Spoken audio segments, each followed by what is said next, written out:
to keeping safety supplies in stock. And for that, he relies on Grainger. Grainger offers a broad range of quality products and next-day delivery, so he can always play it safe. Call 1-800-GRAINGER, click Grainger.com, or just stop by. Grainger, for the ones who get it done. My buddy dies, I show up to the funeral, open casket. We're still doing that? I've never understood open casket. I don't get it. It's like, you told me he was dead. I believed you. From the Monday Morning Podcast, his hit film Old Dads, and his latest Grammy-nominated special on Hulu, comedian Bill Burr, coming to the venue at Thunder Valley, Saturday, July 25th, with all new material. Get tickets at ThunderValleyResort.com. Don't miss Bill Burr. As we roll into summer, there's a new opportunity for you to get a new truck at a great monthly payment at Folsom Chevrolet. At Folsom Chevy, they're now offering 0% financing for 5 years on every new 2026 Silverado half-ton in stock. 0% financing on a two-wheel drive, four-wheel drive, LT, RST, high country, you name it. Together, let's drive. Must finance with GM on approved credit, $16.67 per 1,000 finance. Cannot be combined with other offers. Ends July 7, 2026. Patrick was way behind on his IRS taxes. I was in way over my head. The total amount ended up being somewhere just over $30,000. $30,000. Then the IRS came to collect. Started getting letter after letter. A lien had been filed against me. They were going to basically hang me completely out to dry. He had to do something. That's when I reached out to Optima Tax Relief. Patrick's life quickly got a lot easier. It was very easy. Pretty much hands off, They picked up the ball and ran with it. And how'd it go? I couldn't believe it. I had to ask 2 or 3 times. I saved an incredible amount of money. How does Patrick feel about Optima? Couldn't be happier. They definitely helped me. Optima Tax Relief. The best place to call. They're the best in the business. Do what Patrick did and call Optima Tax Relief for a free consultation. Call 800-375-2922. 800-375-2922. 800-375-2922. Optima Tax Relief. Testimonial from an actual client. Some restrictions apply. For complete details, please visit OptimaTaxRelief.com. This is Sactown Sports 1140. Hey, it's Carmichael Dave. What's up? It's Matt George. What's good? It's Alan Stiles. With the most trusted voices in the community. This is Jason Ross. Hey, it's Kayla Anderson. It's Whitey Gleason. Ready to help promote your business, both as partners and customers. All you have to do is ask. Pick up the phone, dial pound 250 and say, grow my business to get connected with a team member today. That's pound 250 and say, grow my business. Our team will review your product, quickly pair you with a perfect endorser, and create video and audio samples, all at no cost or obligation to you. With the most live and local on-air lineup, a dynamic content-driven website, and a state-of-the-art mobile app, Sactown Sports 1140 is tailor-made to help you connect with a sports audience in Sacramento. So why wait? Dial pound 250 today. Say, grow my business, and let us help take you to the next level. Card collectors know there's nothing as special as a rare one-of-one card. And now you can hear a very rare one-of-a-kind sports card show right here on Sactown Sports. Whitey Gleason here inviting you to join me and Mr. True Sports Cards himself, Imran Pilati, for the True Sports Card Show every Saturday morning at 10 on Sactown Sports. It's the only sports card radio show in the nation. For all your hobby needs, get to True Sports Cards, 6661 Stanford Ranch Road in Rockland. And for hobby, insight, and fun, join us for the True Sports Card Show Saturday mornings at 10 on Sactown Sports. And we're live from the living room as Doug eyes up the matchday spread. He's reaching for the Buffalo wing. Perfect. Hang on, what's this? Oh, he's gone for a can of Pepsi too. Incredible. What a finish. Sensational combination. Look at the delight on his face. There's no doubt about it. It just tastes better. Match days deserve Pepsi. Food deserves Pepsi. Grab a pack of Pepsi Zero Sugar for today's match. It's poetry in motion. Hey, this is Jelly Roll. As many of you know, my song Winning Streak is about my own personal struggles with addiction. I first sought help for my addiction at 14 years old. Start your recovery journey. Choose a proven addiction treatment option that's right for you at ChooseChangeCA.org. The real you is worth recovering. Choose Change California provides access to proven treatment options for addiction to opioids and stimulants. ChooseChangeCA.org. This is your chance to recover your life.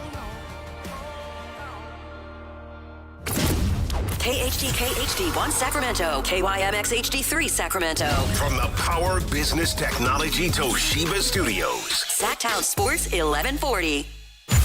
It's It's Matt George and Kayla Anderson. Online at SactownSports.com or on the app. Kings, Niners, and Sacramento. The Matt and Kayla Show starts now. Day 2 of NBA free agency, also known as Los Angeles Lakers Day, apparently. Jeez Louise. Rob Pelinka, chill out, man. You don't have to get all your stuff done in just an hour. Goodness gracious. Right before the show started, myself, Kyle, and Jay Ross were having a conversation about the Walker Kessler trade, sign and trade, that they made earlier today. We'll discuss that at length in today's show. Plus, Keon Ellis has a new home. And maybe a price has now been set on if the Kings are serious about going for Jalen Duren.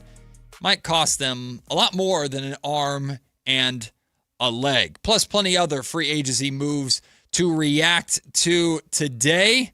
And there is a new Sacramento King via a two-way contract to get into. Kayla, we got a lot to talk about today on day 2 of free agency. Final day of the week for us going into the extended 4th of July weekend. And we even got some a little bit of Kings schedule news with the NBA Cup groups out. So yeah. What a day it's been in the NBA already. And it's 10 a.m. Yeah, 10 a.m. and short week for us. So we'll try to load all of that into one show. And then you've got the Drive guys coming up after us. But big day before, obviously, the California Classic happening this entire weekend. Starts up on Friday, but the Kings play on Saturday. So should be 4th fun of July. to kind of go out there if you have time and check out the rookies for the first time. I think it will be really exciting, and I'm sure it's going to be a big fan base in terms of getting to go out there and watch some basketball. I would expect it just for everybody to get their first look at Darius Acuff Jr. We'll speak about realistic expectations, not just in the California Classic and Summer League, but just period for Acuff, Caravan, and Emmanuel Sharp, the 3 Kings rookies going into next season. We'll discuss that at some point today as well. Jeremiah Salmonson, our friend from Sports Radio Service who covers the Sacramento Kings, also covers the Athletics very closely. He's been following the A's versus Dodgers series, a.k.a. the A's taking on the Dodgers in their Northern California home because Sutter Health Park has just been Dodger Stadium light, or just a minor league ballpark for the Dodgers it's looked like. Mm-hmm. But I kind of expected that in Sacramento. It's still cool to see Shohei Ohtani and that team here in the 916. But Jeremiah will join us at 1 o'clock. We'll talk with him about everything from A's and Dodgers to the rookie press conference that he was at and all of the free agency stuff. So we're looking forward to talking with him. But Kayla, it's just the Lakers have a knack, right? The Lakers have a knack of they're always on ESPN. They're always being forced in front of us, for lack of a better term. But today, Rob Pelinka and the Lakers are letting it be known. We are the focal point of free agency. They made 4 different moves in an hour, starting with the Walker Kessler sign and trade. Yeah, and they're not like the most big, crazy name-dropping moves that you'll see. I mean, we know the Walker Kessler situation with everything that had gone on with the Utah Jazz and him not being happy with the offer. And so obviously we saw the TMZ post, I think it was yesterday or the day before, that he was in LA. So they had tracked him down at the LAX, and obviously then this linked to what it is now with him signing there. But yeah, I mean, LA is always going to want to be the center of attention. They're the second biggest market in the NBA and in the country, and just in general terms. And I think like with LeBron dropping that news yesterday, or at least the news about LeBron coming out, it was like, okay, what can we do to take away from the like minus of LeBron here? Because he was such a big part of, no matter what his play was at this point, he was still a part of the Lakers conversation all the time. Yeah. So it's almost like, what can we just do in terms of a drop to bring the attention back over to us in some sort of a good way? Which I don't know if this is really the moves they made. I don't know if they're really like great, but they are sure like talking or bringing attention because we're talking about them right now. Kayla, in your career, have you ever had an instance where you go to shake somebody's hand and they almost try to dominate the handshake, where they will like try and turn and put their hand like on top of yours or pull you in or anything? Have you ever dealt with So that? I've dealt with more of the latter because I actually have a really strong handshake. So you've dominated the handshakes? But I don't do it like that. But I've gone to handshake people and it's like limp. Oh, and yeah. I cannot handle that. Like I instantly I am like, ugh.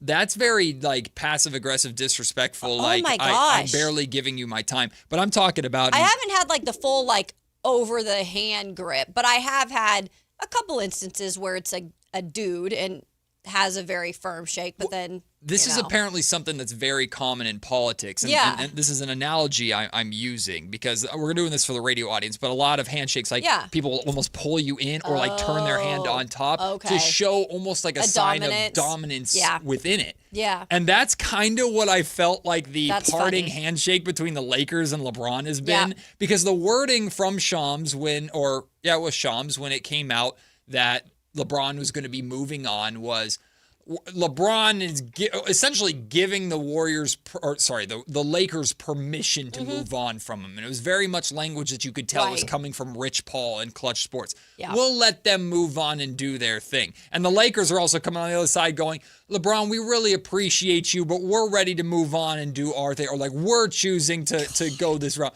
It's just so funny to me. For lack of a better term, and it's a bit vulgar here, it's such a pissing contest between two just obviously massive egos between the Lakers organization and LeBron James.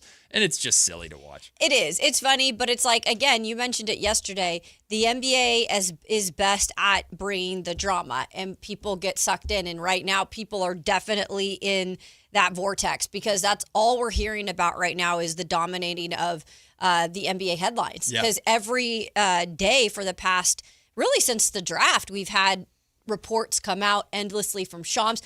After the NBA draft wrapped up, that second round, immediately the reports were coming out. So it's just, I love it. It's fun. And it gives us great content. But now it's like we're going all the way back to when LeBron left Cleveland the first time. And where's he going? And now there's all these betting favorites.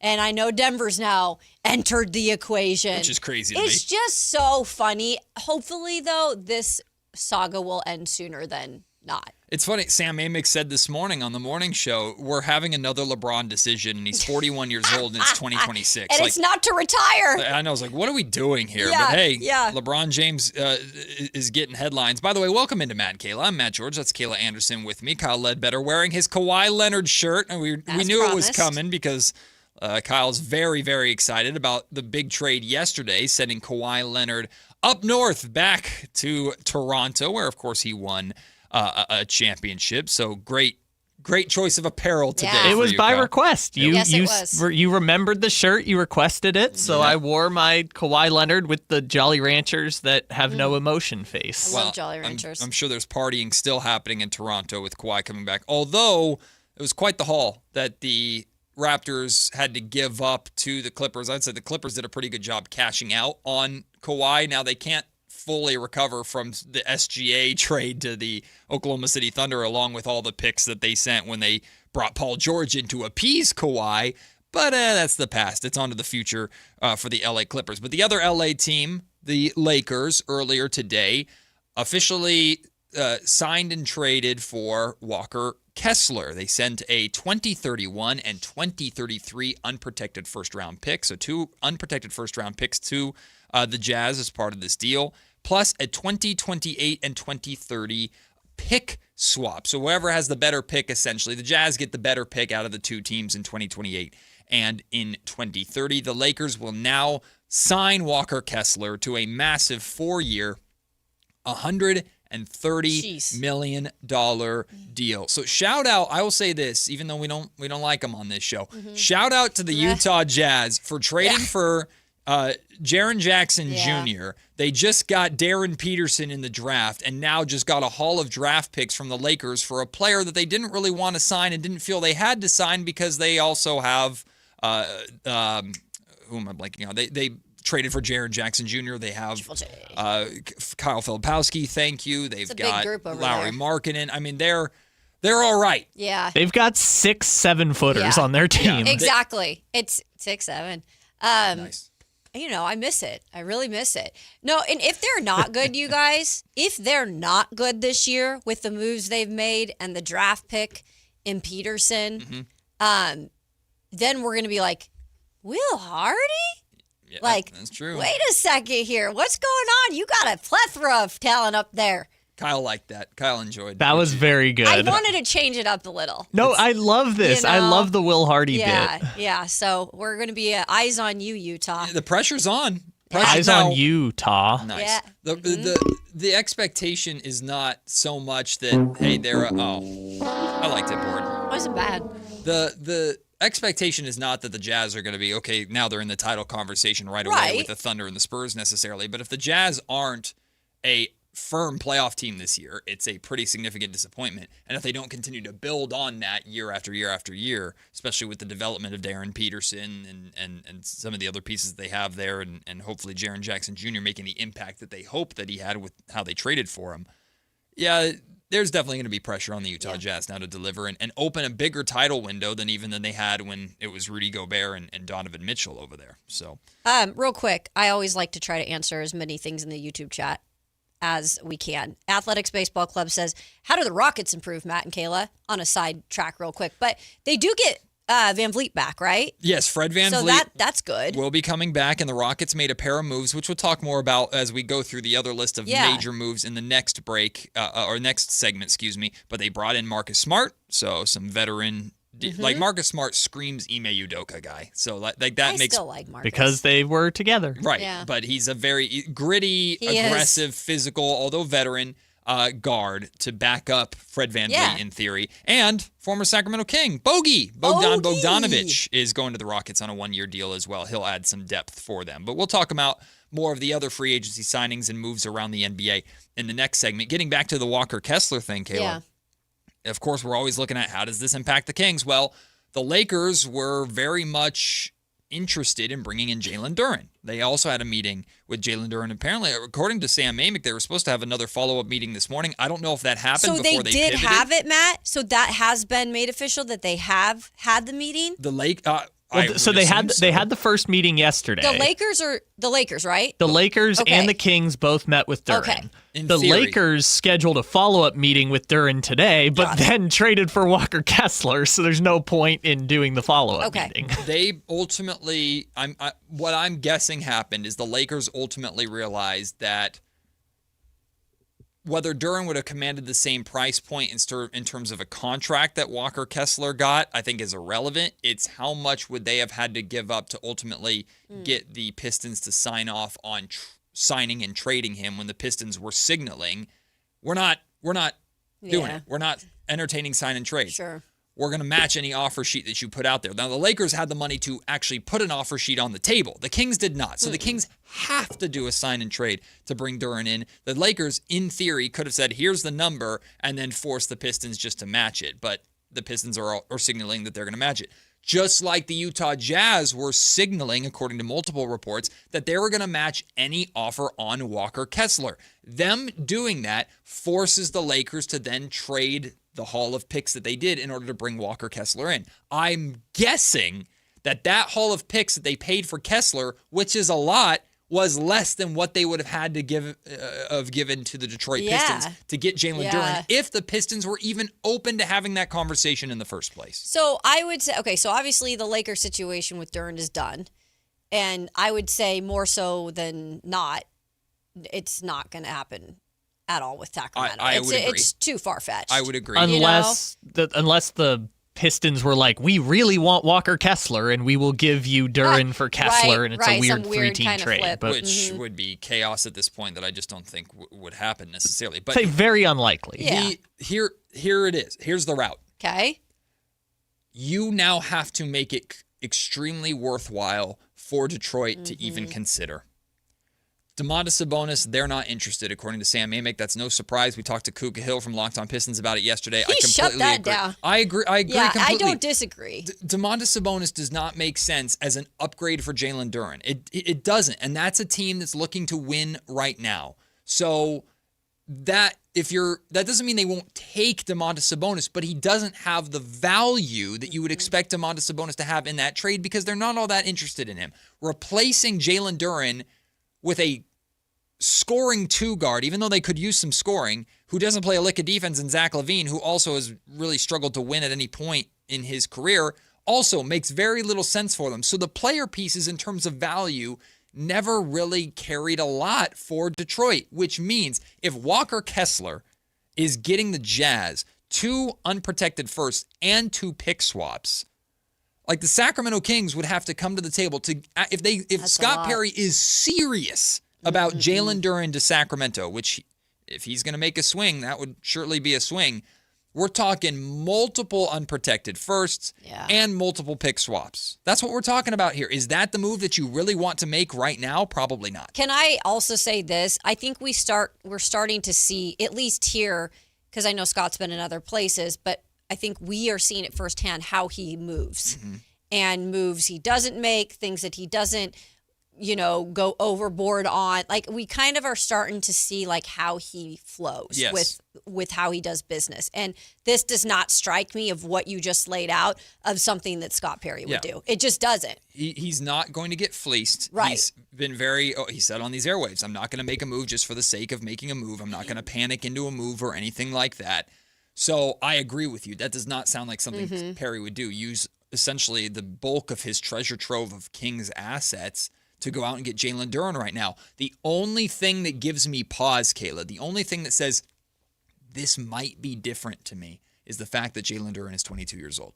It's the fact that if you're doing this, the plan is that Jalen Duren and Darius Acuff Jr. are my point guard and center. Yeah. That is going to win me a championship in a handful of years. Yeah, I get that. I do get that. It's so crazy that we talk about all these other teams that are making these moves and they at least have a player that seems valuable. It is really crazy that we're talking about 2 to 3 players here in Sacramento. He cannot freaking move. No, and he inherited both of them. Move. And these are the ones he inherited. Right. So it's not even fully it's really not his fault. Right. This is the mess that he inherited that I know people were unhappy with the Devin Carter salary dump or unhappy with attaching Keon Ellis to Dennis Schroeder in order to move Dennis Schroeder's deal. But like I've talked about, and it's not making excuses for Scott Perry, it's just the reality of the situation. Yeah. The reason why he was able to move Schroeder was because that was one of the deals that he actually signed. Which was smart because he can move him. The deals that he wants to move, he cannot. Yeah. Sam Amick said this morning, we're getting right back to Domantas Sabonis probably isn't going anywhere. And reports have started coming out that he wants a change of scenery. Sorry, pal. We can't get rid of you if we tried. Do you think it is more, I know what I think your answer is going to be, but I'm just putting this out here because it does seem like in Detroit, it's just more so not a fit. Do you think it is with Sabonis not a fit in a lot of offenses now?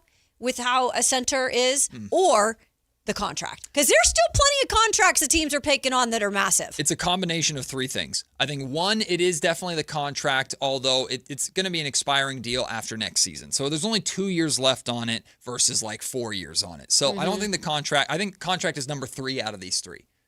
Number 2 is that Domantas Sabonis is difficult to build around. And now I don't think the Pistons would be trading for Sabonis to make him the number 1. Of course not. They've got Cade Cunningham there. But you have to have the right pieces around Domantas Sabonis. And for being as skilled of an offensive center that he is, and he's a great rebounder and a good screener and can kind of space the floor, although he's inconsistent with that, he doesn't protect the rim. Yeah. So that's a big issue. So that's number 2. But the number 1 thing, which is the whole reason why we're having a conversation about Jalen Duren in the first place, is Domantas Sabonis has a reputation of not performing in the playoffs. And the Kings paid him like a top option because, hey, he was an all-NBA player, multi-time All-Star, put up some phenomenal numbers, but struggled in the playoffs, and he's that highly paid when his go-to is to pass, not to shoot, not to score.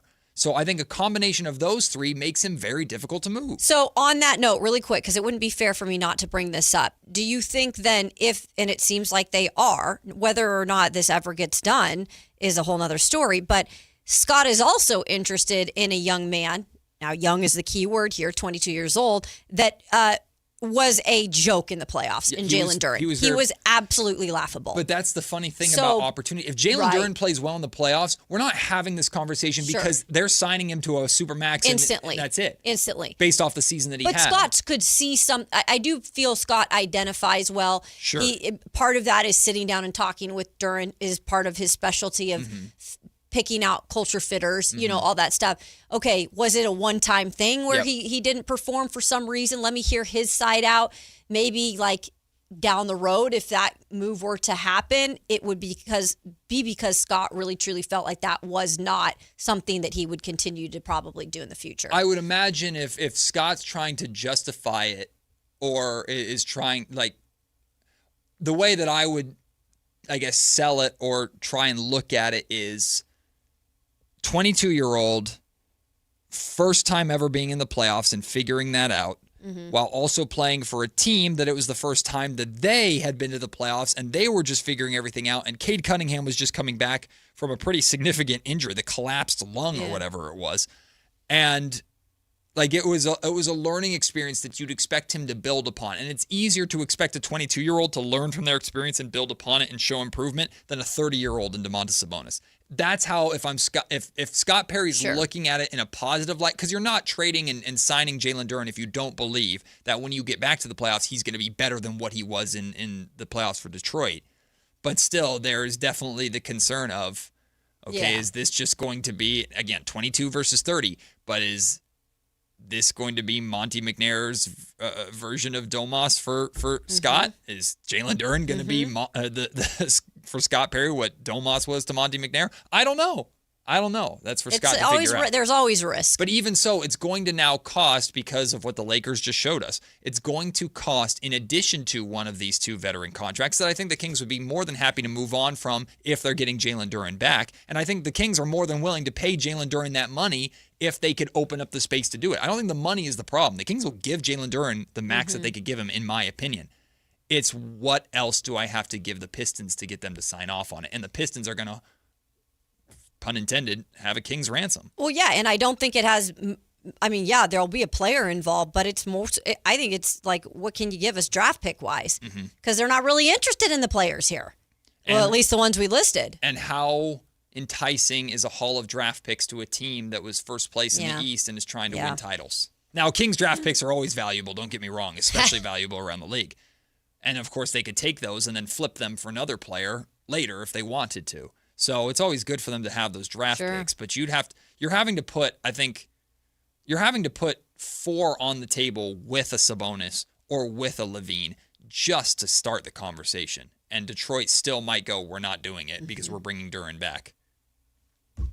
They said they were going to pay him the max. Well, they don't want to pay him. They would match any offer sheet. But now, because the Lakers just did all this, nobody's got money. The Pistons are in the driver's seat. Yeah. They are in such a good spot to say, we're going to pay you what we're going to pay you, and it might piss you off, but you're about to win a title, and this is Cade Cunningham's team, bud, so get in line. If that's the way the Pistons want to play, we'll see how it works out for them. But they have no competition other than the Kings going, here's all of our first-round picks. This is going to be Kuminga all over again, isn't it? It does sound like it. Doesn't it feel like it could be that? No, this could drag out for months. Yeah, it could. No, you're not wrong. And the Kings are the only partner. It's gonna be Kuminga again. It could, but I will say this. I think the Kings are just fine if they don't get Duren compared to how invested they were in Kuminga because they didn't really have anything else at that point. The Kings are fine if they move on without Duren. I think they're more than fine to move on. And unlike the Kuminga situation, we always knew Kuminga signing the qualifying offer wouldn't be in his best interest, but it was a legitimate play. I think Jalen Duren signing the qualifying offer would be idiotic based off of the season that he just had, when his value might never be higher than it is because he's coming off of an all-NBA season. I would be stunned if Duren takes the qualifying offer, even if it gives him more. I'm sure the Kings would love it. Okay, we'll revisit this next summer. See you, Jalen. But I don't think back to Kuminga watch. No, I'm just joking. Kuminga watch and Duren watch. Our watch is extended. Also, Sam Amick let it be known that that's not. The Kings are not in on Jonathan Kuminga right now. Anything. Well, after they sign Precious, they literally can't. Well, what about Keon Ellis? Not for the Kings, but Keon Ellis has a new home. Yep. We've now seen what the market value was for Keon. We'll talk about that and how Kings fans are feeling about that, plus the other free agency signings around the NBA today and yesterday. Matt and Kayla are just getting started here on a Thursday, Wednesday, whatever day it is, Sactown Sports. The top young talent in the NBA is headed to Sacramento this summer for the 8th annual California Classic presented by Ticketmaster. The Kings will host the Milwaukee Bucks, Brooklyn Nets, and Golden State Warriors in a preseason showcase that's sure to bring more fireworks to your 4th of July weekend. 3-day general admission passes for July 4th, 5th, and 6th are available now. Visit kings.com/California Classic for details. Your exclusive home for Kings basketball. Sactown Sports 1140. This is a special alert to all Americans who own a vehicle with less than 200,000 miles with an auto warranty about to expire or with no warranty coverage at all. Due to a decline in the economy, CarShield is announcing a low-cost month-to-month vehicle protection plan that is now available to the public to save any driver out-of-pocket expenses on future auto repairs. Call now to find out how you can pay almost nothing for covered auto repairs. Yes, you heard that correctly. Pay almost nothing for covered auto repairs. An open phone line has been established for all drivers to call for a free quick quote. Call 800-330-8323 now. Drivers who are covered will not have to pay for covered repairs again. This protection plan is at an all-time low. Additionally, drivers who activate this vehicle protection today will also receive free roadside assistance, free towing, and car rental options at no additional cost. Call us for your free quick quote today. 800-330-8323. That's 800-330-8323. What do you have to lose? Call 800-330-8323. Again, 800-330-8323. Gas prices got you down? Now is the time to save at Hoblet Dodge Chrysler Jeep Ram in Woodland. When you save up to $15,000 off MSRP on the new 2026 Ram 1500 Crew Cab. With over 600 Rams available, your new Ram is waiting at HobletDodge.com. Nobody beats Hoblet, period.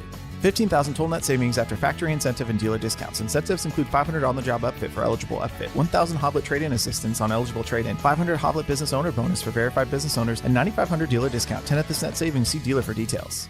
Remember when a driving range was just a driving range? Yeah, Hagen Oaks doesn't remember either. Reserve one of 3 top Tracer bays from 6 to 11 p.m. at HagenOaks.com. Only 3 bays are reservable, while the rest of the range remains open for walk-ups. Play virtual golf, then grab food, drinks, and a seat in front of the TVs at the hangout. Throw in live music, and suddenly your quick stop at the range turns into hours of fun. Hagen Oaks Golf Complex. Side effects may include laughter, bragging rights, and one friend insisting he would have won if the wind wasn't blowing. Everyone loves to be outside, and so do mosquitoes. Protect yourself against mosquitoes and West Nile virus by following these simple tips. At least once a week, look around your yard and drain stagnant water from any containers where mosquitoes can breed. Remember to use an effective mosquito repellent, especially at dawn and dusk when mosquitoes are most active. Close all doors and be sure screens are in good working condition. At the Mosquito and Vector Control District, we're here to help. Visit us at fightthebite.net. Summer is heating up, and July is absolutely packed with unforgettable matchups and can't-miss promotions. From spectacular patriotic fireworks and exclusive kids giveaways to our Filipino heritage and Bravo-themed nights, there's a reason to be at the ballpark all month long. Plan your ultimate summer under the lights and score your tickets now at athletics.com/tickets. That's athletics.com/tickets. When a person is seriously injured, there's no substitute for the personal legal relationship offered by the local NorCal firm of Ashton and Price. From the first attorney meeting, every important decision is made with a direct consultation with, and I can't believe I have to say this, a real, live, experienced, flesh and blood local attorney. It's called Home Court Advantage for a reason. Ashton and Price, serious local attorneys for serious people with serious injuries with no fee until we win. For the best local advice, don't think twice. Call Ashton and Price. As we roll into summer, there's a new opportunity for you to get a new truck at a great monthly payment at Folsom Chevrolet. At Folsom Chevy, they're now offering 0% financing for 5 years on every new 2026 Silverado half-ton in stock. 0% financing on a 2-wheel drive, 4-wheel drive, LT, RST, High Country, you name it. Together, let's drive. Must finance with GM on approved credit, $16.67 per 1,000 finance. Cannot be combined with other offers. Ends July 7, 2026.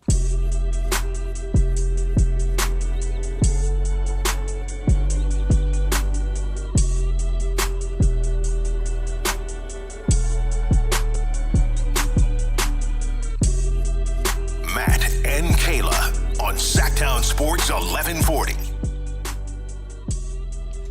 I am really curious today how Sacramento Kings fans, who are also fans of Keon Ellis, and there's a lot of us, and I use us, including me. I am a fan of Keon Ellis.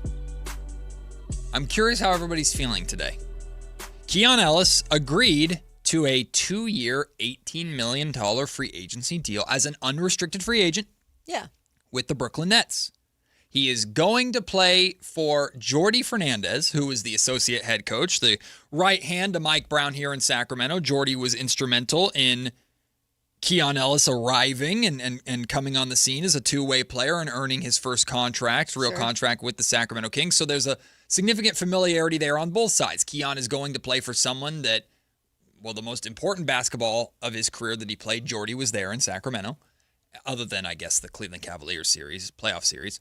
And Jordi is getting someone who he knows how good Keon Ellis is and how to, in theory, properly utilize him, which has always been the question. Did the Cavs utilize him properly? Doesn't seem like it. Did the Kings utilize him properly? Doesn't seem like it. Or did both teams see something in Keon that maybe a lot of us on the outside haven't seen? We'll see how it works out with Jordi. First and foremost, going from undrafted to two-way contract to very low-paying deal to now $9 million per year. Yeah. Shout out to Keon Ellis. That's phenomenal. And his agent, obviously, for getting him to that spot.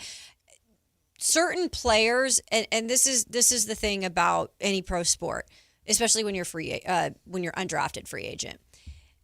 Connections mean even more there for them as well.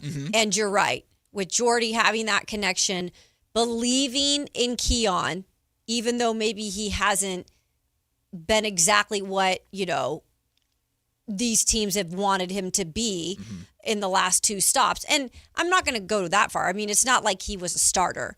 And he did plenty of good things here. Yeah. For the Cavs, it was such a short sample size. They didn't even play him half the time. Well, it was confusing because he always started, like game one, he'd play the most minutes typically, and then every single game it would drop off and then DNPs. Yeah. Every series it happened. So it's like you always wonder, is that just a roster thing? Is it a coach? And by the way, we have plenty of questions for him in Cleveland in terms of Kenny Atkinson. Yeah. Look, he did not have the best, at least coming off the last series. They brought him back on a new deal, I think, didn't they? They did. Well, it was not the greatest look for him. Could be LeBron's next head coach. He very well could be. Unless LeBron's like, get him out. Unless I'm not going there. Listen, I will come to Cleveland if you get Kenny out. Exactly. I think the Cavs might do that. But my point being is, I think if we're going to see what someone can get out of Keon Ellis, it will be in Brooklyn. Yep. And maybe we'll see him be utilized to his fullest potential. Where he hasn't in other places. But that's because, again, Matt, you mentioned he's with a guy that believes in him and knows how to use him. Yeah. I am expecting, whether you want to call in and share with us, 916-339-1140, or jump into our YouTube comment section, or text us, 916-339-1140.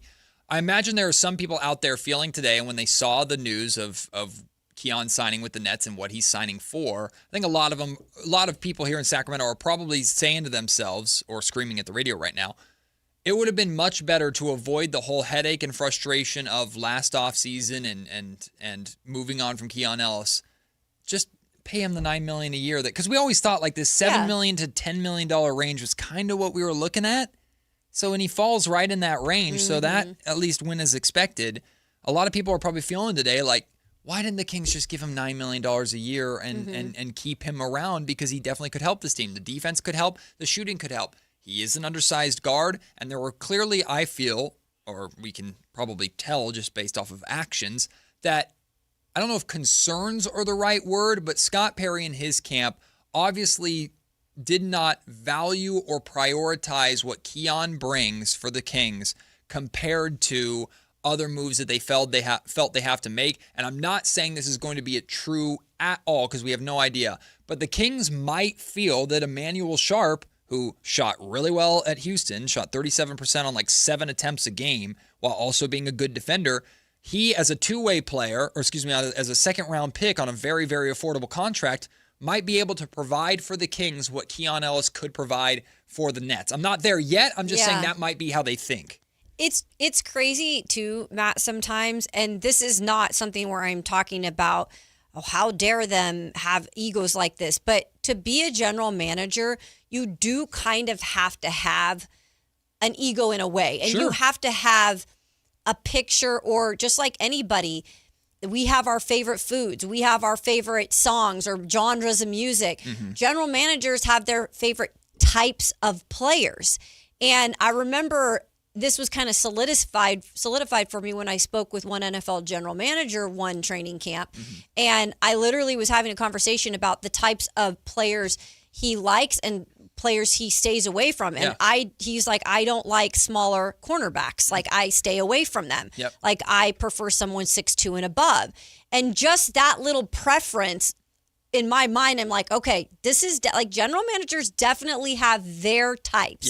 And it could be as simple as that, that it just wasn't his type in terms of player. Now, you could say then I get what? So Scott Perry's type is not smaller guards. Well, he just drafted a smaller guard, Darius Acuff, but and I'm not even saying that particular thing, but you know what I mean? Maybe just something. Trying to connect the dots. I know, what me too. Was it about Keon that he didn't like? Well, Keon, as good as he is defensively, is probably very limited in what he can defend because of his size. That might be what Scott felt about Keon. And while he's a good player and they liked Keon, he wasn't worth to the organization $9 million a year, what the Brooklyn Nets just paid him. Maybe we'll find out if that was the right move or not. I've gotten to a place where I'm not saying crying about it suggests that I'm insulting Kings fans who are upset about it. That's not what I mean. I'm not bothered by it anymore. I'm happy for Keon. I'm interested to see what he looks like in Brooklyn. He's going to another organization that has a lot to figure out. So we'll see how that plays out. And the Cleveland Cavaliers just let him go after trading for him. And I just remember when that trade happened, is oh my God, the Cavs just got Keon from the Sacramento Kings for that, and Dennis Schroeder on top of it. No, they just let Keon Ellis walk after barely playing him in the playoffs. So Schroeder's gone too, right? No, he's still there. They're trying to move him. And they have a ton of flexibility because of moving Hunter. They were able to get under the second apron, which was like very important for them because they wouldn't be able to do anything if they were over the apron. Yeah, they're trying to move Schroeder to open up more financial flexibility, but he's still there as of right now. But his contract was longer than Keon's, obviously. This is a fair question. 11th North, and I was actually wondering this too. They have so many guards. I mean, is it the log jam? Does Keon go from the log jam in Sacramento to the log jam in Brooklyn now? That's a nightmare if that's the case. If Jordy buries him underneath all those other guards there too, to where he's starting to be in and out of the lineup and getting DNPs, at that point, like, y'all, the ship has sailed and we know. Like, at that point, we know. Yeah. Seriously. It'll be a little different if he gets benched for Nolan Traore. Absolutely. But, I mean, look, Mike Brown is the first one that gave Keon that opportunity, but Mike Brown coached Keon and used Keon rotationally a certain type of way Kings fans disagreed with. Doug Christie used Keon a certain type of way last season that Kings fans disagreed with. Keon goes to the Cleveland Cavaliers, barely played in the playoffs. I'm sure a lot of Kings fans disagree with that. If he goes to Brooklyn, and they just signed him on. Now, I'm expecting he's going to get a rotational spot because they just signed him to start the season. But depending upon how the season goes and how he plays and other pieces there, if he starts falling out of the rotation, getting less and less playing time, and start picking up these random DMPs in Brooklyn, like at that point, y'all, we all should know. We all should know. We're not all right, and all these guys are wrong. Like, and that hasn't happened yet. But we have a little more context of what Keon's value is. And I think it's appropriate value. I think $9 million a year for Keon Ellis is right up his alley, and I'm happy for him to get that. And I hope it works out. But we'll talk about this later in the show. I would have much rather the Kings done what they did for Precious Achiuwa than had they kept Keon Ellis and gave him $9 million a year. 120%. So. And again, I do not dislike Keon Ellis. I want him to find success. He's an undrafted free agent. I do love underdog stories, but it's an uphill climb no matter where he is, I think. But this is probably a good fit for him. Well, the Sacramento Kings have been pretty quiet in free agency other than the Precious Achiuwa signing. However, they did give out one of their coveted two-way spots, and the two-way spots in Sacramento have value compared to a lot of other teams in the league. Who did they bring in? We will tell you, plus run through some of the other free agency signings around the NBA yesterday and this morning. It's all coming up next on Sactown Sports. Sactown Sports is taking over NBA Summer League. Join Jason Ross, Whitey Gleason, and Alan Stiles as they broadcast live from Las Vegas, July 13th through the 17th. Presented by Power Business Technology. Over the air, online, and on location, Sactown Sports 1140 is your eyes and ears for all things Sacramento Kings this summer. Your exclusive home for Kings basketball. Sactown Sports 1140. This is the story of the one. As a safety manager at a manufacturing plant, he does everything he can to keep his coworkers safe. From finding ways to reduce risks to keeping safety supplies in stock. And for that, he relies on Grainger. Grainger offers a broad range of quality products and next-day delivery, so he can always play it safe. Call 1-800-GRAINGER, click Grainger.com, or just stop by. Grainger, for the ones who get it done. Are you an adult with uncontrolled moderate to severe Crohn's disease symptoms and still packing a backup bag of clothes? Just in case? Skyrizi Risankizumab Riza can help you take control of your Crohn's. Feel significant symptom relief, including less abdominal pain and fewer bowel movements at 4 weeks. Plus, Skyrizi is proven to help people achieve remission and visibly improve damage of the intestinal lining. Individual results may vary. Skyrizi is a prescription injection medicine. Don't use if allergic to Skyrizi. Serious allergic reactions, increased infections, or lower ability to fight them may occur. Before treatment, get checked for infections and tuberculosis. Tell your doctor about any flu-like symptoms or vaccines. Liver problems leading to hospitalization may occur when treated for Crohn's. Ready to take control of your Crohn's? Ask your doctor about Skyrizi, the #1 prescribed biologic in Crohn's disease. Control is everything to me. Learn more at skyrizi.com or call 1-866-SKYRIZI. Congratulations, New York. The Knicks did it. Through battle after battle, they dominated to become this year's NBA champions. Day in and day out, the hard work paid off, and you were there every step of the way. Enjoy the crown. Own it, because this year is your year. A part of your legacy that will never be forgotten. So celebrate this moment, show your pride, and shop the largest selection of official NBA gear at NBAstore.com. A Fanatics experience. Hey, good morning. You're heading to the airport, right? Yep, thanks for checking. I like the car. How long have you been a rideshare driver? About 3 years now. I really enjoy it. Isn't it hard to make money these days with the price of gas being so high? Not for me. I use Upside, the free app that gives you cash back for every gallon of gas you buy. Wait a minute. Are you saying you actually get money back when you get gas with the Upside app? Yes, I get cash back every time I get gas. Does that actually add up to anything? I'll make around $200 to $300. Wow, that's serious extra cash. I'm downloading the Upside app now. Download the free Upside app now to earn cash back every time you buy gas. Use promo code HOUSE for an extra 25 cents a gallon bonus on your first tank. You can cash out anytime, right to your bank account or a gift card for Amazon and other brands. Just download the free Upside app and use promo code HOUSE for a 25 cents a gallon bonus on your first tank. That's code HOUSE. Offers vary by user and location. Go to upside.com for terms and details. The Screening Gold Injury Report is brought to you by the law firm of Gingery, Hammer, and Associates. If you've got an injury, just call Gingery. Zach Geloff has been placed on the 10-day IL with a right hand contusion. Mark Leiter's begun throwing on Monday after recovering from a hip injury, and Denzel Clark has started to play catch and a swinging progression while still on the 60-day IL. Luis Severino has been transferred from the 15-day IL to the 60-day IL.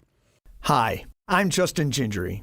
One of the most common questions I receive is, what makes us different from other law firms? At Gingery, Hammer, and Associates, we handle your case from beginning to the end. Whether your case reaches a settlement, whether it must go into litigation, or whether it has to go all the way to trial, we will be with you along the entire way.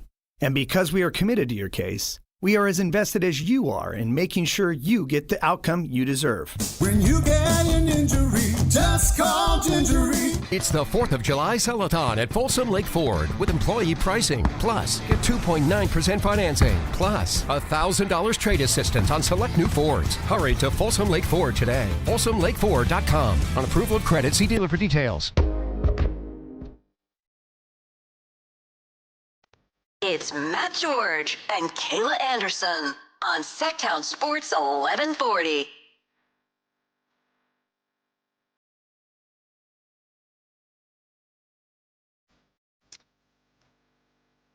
The Sacramento Kings two-way spots are very valuable around the league. There is not a organization that I feel has utilized the two-way contract better than the Sacramento Kings. Now, there have been other two-way contract success stories outside of Sacramento, the main one being Austin Reeves with the LA Lakers, right? And he just got the bag, and the Lakers made a lot of changes today. But the Kings have multiple success stories from Keon Ellis, who we just talked a lot about. He just signed with the Brooklyn Nets. Neemias Queta to some extent, although I don't know how much of the credit the Kings can take for that. He's with the Boston Celtics now, of course, as their starting center, or was last season, to, of course, Dylan Cardwell here right now, right? The Kings have had a lot of success with their two-way spot. Players pay attention to this. Agents pay attention to this. Yeah. If you're going to Sacramento and if you get a two-way contract in Sacramento, you're going to have some sort of legitimate opportunity.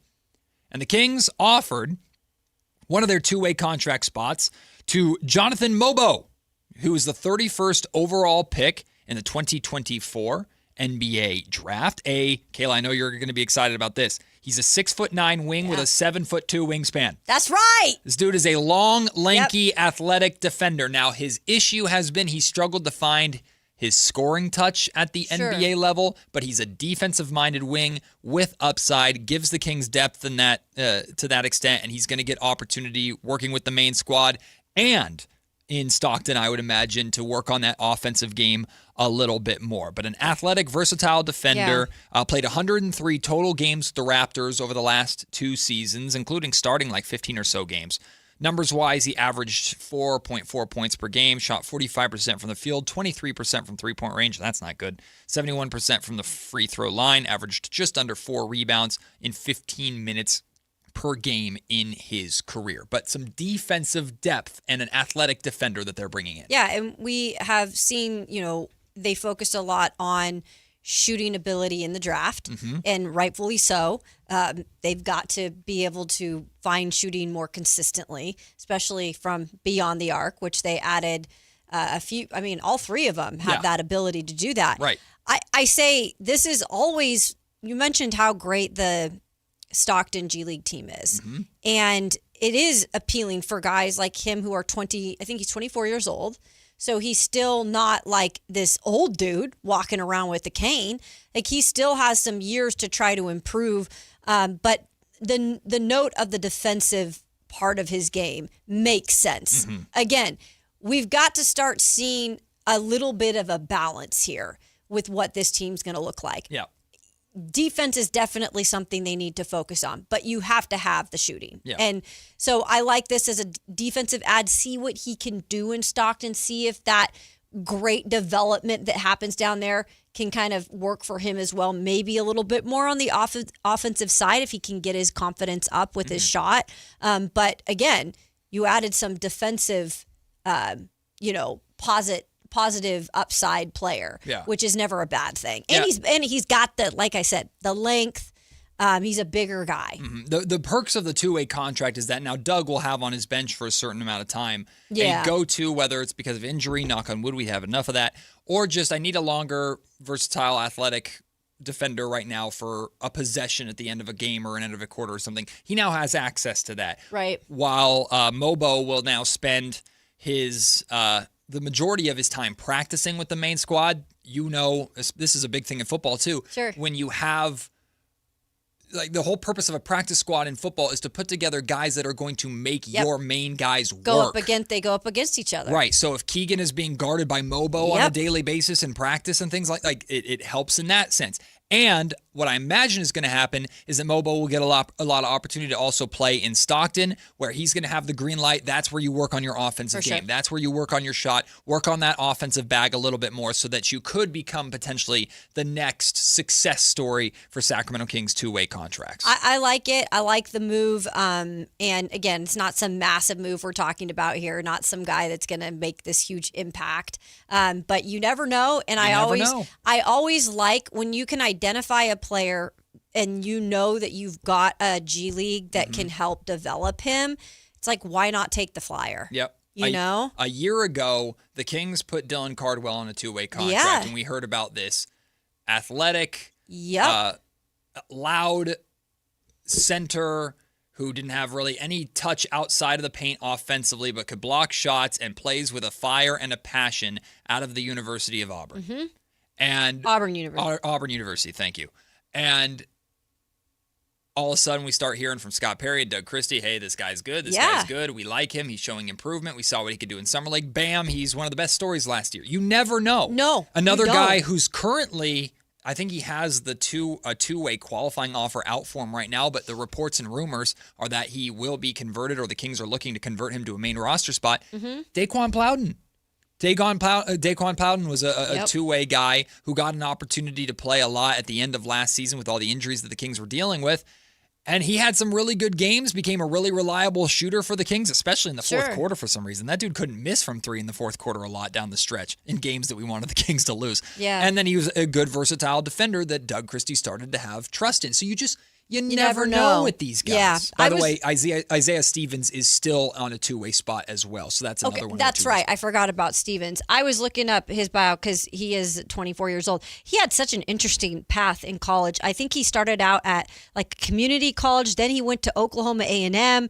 Then he went to Missouri State. And then he ended his career in San Francisco, the Dons. Bounced around. So, yeah. Listen, if you're athletic and you work your ass off on defense, there will always be a spot for you on a college basketball team, and you'll get looks in the NBA. Yep. And he's getting a look with the Sacramento Kings, so I'm excited about that. Really quickly, let's run through some of the other big free agency signings yesterday and today.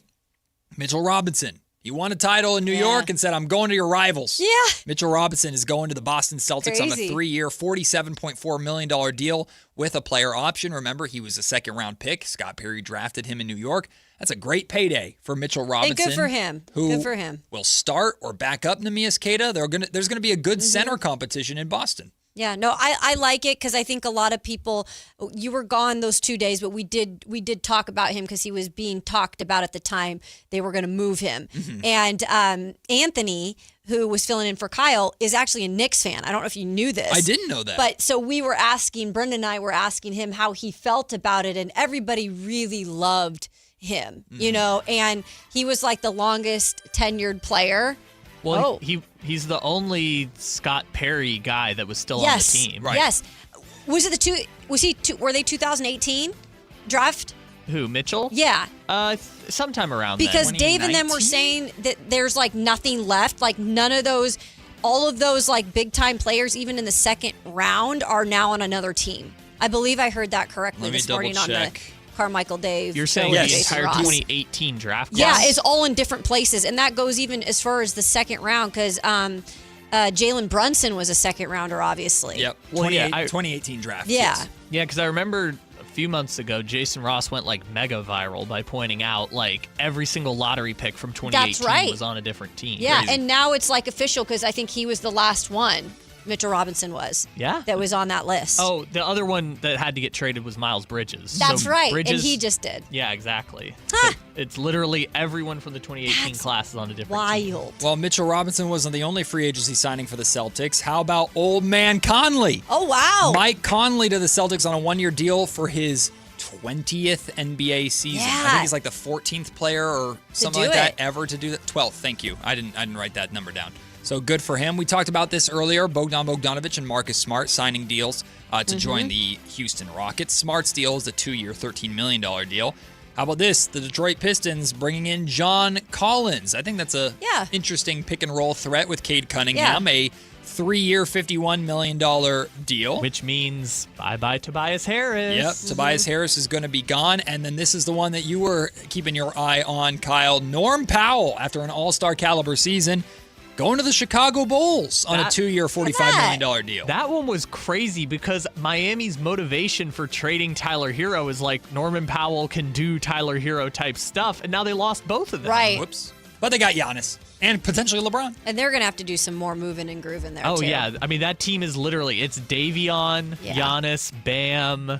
They're trying to trade Jovic for cap space, Andrew Wiggins, and just nobody. What else do they need?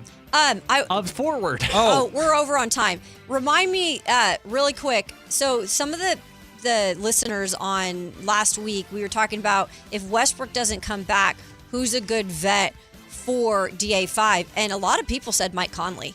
So when I saw that this morning, I was like, well, there goes the Conley idea. Also, but what a pro, man. Since we brought up the Rockets, that listener was asking, like, what do the Rockets do to get better? My answer is just, Şengün, it's time to find out if you're a Jokic or a Sabonis. It's put up or shut up time for Şengün. Well, he's trending a little more Sabonis, unfortunately, after how the playoffs went Yeah. last year for him. But still time and still optimism there in Houston if Kevin Durant could stay off of Twitter. Durant needs to, I don't know what's going on. Durant needs to lay off the outside basketball stuff. Stay off Twitter, stay off the burners, and just focus on winning games. He just loves Twitter. He does.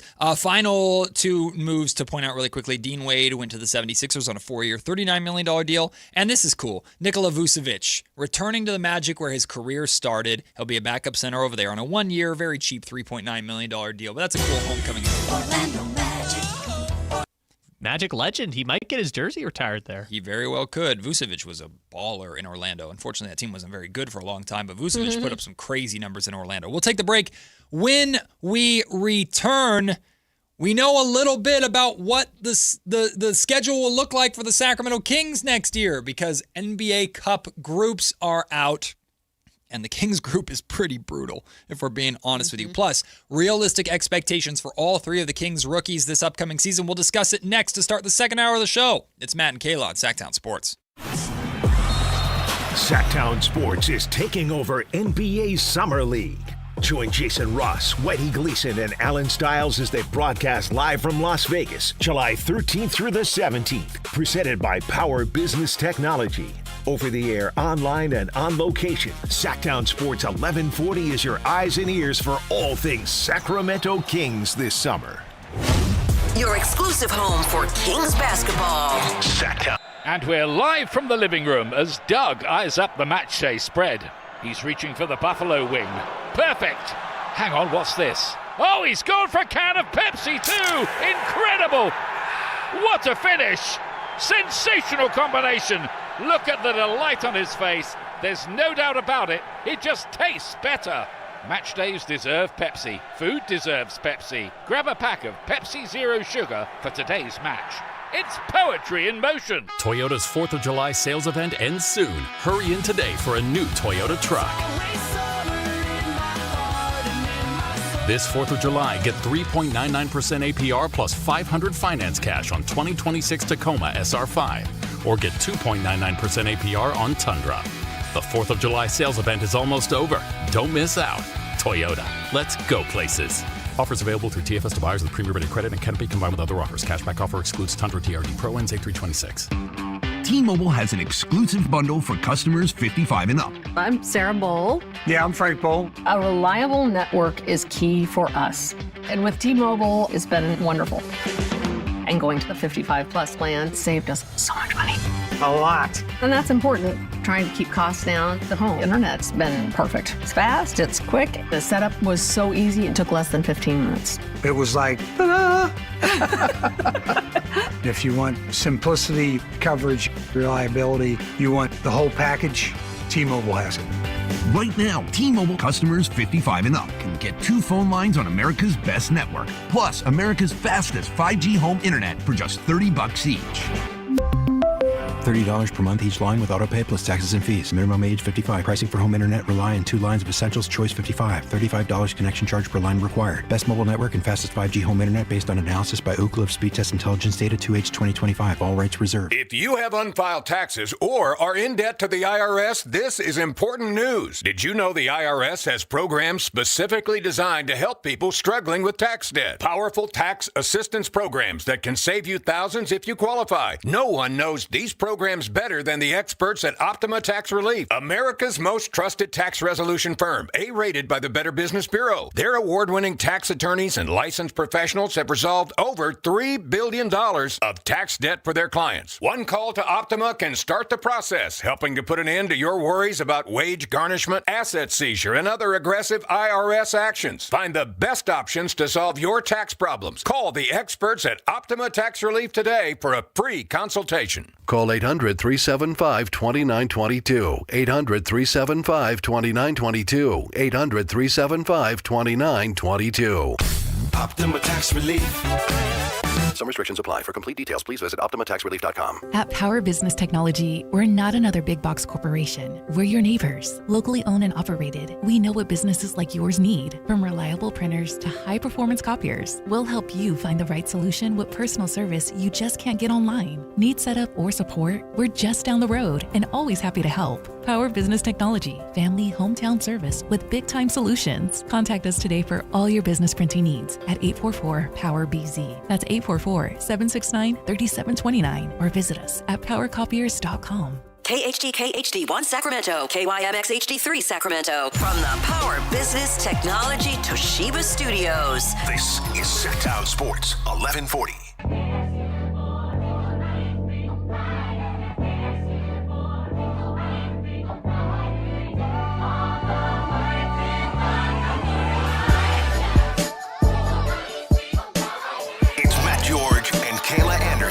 On Sactown Sports 1140. Can I derail the show for a second to tell you a story about what happened with my family yesterday? Yeah, as long as I can chime in because I was about to derail it. Oh, well now, see, I'm no, more mine's curious not about as probably Oh, as now we got a derail off. Well, on a Wednesday Junior. Or wait, a Friday. Oh, it's an actual Wednesday. A Friday, what is Friday it? the 3rd? Yeah. Friday the 3rd. Because it would be a 3rd. Yeah. It's a Friday Junior that feels like a Friday. Yeah. So my sister-in-law fostered a litter of kittens. Okay. And because the SPCA by her house is under construction, so they have only a limited amount of, of room. So she fostered a litter of kittens, recently returned them to the SPCA, and they all got adopted except for one. Oh. The one that wasn't adopted was her favorite. So she went Is it a sign? She went and adopted that kitten yesterday. Well, she asked my son if he wanted to go with her. Okay. And so then that got roped into my wife going, which got roped into me going. Now, I'm a cat person. As soon as I walk in there, I'm like, okay, I'm going to pick a cat, so I am not going to go up to any cages. I'm not going to do none of this. Yep. Because I ain't doing You this. go sucked in. I will grab all, especially like the older kitties that have been there for a while. I'm like, I will save you. You got a sucker. So sucker heart for that. I'm bait. So I'm there, and I'm just trying to make sure my son doesn't do anything stupid. So we're almost through it, and we're not adopting anything, right? Like we're almost through. Okay. And my son decides to walk past a row of cats that we hadn't seen yet. And this little kitten named Boone reaches out of the cage as my son comes by and grabs my son. So my son turns and goes up to the cage, and Boone proceeds to play with my son for about 15 straight minutes while we were waiting for the adoption paperwork to go through for my sister-in-law's cat that she was adopting. So needless to say, this is my new... This is Boone! Oh, he's so cute! This is Boone. For the listening audience, he's like, what would you call that? He's striped, he's obviously. He's like gray and white and striped. Oh, he's so cute. And he is a little sweetheart Energizer bunny. My goodness. But you know how they say, like, your pets reflect you? Yep. This cat chose my son. Yeah. And this cat is a reflection of my son because he rumbles and tumbles everywhere and doesn't shut up. Let's just hope that he's not going to be getting a cast on his arm anytime soon or any of that stuff. But I did an episode of the Matt George podcast last night from home about all the Jalen Duren stuff and stuff like that. And I had to preface the podcast early on. And Kyle, maybe I can try and come up with the audio for this. Because the entire podcast, Boone is just yelling in the background. Just getting at, because my office is the room that he's in to get acclimated. So anyway, we have a new cat. Oh, congratulations. That's that awesome. Chose my son. I'm so glad that he chose Artie. Like, because usually that's how, at least cats do it. Dogs do it too. Yep. But cats, I've heard, are more so likely to choose their companions. So that's really cool. I love that story. My two best pets that I ever had growing up. One was my dog, Annie, who was with me for like 17 years. She's a Lab Rottweiler mix. She's no longer with me. She passed away right before my son was born. I was at a shelter, and my mom was looking at a dog to adopt. And by the way, my mom then suddenly dropped on me this morning. She adopted a puppy last night. I'm like, great, here we go. Oh, you're going to have all these little babies running around. I know. We were there to look at another dog, and I walked up to Annie's kennel, and Annie jumped up and licked my hand. I was like, that one. I want that. And then my cat that I had for like almost 20 years, Frankie. Named after Carcelli? Yes, definitely named after Frankie Carcelli. My cat Frankie also chose me. So that's so cool. Those are the best stories. But I'll show you the I love pictures. that. He's so cute. Anyway, I would say we adopted a cat, but he adopted us, it sounds like. Or adopted my son. He chose my son. Exactly. Also, real quick, I just have a quick clip from your podcast that will kind of explain what you were talking about. Kings today at the start of free agency. I have no idea how the conversation. That was him the entire. That's great. And if you look at the comment section, it's like Matt Boone kicked your ass in all the debates. Matt Boone, put Boone on. We want Boone. He was disagreeing with all of your takes. Yeah, he's in like, that podcast. You suck. He's like the comment section on YouTube. Boone thought that the Kings should have kept Keon Ellis. Boone definitely feels strongly. He about definitely. So Boone reminds me of my college days. We used to drink Boone's Farm. So that is a definite reminder of my college day there. That is. Wait, is this the new puppy? This is Rue, my mom's new puppy. Boone and Rue. Boone and Rue. Oh, what a We had no idea we were adopting at the same time. Is he going to be small? What type of dog is it? I can't tell if he's just going to be small or if he's like actually. I don't know. Like just a puppy size. She's 8 weeks old, born on May 5th.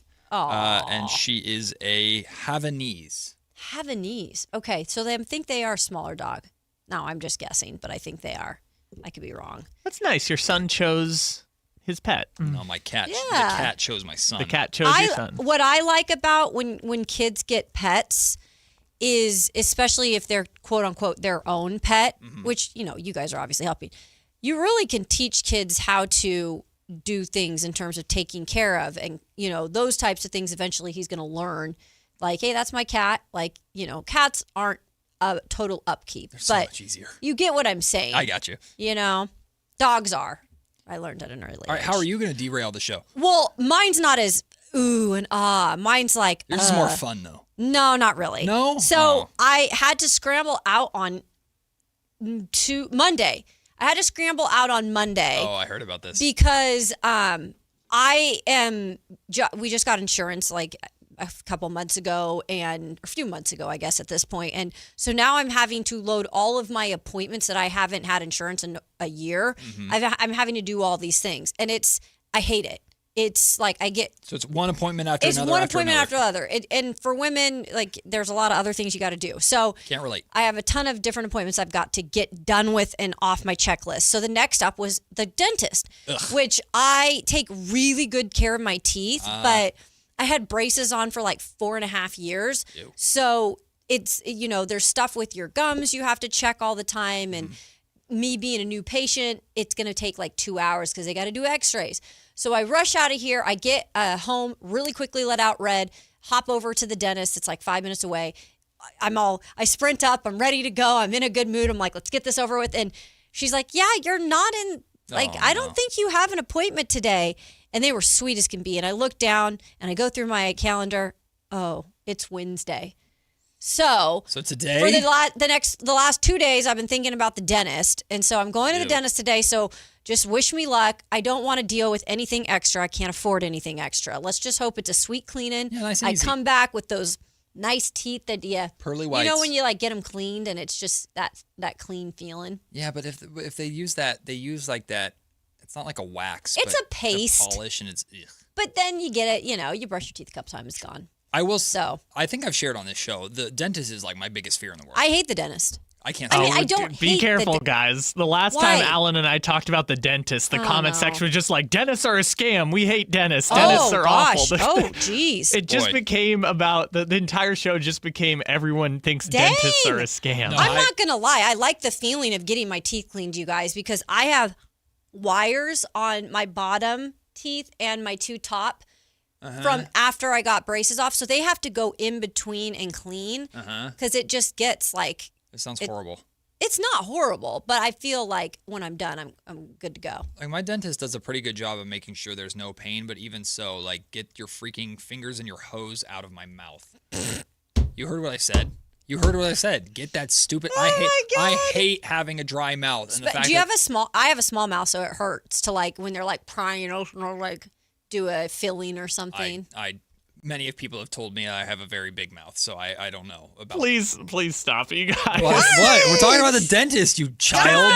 Every word. My first ever like dental experience that I can remember was when I was a kid, because dental issues run in my family. When I was a kid, I had a tooth that needed to be pulled. It was one of my baby teeth that needed to be pulled. And this dentist, and it's because the gum got like kind of infected or whatever. And my gums are, I mean, they're fine, but I always get bleeding gums and stuff like that. Sensitive, yeah. Yeah, sensitive. So this dentist, has a doctor or a dentist, hey, anybody out there, have you ever been told, and if you're a doctor or a dentist and you say this to people, get some help, screw you. Dang! You won't feel pain, but you'll feel pressure. You ever heard that?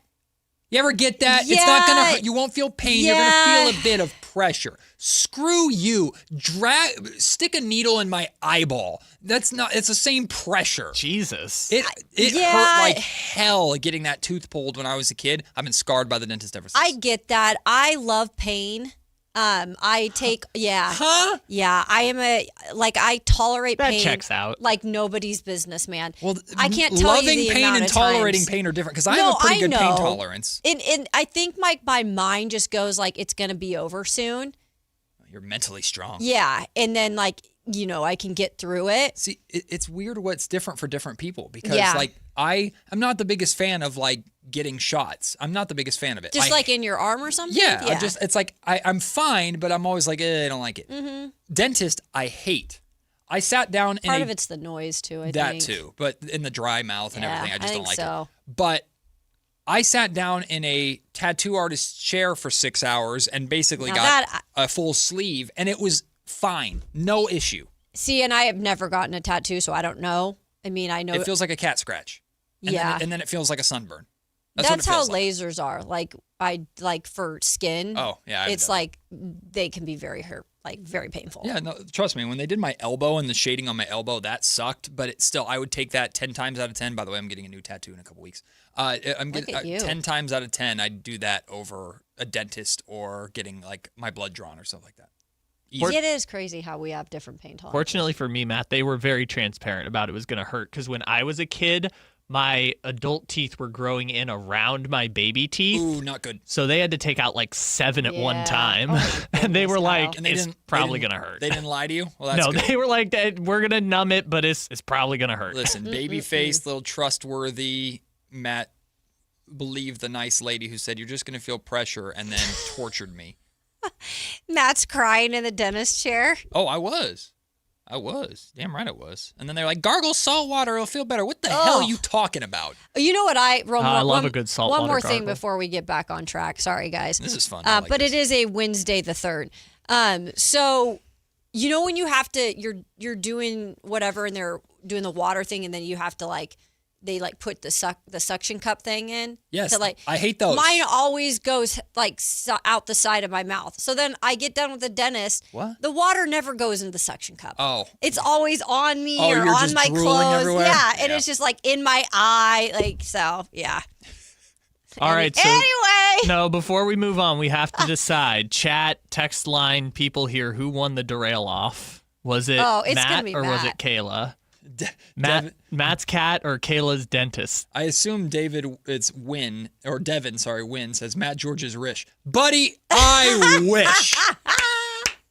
It cost us $100 to adopt that dumb cat last night. Wait, it did? Yes. A $100 adoption fee for kittens. Older cats are cheaper. And there was a 3-year-old mommy cat there that locked eyes with me, and I was like, stop it.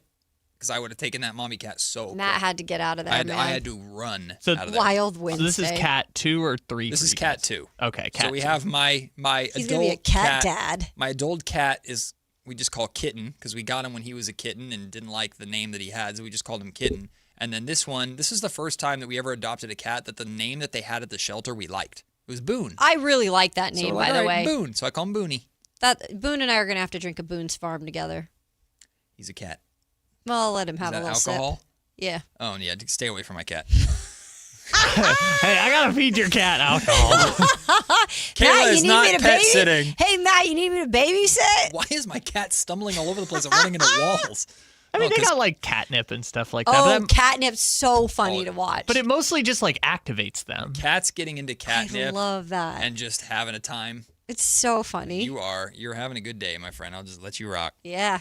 I will let you rock. And you've also got your tortoise. Man, is it? I fell asleep getting all my tattoos. That's a little crazy. Bruh. That's a little crazy. I mean, haven't you seen those videos at the World Cup of like small children like sleeping while people are just yelling around them? Well, yeah, but that's not getting a needle poked into your skin over and over and over again. Mm-hmm. But some people find it relaxing. I had a great time getting my tattoos. Yeah, and I love my artist. acupuncture, tattoo, it's all I the same. love you know? Acupuncture is Dude, not it. I love acupuncture. Not it. Please, if you have a good acupuncturist, Hell let me no. know. Hell no. No.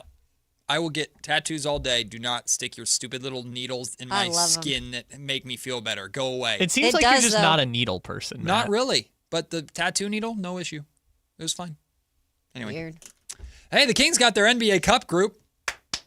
Yay! Let's go. Begins October 30th, and it came out on June. Great 30th. segue, Matt. It's now July, by the way. Happy July to everybody. Holy smokes, July 1st today. Yes, but they released the Cup groups 3 months before Cup games start. Yep. What am I supposed to do for 3 months? You think they did that on purpose? Like just news dump it in the middle of free agency? Also, Probably. I triple checked far more than I was supposed to make sure, like, is this the real NBA account and is this the real NBA Cup groups? Because this is really random to drop on a free agency day. Yeah. It was really random. But do you feel like the free agency, first of all, I think we got so much before it even was made official yesterday. And then I feel like it's been a little bit of slow go in the last 24 hours. Well, this free agency class isn't that good. We've just had a lot of trades on the side that have made it better. Mm-hmm. Well, there was also one part of the story that I think they were trying to just news dump in free agency, which is, did you see they are playing the Cup Finals? Oh, yes, at in Hinkle Fieldhouse Baylor. in Indiana.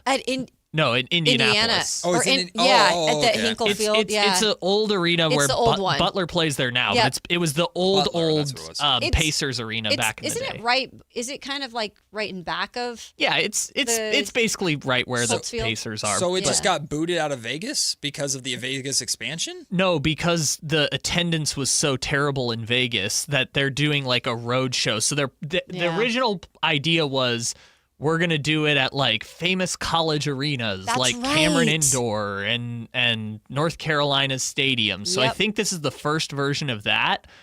But I think the NBA is a little embarrassed that they had to move it out of Vegas because literally nobody attended. Hey, put it in Sacramento. Yeah. We'll show up. Give it to us. We already kick ass with the California Classic. Seriously. Give us the Cup final. Well, they were already saying like we could do it in NBA arenas, but I think they're worried that the attendance is just going to be so terrible that it's going to look poorly on the NBA. So it's just Indianapolis? It's this year at Hinkle Fieldhouse. Okay. Which I think seats like 10,000 or 15,000. Yeah, it's not huge. But they're probably going to do different venues year to year. So kind of like the NFL draft where they kind of go to different cities, different venues. I'm interested to see how that works. I just think they did not anticipate that in-person attendance would be so little for the NBA Cup that now they just don't know what to do. And I think that's probably why they announced that yesterday, because they didn't really want people talking about When's it. guys, remind me the dates of the NBA Cup again? Well, the final is usually in December. Yeah, so it starts in like early November. No, it starts October 30th. Oh, there you go. Okay. Yeah. Okay. So, and then it goes into, It's usually like the week before Christmas is the last round. Okay. Yeah, typically. Anyway, here are the Cup groups. Okay. We'll start with the Kings group. They're in West Group C. Their opponents, the Western Conference champion San Antonio Spurs, the Los Angeles Lakers, the Portland Trail Blazers, and the Golden State Warriors. What do all four of those teams have in common, you ask? Well, all four of them were in the postseason in some capacity last year. The Warriors were a play-in team. The other three were playoff teams. Sacramento Kings were neither. not even close. Uh-oh. That's quite the group there. Portland, obviously, going to have a healthy Damian Lillard. They've got Ja Morant. Interested to see how they work Denny out there. building Denny off his great year. which I thought, excellent year for Avdia. Obviously, the Spurs they're going to have, their pants on fire this year, trying to Can you imagine if the Kings beat the Spurs in a cup game, though? Oh, all the De'Aaron Fox stuff. God. That game has to be in Sacramento, I didn't right? even think about this. Kings, We're going Spurs, back to Fox, baby. Kings Spurs cup game has to be in Sacramento. If there is a God, and De'Aaron plays a cup game in Sacramento, and that's when he shows up, of course. And then the Warriors. Dare I say the Golden Warriors. guys with LeBron? Come on, baby, bring on the old folks home. Yeah. Although we already did the Kings beat the Warriors in the play-in. Remember when Malik hit that buzzer beater to knock the Warriors out? We ended the Warriors dynasty because after that, Clay was gone. Right. We broke up the big three, and then Clay came back the next year and dropped do I still have that drop in here? Let me see if it's there. There used to be a joke where I would call Klay Thompson a bum. For that bum Klay Thompson. Damn! Yeah. Do that to my boy? It used to be a running joke because he had that 0-point game, and then he put up 25 in the play-in against the Kings. Hold on. Your boy. Yeah, he went to watch. I mean, I'm a year removed from him in terms of Got it. Yeah, school and Of everything. him being at Wazoo. Yeah. Gotcha. I was a huge fan of his. The other NBA Cup groups, West Group A, the Denver Nuggets, the Houston Rockets, the Phoenix Suns, the Dallas Mavericks, and the Utah Jazz. West Group B, the Thunder, the T-Wolves, the I know Clippers. what Kyle was doing over there. What'd I miss? He was going to go, do you like jazz? No. The Thunder, the T-Wolves. You like jazz? No. I do like that Kayla can see me now because Yeah. she's learning my tendencies. Yeah. The Thunder, the T-Wolves, the Clippers, the Pelicans, and the Grizzlies are West Group B. So that's a breezer. That's a soft group That's over a there, other than Febreze the one. Thunder and the freaking Timberwolves. In the East Group A, the Pistons, the Raptors, the Magic, the Bucks, and the Nets. East Group B, the Knicks, the Cavs, the Sixers, the Pacers, and the Heat. That's going to be a good group. Yeah. Jesus, I know, right? Jesus Christ. And then the East Group C, the Celtics, the Hawks, the Hornets, the Bulls, and the Wizards. So those are your NBA Cup groups. In soccer, don't they call it a group of death? That's like That is group of death. that is a death group. Again, it's Yeah. the Knicks, the Cavs, the Sixers, the Heat, the Pacers. Jesus. That group is crazy. That's crazy. Oh, God. What? Yeah, Kimberly, what is this video LeBron posted? She said, did anyone see the video LeBron posted? People saying it's a tease to where he's That's going. him in his car in Akron. Oh, when he's driving around. I told you that yesterday. And he was singing a song that people Okay. are interpreting him saying he's going back home to Cleveland or something. I don't know. Okay. Who Northeast cares? Ohio. I just only watch his golf stuff now. LeBron golfing and Is he having a white any beard. good? They're all professional athletes. They're good Well, at I everything, know, and it's but stupid. Steph But Curry's a good golfer. Steph Curry's an But I can say insanely that good because I golfer. know I've seen his stuff. I think LeBron is probably getting good. Yeah. He's spent enough time to be. I can tell you he's better than me, but that ain't saying much. Yeah, Cleveland would make sense for him to go back there. Mhm. I think it was Windhorse. Someone was reporting that James Harden's willing to take a pay cut to have Yeah, I LeBron bet he is. come. Yeah, let's do bet this he now is. because we were going to do a segment on this, but I don't want to cram in the. Yeah, so let's do this right now. So we've already talked about and we've had our fun with the LeBron James to the Golden State Warriors thing, which I, of course, am very much hoping happens. However, the actual legitimacy to the Warriors conversation is that the Warriors are reportedly the most aggressive suitor. Yeah. They're the ones that are really trying to make this happen. The like you talked about, James Harden and Donovan Mitchell are both very interested in playing with LeBron in Cleveland and welcoming him in per report. And yes, James Harden is willing to take a pay cut. He declined his $45 million player option or whatever he had, is open to signing a lower money deal to give Cleveland the money to bring LeBron James in. There have also been reports, I think it was what's his name? Radio show host in Miami, and I'm blanking. Oh, Dan Le Batard. Dan Le Batard, yeah. Talked a lot, the LeBron to the Miami Heat is very real. I think that Shams mentioned that today. Yeah, Giannis is very open to it. Brian Windhorst mentioned today that Denver could be in the mix. But the main thing that we got, the main news of substance that Shams put out was that LeBron is open to accepting a minimum contract to play for a contender, which if that's the case, the Warriors are probably going, uh-oh. Yeah. Because the Cavs and the Heat now move to the front of the line. I agree. Right? Because both of those teams are trying to contend. They just, with what the Cavs are doing, and then going out and getting Giannis. You're not bringing Giannis in to be we're okay being a fourth seed. Yeah. LeBron, I think the way he thinks, I'm starting to understand the way he thinks. And he just always wants to do like what other people haven't done and what he can be talked about at bullet points in his career. Let's all be honest. Like, he loves the limelight. He loves the attention, and there's nothing wrong with that. Like, he's done so many things that other players haven't done. But to know that you could go back to Cleveland after you've been there 2 times, one was not the greatest in terms of how you parted ways. You come back, you win a championship, you go win championships other places, and then you end your career in the place that you're from. And I know this for a fact. He's tried and true to Cleveland fans, and Cleveland fans are spectacular. Yeah. They really are. They're special.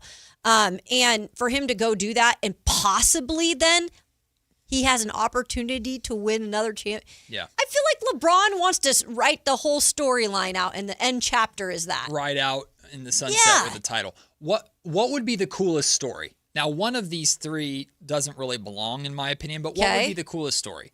LeBron goes back to Miami, wins a title with Giannis. That's where he won his first title, of course, Miami. Mm-hmm. LeBron goes back to Cleveland, wins another title with Cleveland. That's his home, and he leaves as the hometown hero. Or LeBron goes to Golden State and somehow wins a title with Steph Curry in that old man group. Like, what? Take our bias out of it, because honestly, I don't want the Warriors to win another ring. I want LeBron to go to the Warriors because it would be fun and entertaining, not because I think they'd win a title. I don't believe they'd be contenders at all. But if he won a ring with Steph, the Warriors got one more ring. He did it with Steph. He did it with his best buddy Draymond and Jimmy Butler or whatever the hell. Like, that'd be a pretty incredible story, too. So which of the 3 do we think would be, like, the best story to end LeBron's career? Miami's the most boring one. Take that out for me. I always like a good hometown story. There's something special about a hometown guy and their love for their city and, all of that. A city that is not talked about much either.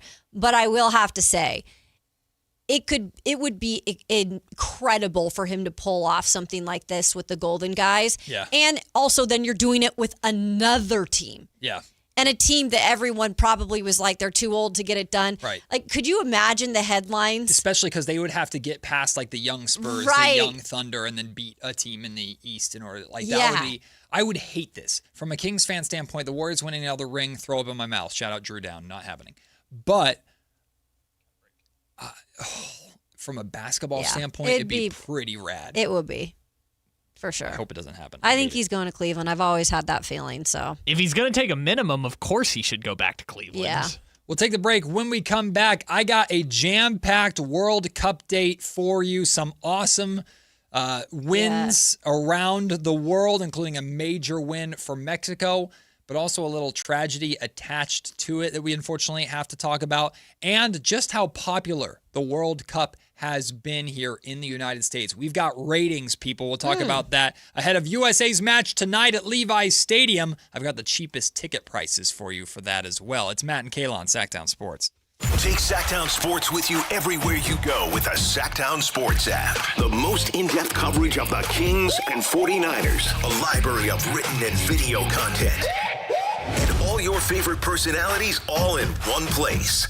Download the Sactown Sports app today and get in on the action. Your local sports leader. Sactown Sports 1140. Hey, this is Jelly Roll. As many of you know, my song Winning Streak is about my own personal struggles with addiction. I first sought help for my addiction at 14 years old. Start your recovery journey. Choose a proven addiction treatment option that's right for you at ChooseChangeCA.org. The real you is worth recovery. Choose Change California provides access to proven treatment options for addiction to opioids and stimulants. ChooseChangeCA.org. This is your chance to recover your life.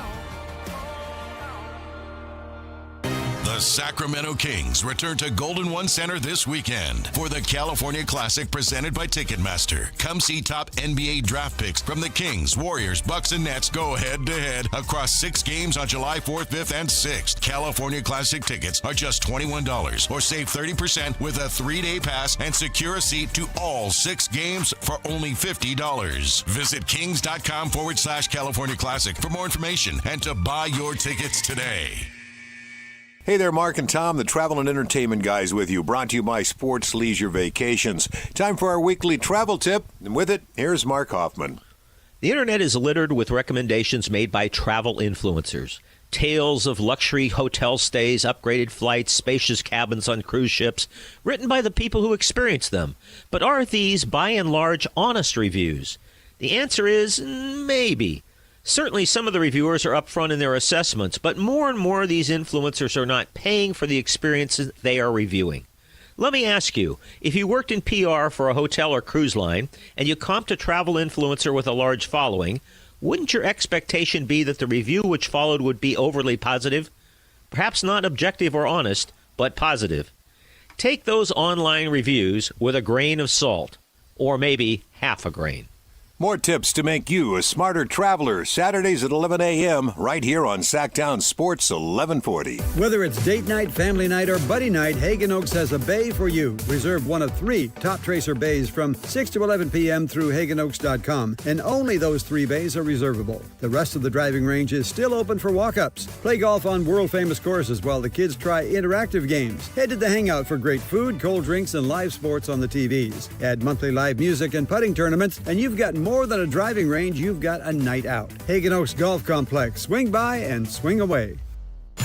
This is Sactown Sports 1140. Hey, it's Carmichael Dave. What's up? It's Matt George. What's good? It's Alan Stiles. With the most trusted voices in the community. This is Jason Ross. Hey, it's Kayla Anderson. It's Whitey Gleason. Ready to help promote your business, both as partners and customers. All you have to do is ask. Pick up the phone, dial pound 250 and say, grow my business to get connected with a team member today. That's pound 250 and say, grow my business. Our team will review your product, quickly pair you with a perfect endorser, and create video and audio samples all at no cost or obligation to you. With the most live and local on-air lineup, a dynamic content-driven website, and a state-of-the-art mobile app, Sactown Sports 1140 is tailor-made to help you connect with a sports audience in Sacramento. So why wait? Dial pound 250 today. Say, grow my business, and let us help take you to the next level. Hi, I'm Justin Gingery from the law firm of Gingery, Hammer, and Associates. When you have been injured by the fault of another, you will want advice you can trust. If you know an attorney you can trust, I hope you call that person.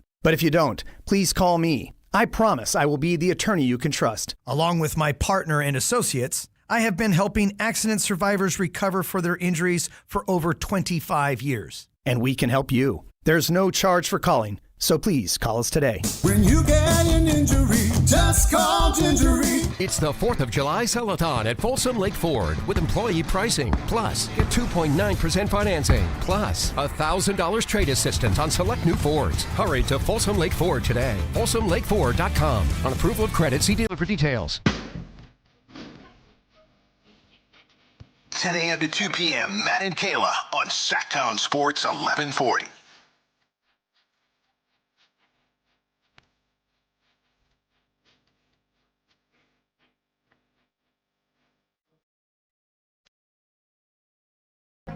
The World Cup continues to be dramatic.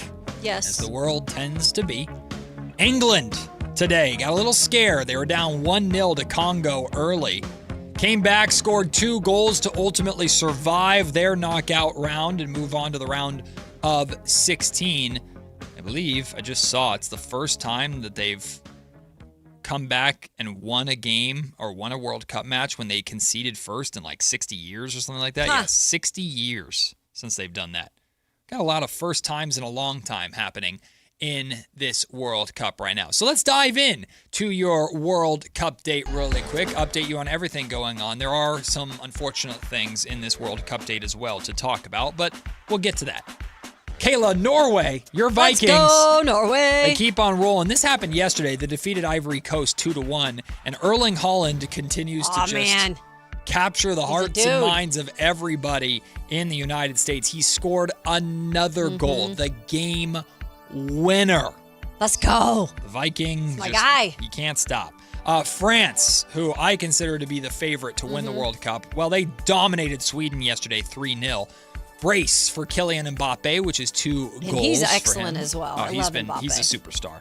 And the big game last night, the big story last night, Mexico defeating Mexico. Yeah, that's right. Christopher Laud there. Mexico defeated Ecuador 2-0 to advance. It's their first knockout stage win in 40 years. That's crazy. It's a Mickey Mouse knockout stage win. That's crazy. Don't do that. Mickey Mouse knockout. Don't do that to Damn, Mexico. I was arguing yesterday. So their whole thing is the fifth game curse because they always lose in the round of 16. Okay.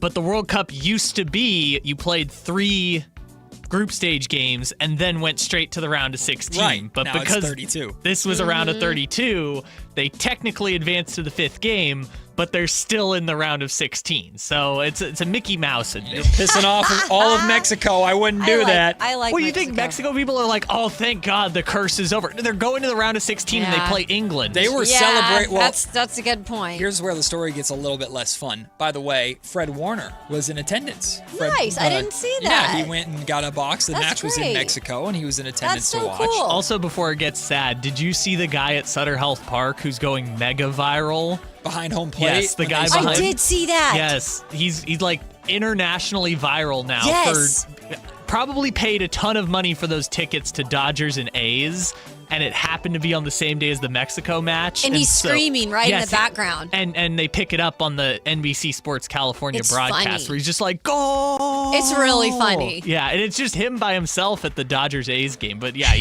I'm watching Telemundo. He's on like he's gone mega viral. I just saw it on there too. Yeah. There's a very cool photo of the streets of Mexico City just being flooded with Mexican soccer fans just celebrating the win.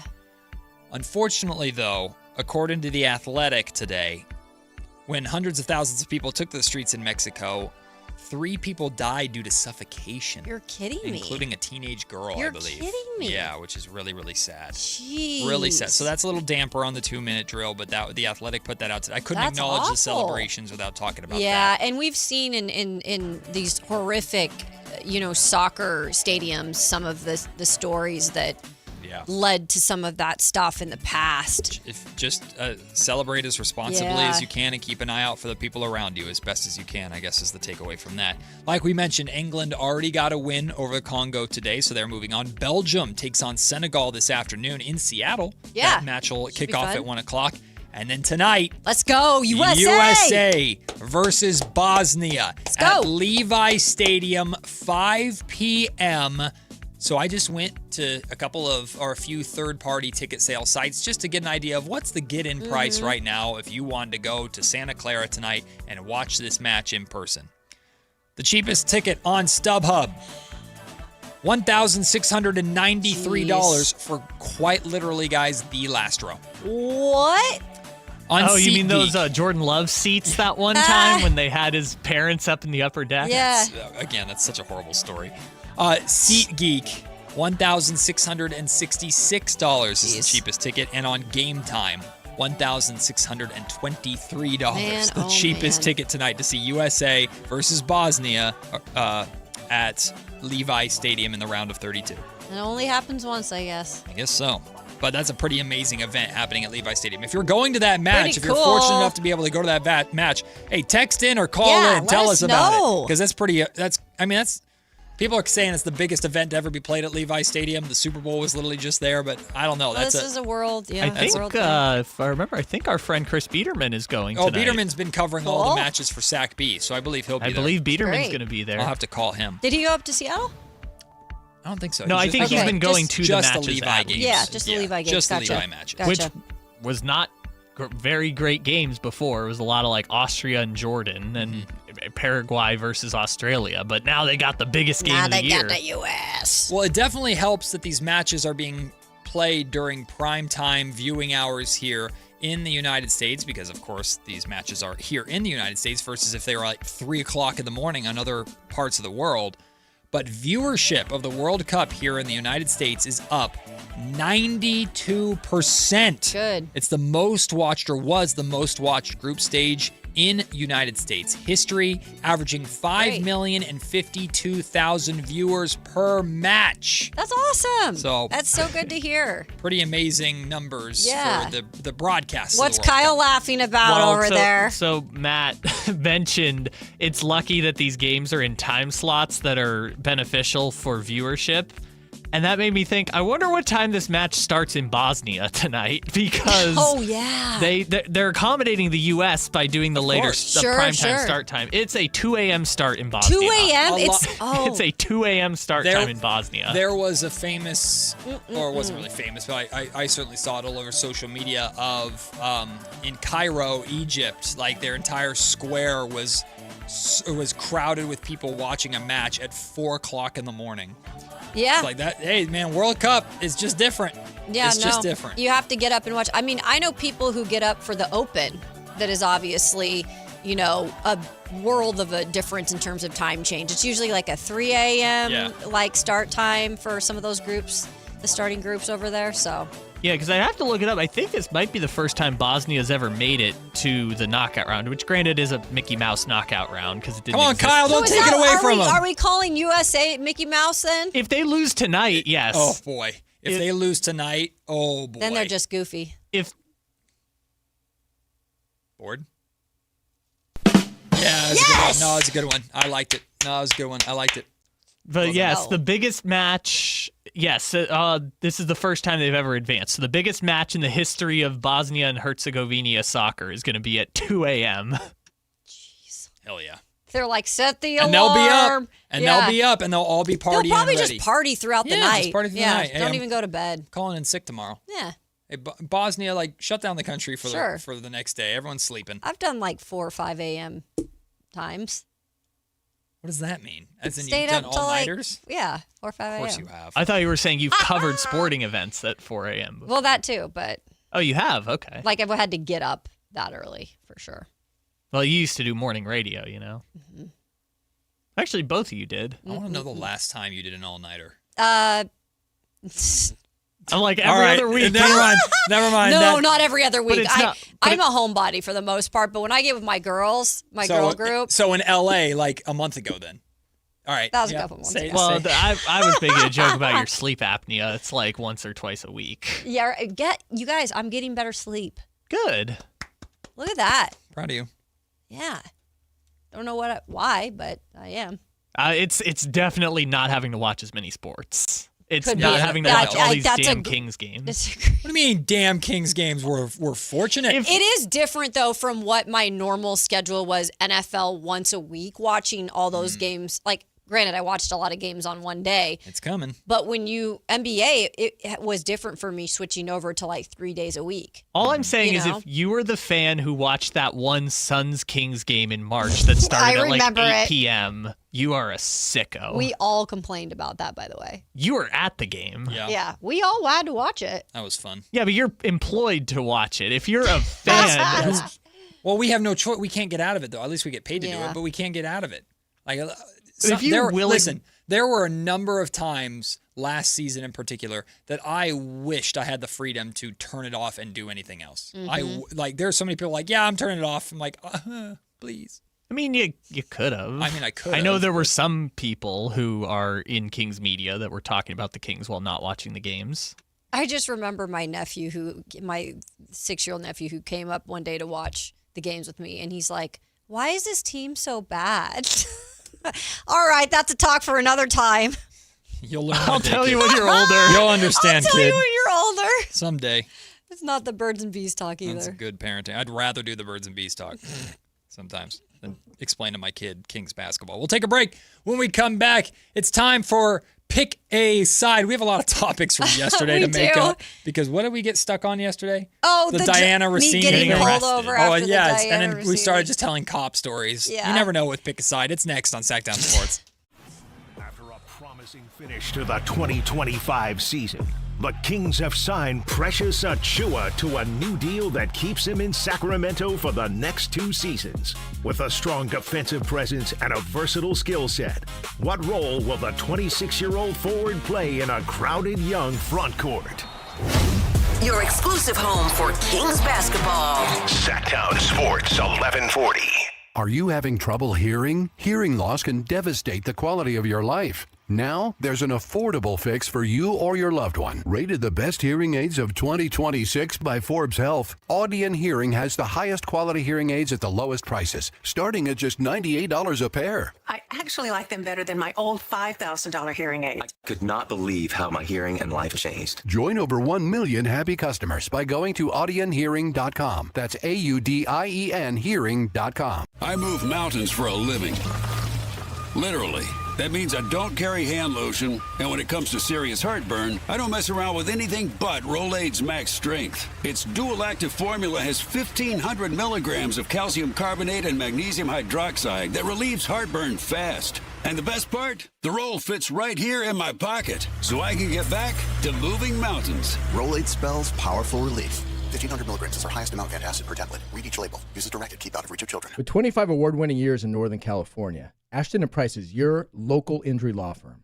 Pro attorney tip: if a firm presents as local but they're in LA, red flag. If your first consultation is not with a lawyer, big red flag.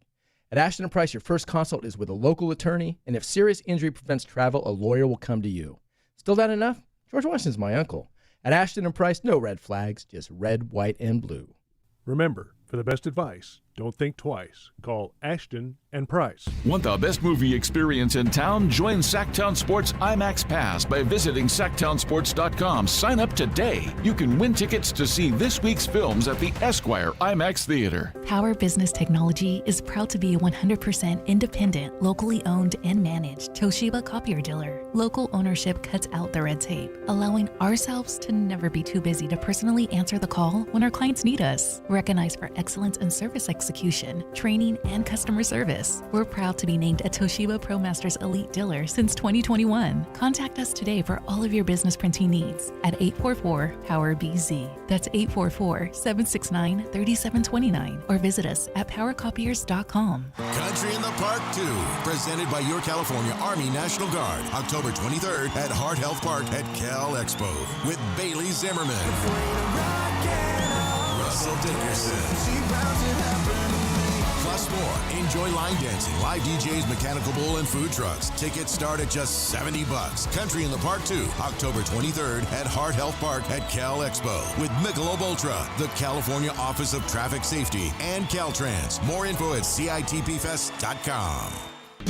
Only one radio program captures the excitement of hunting and fishing as it happens. The award-winning California Sportsman with Sepp Hendrickson. Only California Sportsman takes you where the action is. Live on the water, live in the blind, and live with the top pros and experts in outdoor sports. California Sportsman with Fishing Hall of Famer Sepp Hendrickson is your premier destination for all things outdoors. Sepp's Saturday Morning Outdoors. Ultimate Bass and California Sportsman, 5 a.m. to 8 a.m. Saturdays on Sactown Sports 1140. Struggling to find your perfect Ram truck? Look no further. Hoblet Dodge Chrysler Jeep Ram in Woodland has the best selection of hard-to-find Ram heavy duties, and right now you can save up to $14,000 off MSRP on new 2026 Ram 2500 and 3500s. Your new Ram is waiting at hobletdodge.com.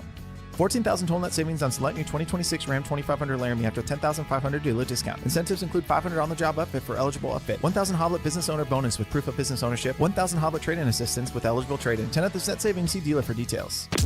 Pick a side, any side. It's time for Pick a Side on Matt and Kayla. I am frantically adding one last Pick a Side topic if we get to it today. So hopefully we get to it. Wow, it had to be good because usually you. I'm not contributing to this. But you don't need to. You Pick do a all side this is other the stuff. Pick a side is the Kayla Anderson special. Stuff. She picked good ones today. She did. Let's dive right into it. Let's not waste any time. Kyle, take it away. Go. Really, she picked a lot of these yesterday. We just never got to I them think I added like one today. Yeah. The one that's the one I want to talk about. Oh, that's the one I have. I kind of liked that I one. have strong opinions on Oh, that. okay, well, let's get to it. Let's go. Yeah, Okay, let's so go. first off, the Oregonian Bill Oram, I believe, is reporting that the Blazers are reportedly in deep negotiations over an arena deal that could spell the end of the Trailblazers' time in Portland, What is even going though, on? the NBA still has to approve. If Sacramento knows sure. anything, it's that the NBA still has to approve those things. So do we think that the Blazers will eventually get relocated? With this new owner, you guys, I feel he's the devil. Ugh, I don't like it. I don't know what his deal is. I think he's trying to bring this team back to the South or something. like because I'm still confused on why he bought the team, what the point of it is, and it makes me feel like, honestly, he has some bigger plan for them. Sure seems that way. And so I do think this could end up being relocation for Portland, which is I don't love Portland. Like, it's not a city that I just absolutely love, but those fans are so dedicated and they love their team there, and that's their pro team. Don't take that away. Listen, don't take that away. Tom Dundon is putting on a clinic of how to piss off and alienate the fan base of your organization super, super quickly. He's just been a disaster ever since taking over in terms of PR moves. It's like dun dun dun dun. That's the Tums commercial. Exactly. Makes me want to eat Tums. Ew. Who wants to eat Tums? I don't know. They're kind of like little candy. No, they are absolutely not. Both of you, get some help. Wait, they're like the if you eat Tums like it, don't do that. Valentine's things. No, do not do that because chalk hearts are bomb as hell. Chalk hearts are gross. Never mind. Jesus, Matt. Never mind. We're never getting past this first one. Chalk hearts are bomb. Oh, God, so gross. is candy corn. Okay. Screw y'all. Oh, my God. Eating Tums is candy. I hope you guys have a stomach ache. Let's not do that. That's probably very bad for you. Very dangerous for you. Anyway, the Moda Center is old as hell, and they need a new arena because that arena sucks. But I will always stand up, as if I need to, for Portland Trailblazers fans because the one time I've been to Portland for a game was when the Kings clinched, and Blazers fans were so wonderful. They were so nice to all the Kings fans there, super congratulatory.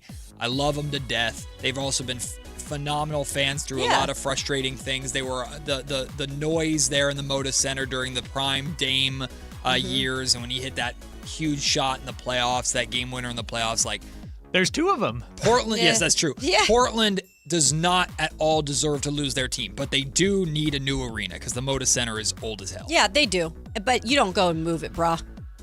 Yeah, brah. But the NBA is also, from the Sacramento story, like if the NBA wants the team in Portland, team's going to stay in Portland. Yeah, I don't know. But this guy's evil. I guess the flip side, though, is why did they approve him as the owner if they didn't at least have some sort of intention? That story was crazy. It's like he demanded an entirely publicly financed arena. Like he went into the legislature. It was crazy. It's bizarre. And again, I don't have like what connection. I just don't think there's any. I mean, I get it. They want to just show off their money sometimes, but all the way in Portland and an NBA team, it's just weird. Jim Ingram, yes, Smarties. Smarties are good too. Smarties I actually do like. Smarties are bomb. Yeah. Smarties are not Tums. Anyway. Or those heart candies. Those are good. Chalk. Oh, I'm bringing them in for Valentine's Day and I'm eating them myself. Oh, good, because I don't want them. I like them, but I'm a sugar person. Just put it in my mouth. It's good. Anyways. Don't crop that. Crop? Is it a photo? Don't crop that. You cut hey, that. Instagram. I don't know. Isolate. Yeah. I don't know. Don't crop that. Speaking of cropping, ESPN is cropping their radio lineup again. There we go. Hey, look at that one. And this guy could be crop dust in the studio once again. Grand segue, Kayla. What? Well, okay. He just seems like reverse he's older. So like, maybe. Are you saying old people crop dust? Is that what you're saying? I think so. Only have old you been people? Have you been I worked in a retirement home. I didn't deny it. Exactly. I did not deny it. Old folks' homes are crazy. They get crazy in old folks' homes. Let me tell you, the drama and the relationships, it's like Love Island, but wrinkly. It's crazy. Yeah, you've said that like 4 times. Sorry. Trivially. So anyways, that crop... Stop it.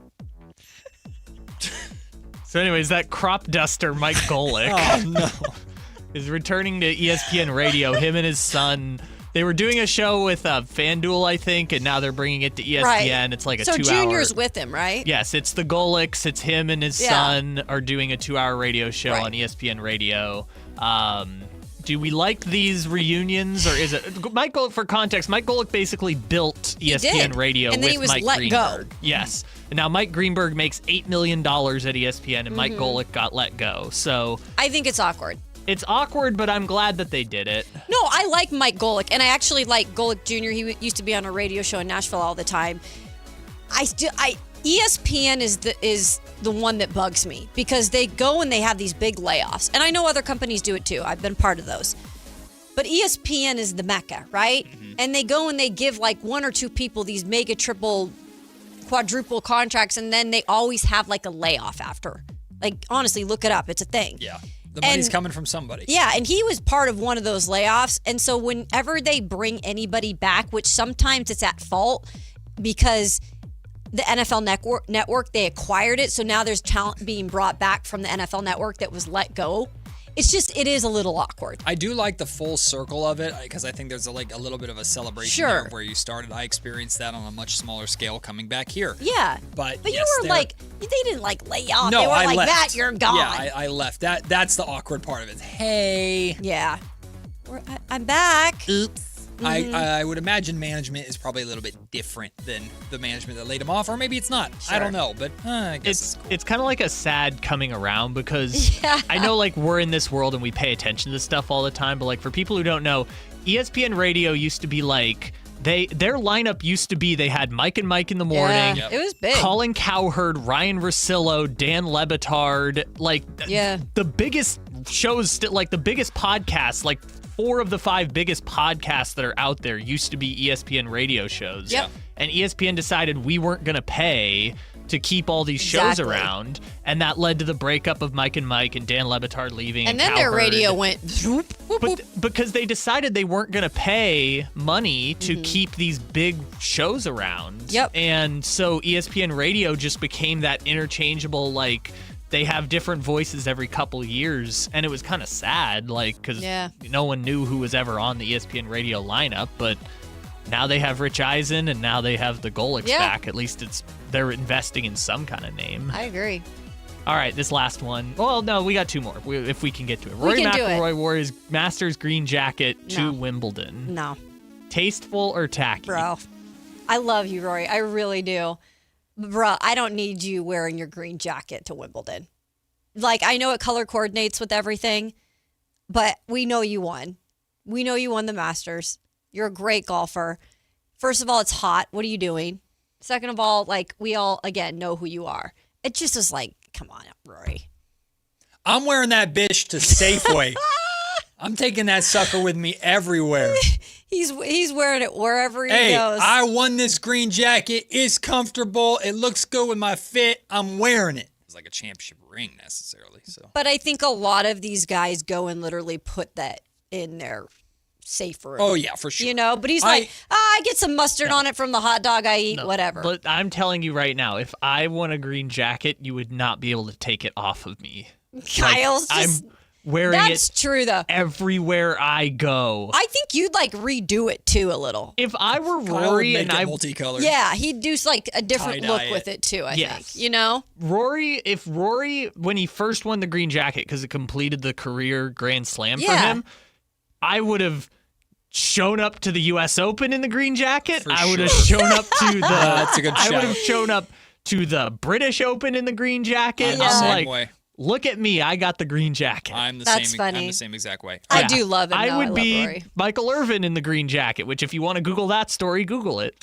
I'm not Googling that because I know what those two names together put, if you go down that log. What did you just say? On your computer? I don't know. What was that? All right, Matt wants to talk about Sac State being in the NCAA. Let's go. It's dope. By the way, today is officially Mac Day. Mac Day and Mountain West Day for UC Davis. So congratulations congrats to them. both. But yeah, the new college football video game, Sac State's in it.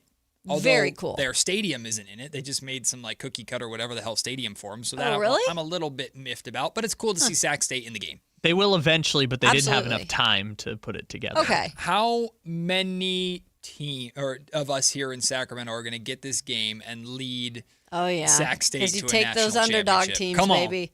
Come on, man. You got to be the first to do it, Matt. I'm gonna do it, and then I'm going to throw 3 interceptions in my first game, and I'm going to restart like I always do. Set it on freshman mode, and you can just go to the championship. I'll still get picked off because I am tragically bad at football video games. We'll take the break. When we come back, it's lunch break time. Hey, the Kings made a not-so-great list in terms of their fan base.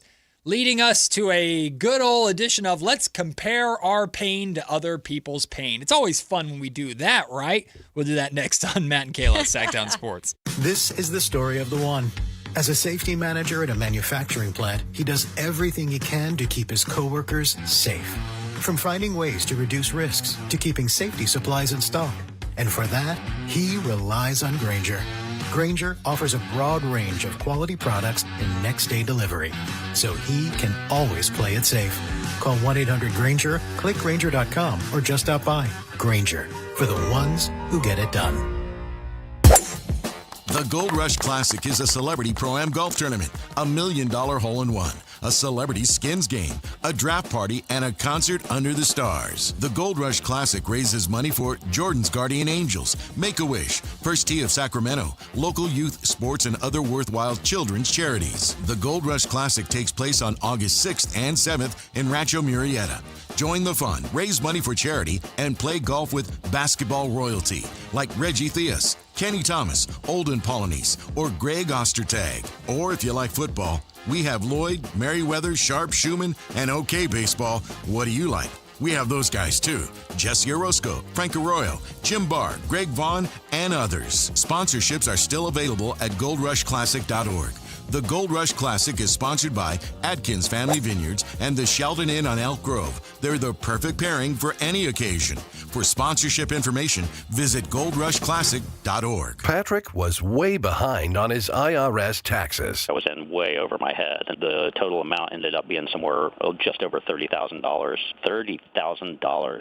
Then the IRS came to collect. Started getting letter after letter. A lien had been filed against me. They were going to basically hang me completely out to dry. He had to do something. That's when I reached out to Optima Tax Relief. Patrick's life quickly got a lot easier. It was very easy, pretty much hands off. They picked up the ball and ran with it. And how'd it go? I couldn't believe it. I had to ask 2 or 3 times. I saved an incredible amount of money. How does Patrick feel about Optima? Couldn't be happier. They definitely helped me. Optima Tax Relief, the best place to call. They're the best in the business. Do what Patrick did and call Optima Tax Relief for a free consultation. Call 800-375-2922. 800-375-2922. 800-375-2922. Optima Tax Relief. Testimonial from an actual client. Some restrictions apply. For complete details, please visit OptimaTaxRelief.com. Hey, this is Jelly Roll. As many of you know, my song Winning Streak is about my own personal struggles with addiction. I first sought help for my addiction at 14 years old. Start your recovery journey. Choose a proven addiction treatment option that's right for you at ChooseChangeCA.org. The real you is worth recovering. Choose Change California provides access to proven treatment options for addiction to opioids and stimulants. ChooseChangeCA.org. This is your chance to recover your life.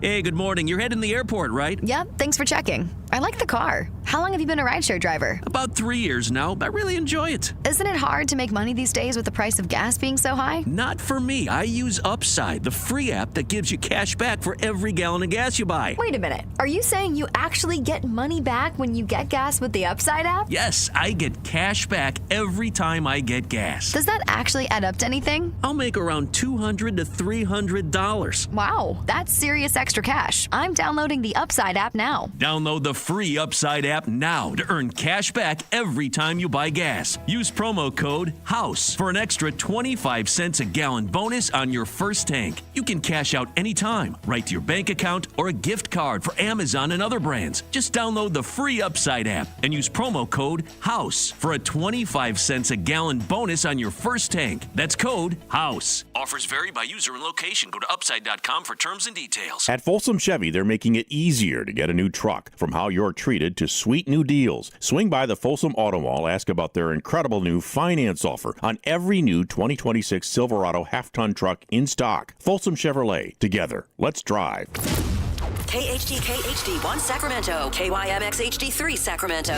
From the Power Business Technology Toshiba Studios. Sactown Sports 1140.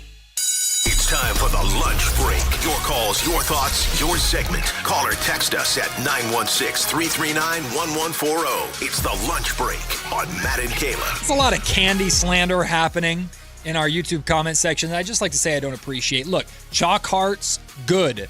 Candy corn, Gross. Good. Black licorice. Gross. Good. What is wrong with you? So the only reason why I'll give black licorice a nod, because my grandfather, who, by the way, Norwegian all the way through, that was a thing. Like you said licorice, it was black licorice, not red. Yeah. You know, he's like, what do you mean? I mean, both red are good. licorice. Yeah, but he was like, but it's black, like black licorice is what it is. So I grew up on it. Yeah. It's not like my favorite, but I will give it a nod. But I like it. bro, the candy corn, man. What? It's a whack. You're eating wax. It's tasty.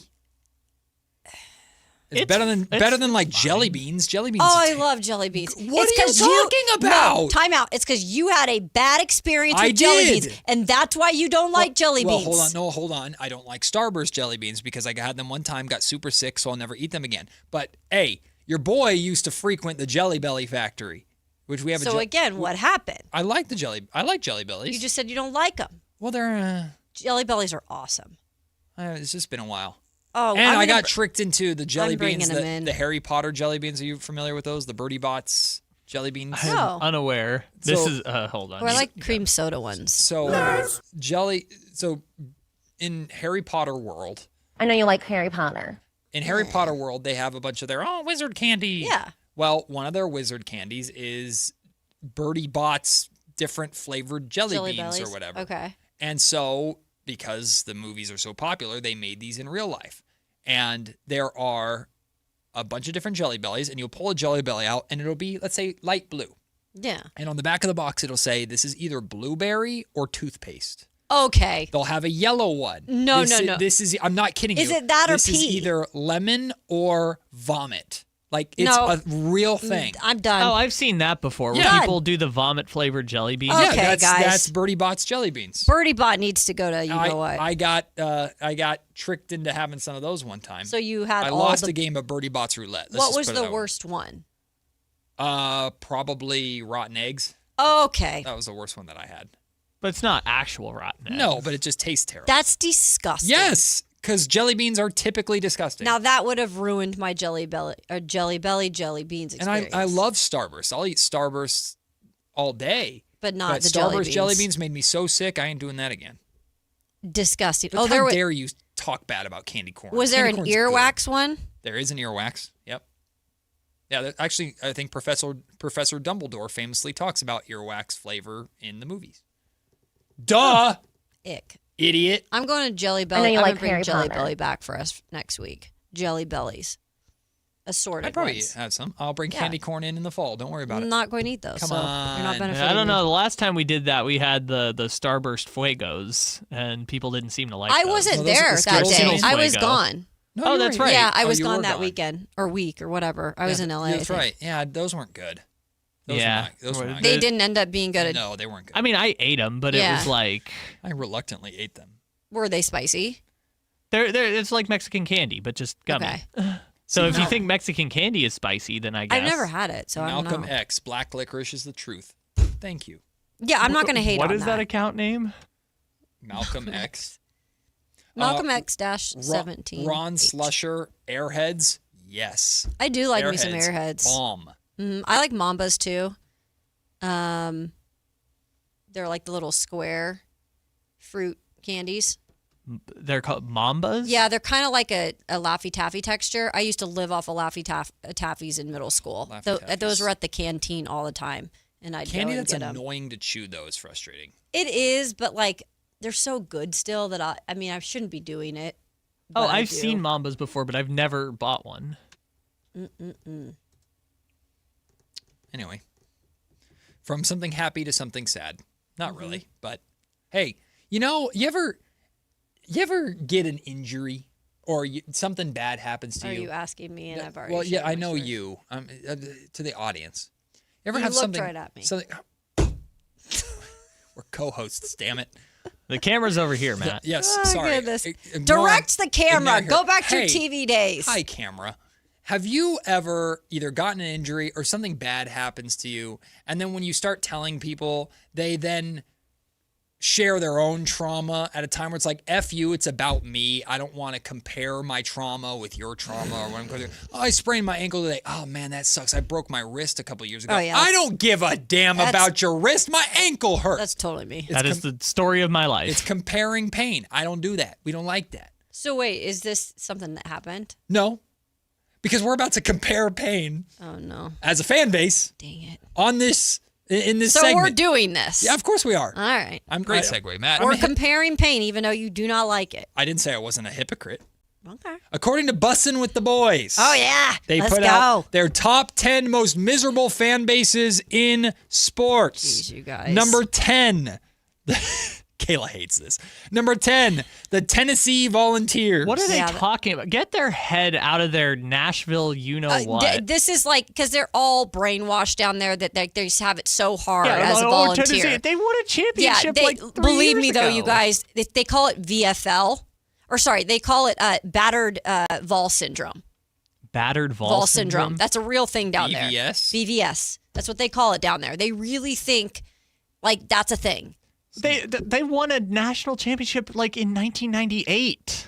Well, that is a long time ago. That for the most tormented fans of all time. Sacramento hasn't won a title since 1951. Also, they won a baseball championship just a couple years ago with Vitello. Yeah, exactly. You know? Get their head out of there. They're all about. Yeah, okay. I know. See, I'm with you on that. Marcus gets it. Some people can't let you have your moment. That's right. It's about me. I suffered the trauma, not your trauma. Exactly. Oh, if it makes you feel any better, this also bad thing happened to me. No, it doesn't make me feel better. Go away. Anyway, Tennessee Volunteers at 10.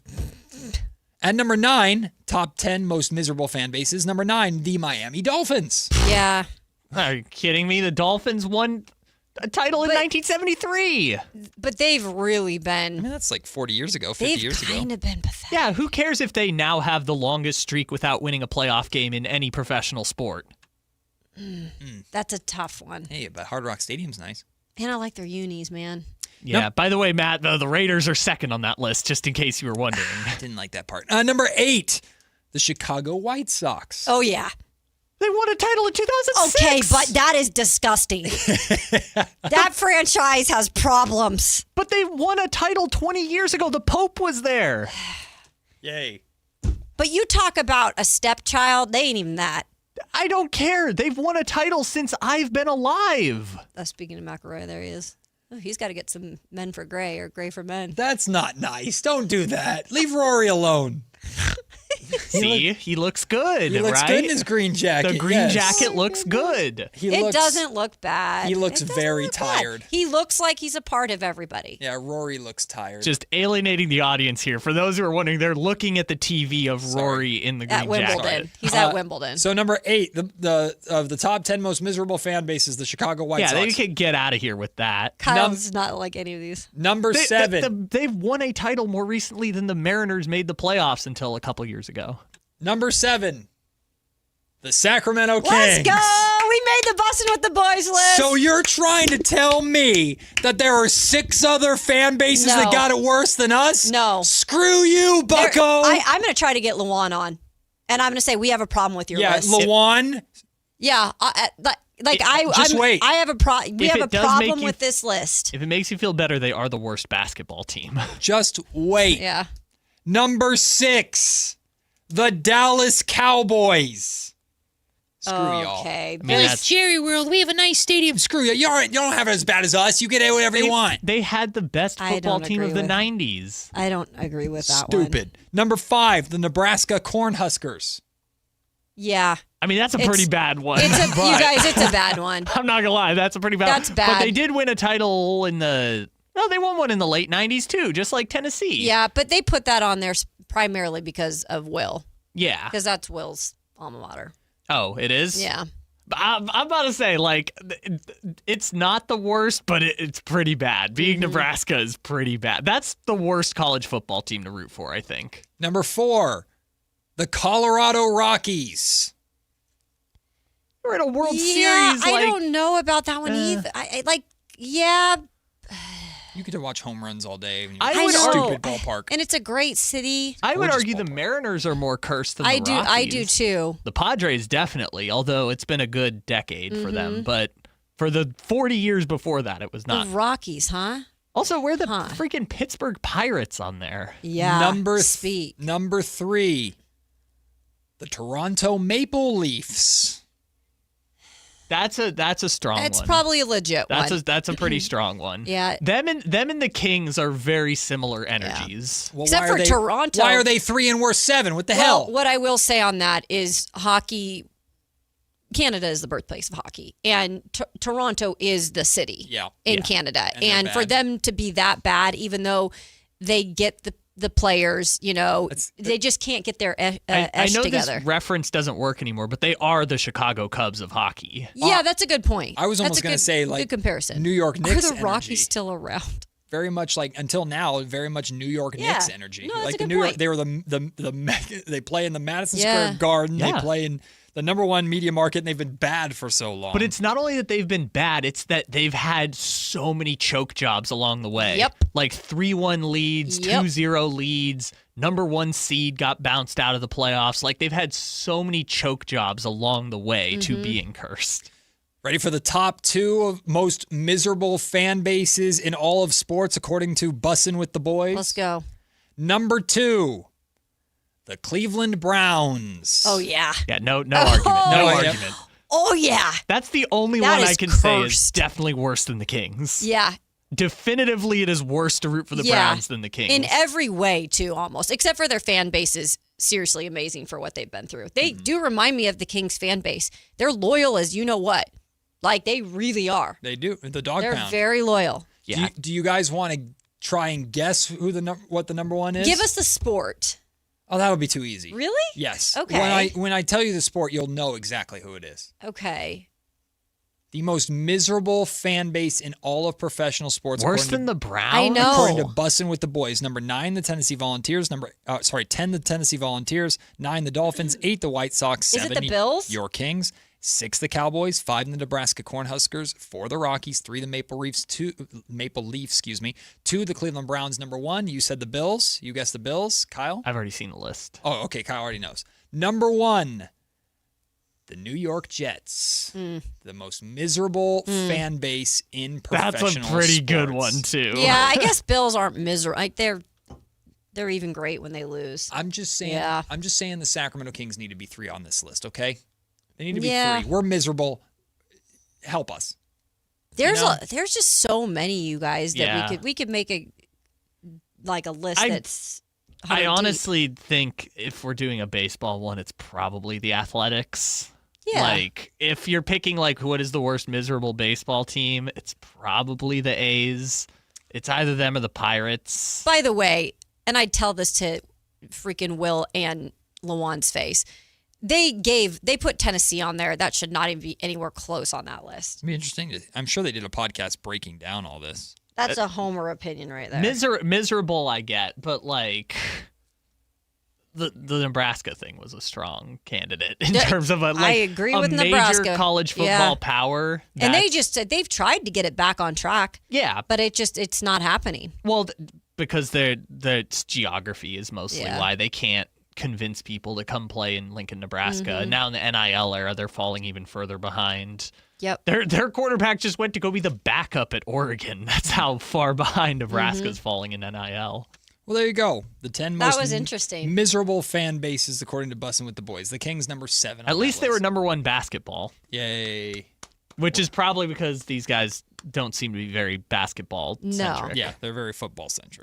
They look it up. Who's the most miserable fan base? Yeah, Dallas Cowboys was a crazy one. I know.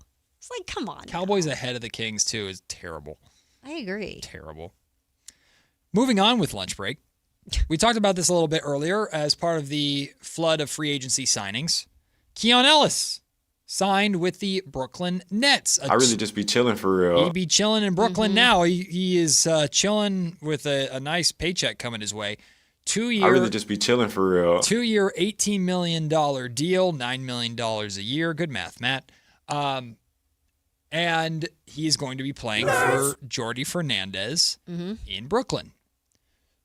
So we now know, because we were speculating for a long time, what do we think Keon Ellis' value is going to be in the market? Okay, we now have a set value of, again, mathematically $9 million per year.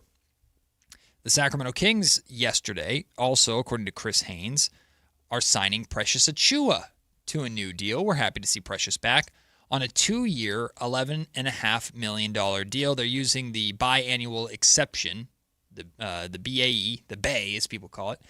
They're using the Bay, the biannual exception, in order to bring in Precious Achiuwa. Again, on a 2-year, $11.5 million deal, which is roughly 5.5-ish, 5.7, something like that, $1 million per year. Slightly more than what they were paying, a few $100,000 more than what they were paying Devin Carter in his contract that they traded to the Atlanta Hawks. So I ask this question. It doesn't have to be a one or the other conversation, but this is just where we are at. Which contract would you rather have had for the Kings? Keon Ellis on a 2-year, $18 million deal, if he's still here in Sacramento, or Precious Achiuwa on the 2-year and $11.5 million deal that he has reportedly agreed to? The latter. And again, maybe it's because I wasn't as connected to Keon as a lot of you guys who covered him or the fan base that have watched him for a long time. I kind of just saw it for what it was worth last season. And I know that maybe he didn't get his fair share of minutes and there was the log jam. But I do feel like I look at it as just Perry came in, he identified who fits his team moving forward, who doesn't. And I do feel like Precious Achiuwa also came in with a lot of odds against him because he was sitting on his couch and proved to everyone, like more than proved, that he was worthy of a contract, of a new contract, obviously this year. And I think part of it also that we don't talk about is like, I do believe we've had conversations about, did Keon even want to be here? Like, I do believe there have been conversations had about that. I do believe Precious Achiuwa wanted to also be here. It is a little bit less of a deal in terms of the money factor. I just think the size, it's a good thing to have Precious in terms of that.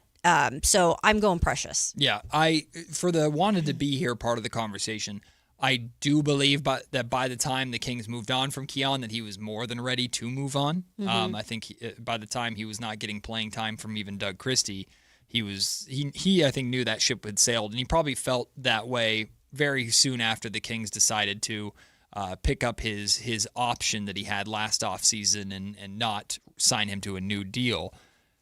But I do believe before that, I think he was more than open to coming back to the Sacramento Kings on a new contract. He ultimately just wanted to start getting paid what he felt that he was worth with the impact that he felt he was having. But I get that. The playing time certainly fed into that. But if, in my opinion, not to take anything away from who Keon Ellis is as a basketball player, because he's a good three-point shooter, shot 40+% from three-point range, and is a good point-of-attack guard defender. For the value, the money, which of course the Kings don't have a lot of it right now, and what the Kings need, I think Precious Achiuwa makes a ton more sense for Scott Perry and his team going forward. So I would certainly choose the Precious Achiuwa deal. I'm just curious, not to pit two guys against each other who have nothing to do with each other. That's not the point of the conversation. It's not like necessarily a I like Keon more than Precious conversation or vice versa. It's for what the Kings need and what the Kings are looking for. I think that Precious contract is ultimately better for them than what the Brooklyn Nets had to pay to bring Keon in. Yeah, and I think there are still people, and I respect it, people who, ride with Keon, and their answer is probably Keon. And I'd like to know if there's anybody that wants to call in or that's on the YouTube chat to explain the why you would like Keon here on that deal. I'm just interested on the why part of it, which is, again, I feel like your own. People would have, if now that we have this context, like we talked about earlier in the show, Kayla, and please do call in if you feel this way. I'm sure there are a lot of people in Sacramento who saw that deal and went, why didn't we just give him $9 million per year? But the answer to that question is, well, I don't think Scott Perry viewed him as a $9 million player and would rather have used that money elsewhere in ways that he did. Now, of course, a lot of it he used with Dennis Schroeder's contract, and we know that was a dud by Perry, so that certainly might influence some of the takes about Keon. But in general, Scott Perry did not seem too keen to give Keon Ellis the type of money that the Brooklyn Nets just gave him. But Keon's also going and playing for a head coach who is very aware or familiar with him because Jordi Fernandez was the Kings' associate head coach here in Sacramento, the right hand to Mike Brown, when Keon got his start here. Mm-hmm. And it's really, we say this a lot recently because of moves being made, but it probably is the best thing for Keon to be with Jordy, to be with the guy who 100% believes in him, can utilize him in the right way. And knows exactly what he is as a player. Yes. So sometimes it doesn't work out where, you are originally, but down the road you get to be in the right fit. And I hope this is that for Keon, because again, I do like Keon, and I hope he can thrive there. Even with him not playing that much in the playoffs for the Cavaliers, I am a little surprised that we didn't hear more about the Cavs' desire to retain him. Mm-hmm. It didn't seem like, because it went from, I wonder where Keon's going to go or what Keon's value is going to be, to, bam, the Brooklyn Nets signed him. That's a good point. I didn't hear anything. Now, obviously, I'm not tapped into Cleveland Cavaliers basketball and rumors. I didn't see or hear anything about the Cavs are considering bringing Keon back, or this is the number they like. Nothing. It was just Keon's going to Brooklyn, which kind of surprises me, because I think a lot of people thought they traded for the Dennis Schroeder contract so that they could take in Keon. And keep Keon, sign him to a new deal. Because I think even when that initially happened, we took kind of a brief, it wasn't like a bet or anything, but we were like, do we feel like he stays here or that he's on the go after a year? And at that time, it felt early, obviously, but it felt like they would probably give him a new contract. But that did not happen. Keon has moved on to the Brooklyn Nets. We wish him the best there, and congratulations on his big payday after going undrafted and being a two-way player in Sacramento. But we got other young guys to get excited about here in Sacramento. Darius Acuff Jr., Alex Caraban, Emmanuel Sharp, the three rookies. What are realistic expectations for the three of them this season? We'll discuss next before Kayla's 2-minute drill, filling us in on everything that's happening in football. It's Matt and Kayla on Sactown Sports. Take Sactown Sports with you everywhere you go with the Sactown Sports app. The most in-depth coverage of the Kings and 49ers. A library of written and video content. And all your favorite personalities all in one place. Download the Sactown Sports app today and get in on the action. Your local sports leader, Sactown Sports 1140. We all hear the radio ads about the IRS. They tell you to be afraid, to be scared, and they try to frighten you into calling. I'm not here to do that. Tax Relief Advocates is different. TRA is here to tell you that if you owe money to the IRS, whether it's $5,000, $50,000, or $500,000, we have a solution. It doesn't matter if you're sitting in your car, at work, or with your kids. No matter where you are, call now. 800-575-8157. Don't lose hope. TRA can eliminate or reduce what you owe to the IRS. Generous programs are now available that can give you a fresh start. Our passion is taxes and helping individuals fix their IRS problems. We have over 1,000 5-star reviews on Google and an A+ with the Better Business Bureau. You don't need to be afraid of the IRS any longer. End your tax nightmare today by visiting us online at TRA.com or call 800-575-8157. That's 800-575-8157. Tax Relief Advocates. Real solutions for real people. Hi, I'm Justin Gingery. One of the most common questions I receive is, what makes us different from other law firms? At Gingery, Hammer & Associates, we handle your case from beginning to the end. Whether your case reaches a settlement, whether it must go into litigation, or whether it has to go all the way to trial, we will be with you along the entire way. And because we are committed to your case, we are as invested as you are in making sure you get the outcome you deserve. When you get an injury, just call Gingery. Golf to Go is brought to you by the Hagen Oaks Golf Super Shop. Here's Frank LaRosa. We golfers tend to grumble too much. Golf Monthly's Nick Bonfield compiled our biggest complaints. They include our own game. The refrain, is it going to be another one of those days, should maybe be realigned and set about the next shot with positivity. Next is our equipment. We always blame our tools even though they were just along for the ride. Course conditioning is another gripe, and maybe you should try getting up while it's still dark, whether it's 108 or 32 degrees, and deal with global warming, limited budgets, and sustainability. And then go hug your superintendent for what they do. Dress codes get a lot of attention. Some feel the tradition should be maintained, and others are comfortable in T-shirts. It's a game, people. Also in the mix are rules of golf, slow play, the World Handicap System, tee time booking systems, bad luck, and more. I say you get out of it what you're willing to put into it. You're on a golf course, your phone's not ringing, and you might make a birdie or two. Enjoy the moment. There's lots of time left in the day for complaints. That's your Golf to Go. I'm Frank LaRosa.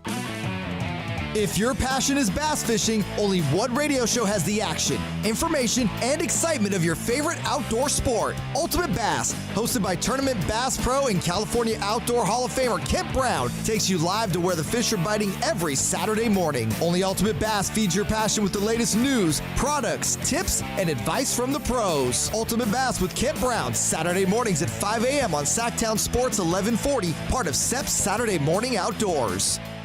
At Power Business Technology, we're not another big box corporation. We're your neighbors, locally owned and operated. We know what businesses like yours need, from reliable printers to high-performance copiers. We'll help you find the right solution with personal service you just can't get online. Need setup or support? We're just down the road and always happy to help. Power Business Technology, family hometown service with big-time solutions. Contact us today for all your business printing needs at 844-POWER-BZ. That's 844-769-3729, or visit us at powercopiers.com. Kick summer off right when you save up to $9,500 off MSRP on new 2026 Jeep Grand Cherokee Laredo Altitudes. You won't find a better looking, more powerful, and comfortable Jeep on the road.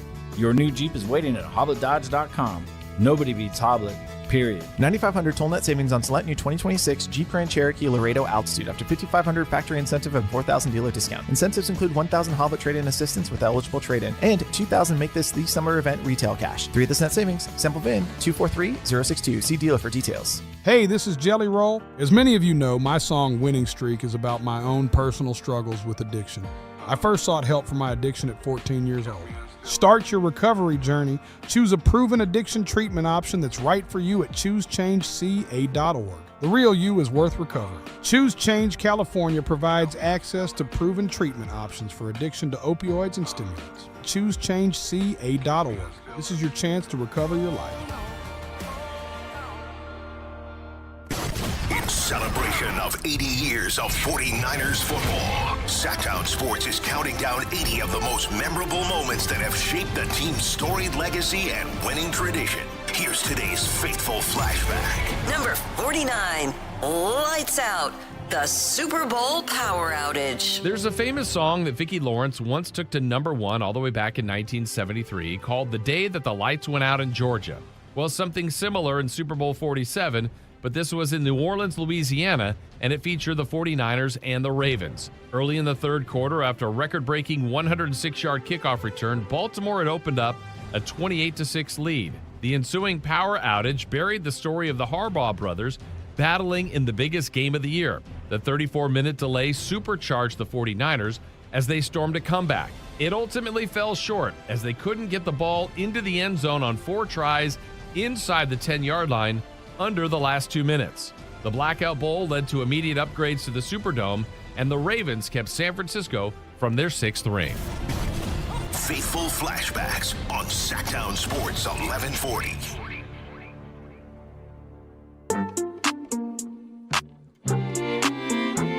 Matt and Kayla on Sactown Sports 1140.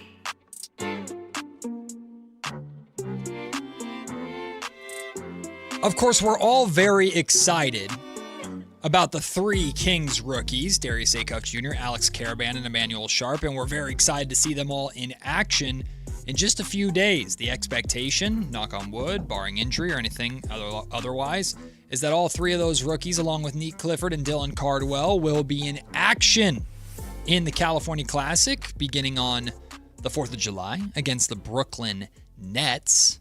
So I'm excited to see them. And we're not necessarily talking about expectations for the California Classic because you just want to kind of get your first look at them and hopefully, especially in the case of like Darius Acuff Jr., hey, show why you're a top pick. Go put on a show and get the fan base excited a little bit. But in terms of realistic expectations for each of these 3 rookies for this season, we'll just go down the line and we'll start with the guy with the most expectations on him in Darius Acuff Jr.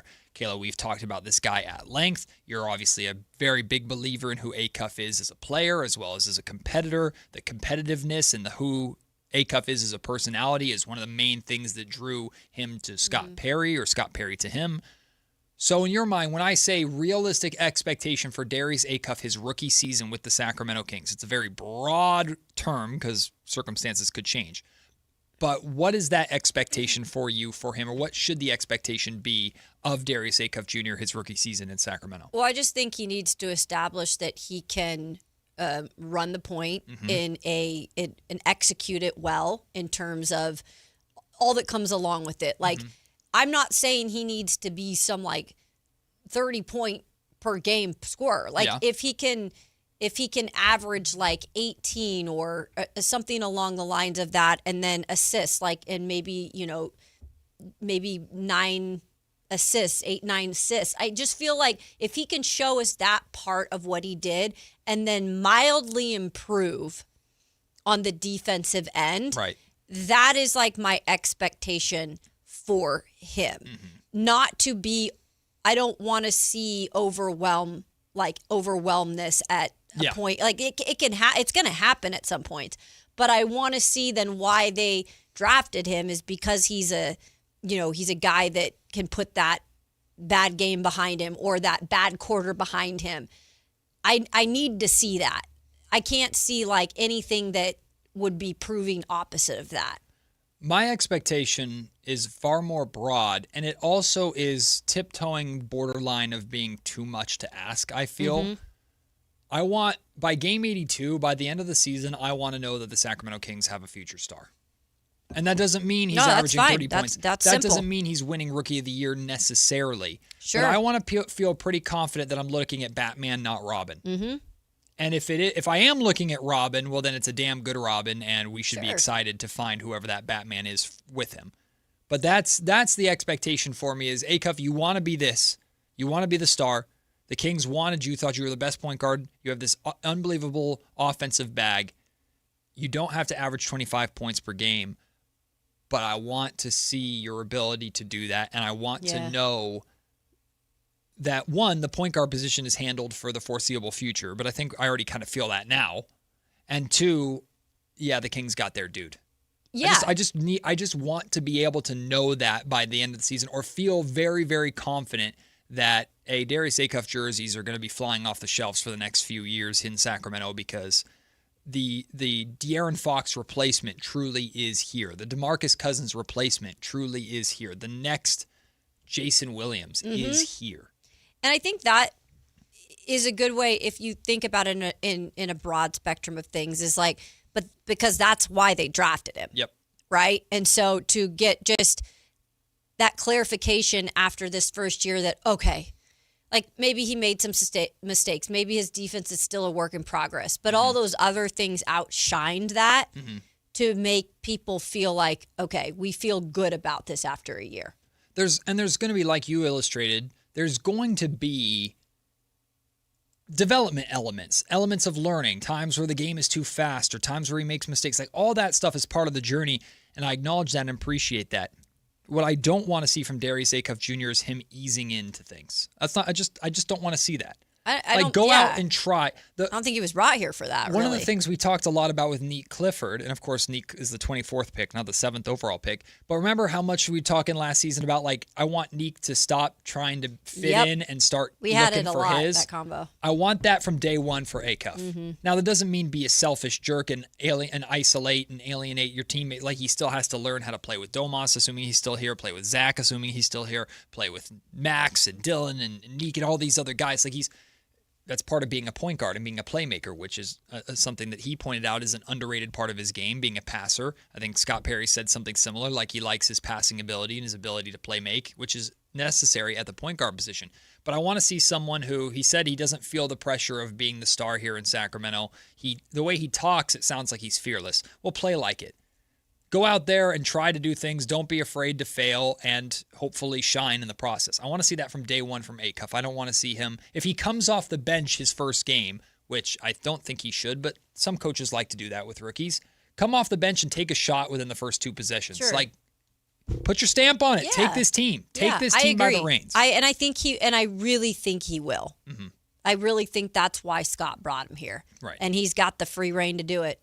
Just put on a show. Yeah. Show us what you can do. Show the Kings they made the right pick, and show the rest of the teams that didn't pick you that outside of the top four, you were the next star available. Or even you should have been in the top four. Play that way. And hopefully be in the Rookie of the Year conversation by the end of it. That's obviously the expectations for the star and the 7th overall pick. Then you get to, the 29th overall pick that the Kings traded up to get in Alex Karaban. Expectations for Alex Karaban. You got to you got to be able to be that 3-point guy. Mm-hmm. You know, you were brought here for obviously your caliber, championship caliber winning and kind of knowing how to do things. And you're a veteran in terms of an older player. I'm not saying he's going to be a rookie here, but he knows how to win. He's been around winning culture. Mm-hmm. I think like being a great guy in that locker room, he's going to be that. Yeah. But you got, in terms of what you did on the court in Connecticut, like you've got to do that stuff here. Yeah. When you're on the floor, because you're not going to be a starter. You're an older rookie. Yeah. So while that doesn't mean you get to skip the learning curve, a lot of the reason why the Kings really liked you is because of all the winning that you did and contributed to at UConn. Mm-hmm. And Caravan said himself when he was asked about the most underrated aspect of his game, he talked about his basketball IQ, and he talked about the read and react defense Smart that they ran at person. UConn Yeah, and Dan player. Hurley ran, and how he had to learn and understand how he fit in that style of offense. And I believe Doug Christie and the Kings want to play a very similar style of offense. So while I'm not expecting him to know everything right when he hits the floor as a rookie, show that maybe you're a little bit ahead of the 8 ball a little bit because of the amount of time that you spent in college and the specific type of basketball you played in college. And I agree completely with you. You're there to help space the floor on offense, shoot 35+% from 3-point Let's range. go. I want to see that. Volume up. And then defensively show that you can handle the responsibilities of guarding the 4 without just being completely torched. Mm-hmm. Even though you're going to be an undersized 4, but I don't think he's quick enough to play the 3. Yeah, he's not the most athletic guy. Finally, and this is a second-round pick, so I don't know how much playing time Emmanuel Sharp is going to get with the main roster, if he's going to spend any time with Stockton, but expectations for Emmanuel Sharp, for me, are pretty simple. Yeah. Shoot the rock when you get the opportunity and just defend your ass off. I was just going to say, when you are out on the floor, when you get those opportunities, and I hope he does, I want to see the pest that you were at Houston. Yep. Like, I want that pest defensive mentality when you're out. Because I think defense sometimes, when I watch a player like him, is sometimes just so fun to watch. Mm-hmm. Like those pests on defense. I think Emmanuel Sharp has the opportunity to win over the organization and the fan base in a lot of ways by being right away or showing the capability right away of being what Devin Carter was supposed to be and what Keon Ellis was without the $18 million attached to it now. Like, if you can be that for this team, you can control that on a nightly basis, just playing hard defensively and then knocking down open threes when you get them. By the way, I just love like Sharp's personality. There's something about him that like makes you want to like root for him. Yeah, he's a goofball. He's got a personality for sure. Can't throw a first pitch worth a damn, but that's okay. We won't judge you on that, Sharp. I'm sure he's going to get asked about that at Media Day. Yeah. He'll probably laugh about it, I'm sure. I'm looking forward to meeting all 3 of these rookies. Same here. When we get the chance to do that in Summer League and in training camp / Media Day in a few months. Coming up next, though, before we get to NBA training camps, we're going to have NFL training camps. It's July, people. Late July is when training camps open, so we're getting there. We're getting close. We're getting close, and it's time for some news around the National Football League with Kayla Anderson and Kayla's 2-minute drill coming up next on Sactown Sports. Take Sactown Sports with you everywhere you go with the Sactown Sports app. The most in-depth coverage of the Kings and 49ers. A library of written and video content. And all your favorite personalities all in one place. Download the Sactown Sports app today and get in on the action. Your local sports leader. Sactown Sports 1140. Toyota's 4th of July sales event ends soon. Hurry in today for a new Toyota. Check out Toyota's 21 hybrid and electrified models. Score deals on the 50 MPG Corolla Hybrid and 51 MPG Camry. Get 1.99% APR on the all-new fully electric CHR or get 0% APR plus finance cash on the fully electric BZ. The 4th of July sales event is almost over. Don't miss out. Toyota. Let's go places. Offers available through TFS to buyers with premium rated credit and cannot be combined with other offers. Ends 8/3/26. With 25 award-winning years in Northern California, Ashton & Price is your local injury law firm. Pro attorney tip: if a firm presents as local but they're in LA, red flag. If your first consultation is not with a lawyer, big red flag. At Ashton & Price, your first consult is with a local attorney, and if serious injury prevents travel, a lawyer will come to you. Still not enough? George Washington's my uncle. At Ashton & Price, no red flags, just red, white, and blue. Remember, for the best advice, don't think twice. Call Ashton & Price. Tired of hearing scary radio ads about the IRS? Tax Relief Advocates is different. TRA is here to tell you that if you owe money to the IRS, whether it's $5,000 or $500,000, we have a solution.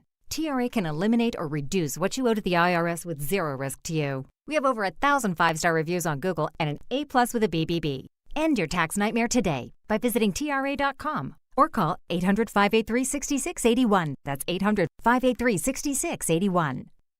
Progressive presents the Museum of You. We begin our tour with a unique piece, a relic from the early big screen television era. Remarkable. Next, we find a juicer, which historians believe has only ever been used once. And finally, compact discs from the emo era. A rare find indeed. Some things should be history, but until then, you could protect what's important to you and save by bundling your auto insurance with a renter's policy from Progressive. Progressive Casualty Insurance Company affiliates and other insurers. Not available in all states or situations. And we're live from the living room as Doug eyes up the matchday spread. He's reaching for the Buffalo wing. Perfect! Hang on, what's this? Oh, he's gone for a can of Pepsi too! Incredible! What a finish! Sensational combination! Look at the delight on his face. There's no doubt about it. It just tastes better. Match days deserve Pepsi. Food deserves Pepsi. Grab a pack of Pepsi Zero Sugar for today's match. It's poetry in motion. I know that hiring can be challenging. You need someone to match your role perfectly. Well, now you can meet them fast on ZipRecruiter. Build your team, build it sooner. Meet your match on ZipRecruiter. Just head to ZipRecruiter.com/free right now to try it for free. That's ZipRecruiter.com/free. Meet your match on ZipRecruiter. Try it free. From the FIFA World Cup to competitive business environments, grand ambitions lead to game-changing achievements. At Bank of America, we're there to support businesses at every step, providing insights and expertise to help you gain an edge. He shoots, he scores! What would you like the power to do? Explore winning business solutions at BofA.com/gamechangers. Bank of America, official bank of the FIFA World Cup 2026. Want the best movie experience in town? Join Sactown Sports IMAX Pass by visiting SactownSports.com. Sign up today. You can win tickets to see this week's films at the Esquire IMAX Theater. Hey, it's Carmichael Dave, and yeah, I've been on the air here just shy of 25 years, and you guys know that when I endorse something, I have a few very important things. Number one, I love it when they're local. Number two, I have to be willing to use them myself. This is where Pest Pros came in, or comes in, I should say, because I've known these guys as Kings fans a long, long time. I also have a mouse problem at my house. I also have a cockroach problem at my house. And I did it the old-fashioned way. Went through Facebook, got a hold of these guys. We became friends. And when I found out what Pest Pros does in the community, I thought, I've got to have you guys on the air. We've got a partner. Locally owned, locally operated. Their kids go to school with your kids. You're going to get pest control somewhere. Get it with Pest Pros. Here's how you get a hold of them. PestProsPS.com or call them at 916-588-9345. That's 916-588-9345 and tell them Carmichael Dave sent you. It's the 4th of July Sell-a-thon at Folsom Lake Ford with employee pricing. Plus, get 2.9% financing. Plus, $1,000 trade assistance on select new Fords. Hurry to Folsom Lake Ford today. FolsomLakeFord.com. On approval of credit, see dealer for details. It's time for the 2-minute drill. Kayla Anderson has the ball, and she's taking us around the world of football. It's Kayla's 2-minute drill on Matt and Kayla. Kayla, we made it to July. And I believe, if I'm not mistaken, July 17th, so 16 days from now, is the first day with certain teams that rookies will start reporting. Yeah, they've moved these days up significantly. Like I remember last year, training camp for the Titans started so much earlier than I feel like years in the past. So yeah, it's like that last week of July, everyone's kind of back in play. Football's almost here. Crazy. And it's time for the 2-minute drill. Kayla, let's go. Let's go. And by the way, guys, I told you yesterday, the NFL has had a rough offseason in terms of things happening off the field. Yeah. And I only know this because doing the 2-minute drill almost every day, like you keep up with every single headline, even the offseason, and it's been a rough one for the NFL. A Lion no more. We have given you the stories as they've progressed about Detroit Lions cornerback Terrion Arnold, the former Alabama star. He was arrested last week on felony charges of armed robbery and kidnapping. Arnold was released from custody Tuesday because he had to post bond, of course, a $1 million bond at that. But the conditions that ensue, not allowed to contact the 6 co-defendants or witness in the case. He must surrender his passport within 48 hours. And he was ordered confined to his residence in Tallahassee, Florida. And again, the big story, though, released from the Detroit Lions. Sad situation. Again, it's a hard thing to work your way back into the league, and most never do it when, again, he's not been found guilty of anything yet. He's going to have to go to court and through trial, but this is not a good thing for the young man. It's just a shame, not just this summer, but in general. Unfortunately, stories like this are more and more common and just like par for the course. It's sad that the NFL is almost used to stuff like this now. Yeah. And teams just, we got to do what we got to do. Like football will always distract, and you'll be able to move on because football will be king. But some of these guys, or some of these teams too, like allow these guys to come back. That's true. And we've seen it. Well, the Lions weren't going to do it, and they, in terms of his money, he had 2 years, $4.8 million remaining on that rookie contract. So I know not as much money as other players, but that's a lot of money when it comes down to it. So not gonna speculate what's gonna happen with that, but it's just a really sad situation. So is this, and I think it's kind of come to an end. We'll just see what happens next year. But I'm calling it the Sorsby Cinema because Brendan Sorsby has had a last couple of months. He has now come out and said he's not going to sue the NFL after they disallowed the supplemental draft, which teams were interested in possibly drafting him in that. So now he is going back to work on his own time. He's going to prepare for the 2027 NFL draft. These stories are fascinating to me because it's always like, how are you going to be looked at going into next year's draft? Right. When, like, what do you have to show as of late? Like, he is a talented guy. I've watched his play, but he has a lot of things to do to untarnish his name. Part of it is like, what can you do on the field? And some teams only care about that if you give them a little time to get past all the gambling stuff. But I think it's a real long shot.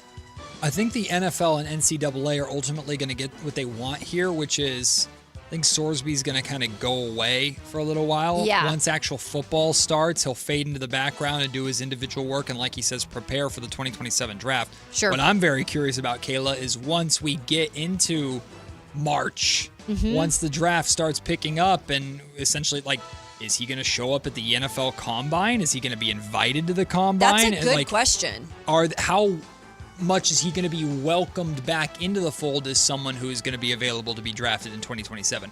That's what I'm fascinated to see. Well, it's up to him because he knows what he's got a real uphill battle. He's got to be in the best shape of his life. He's got to be prepared in whatever he's doing in this offseason. It's like he has a chance to reset things, but it's all up to him. Yeah.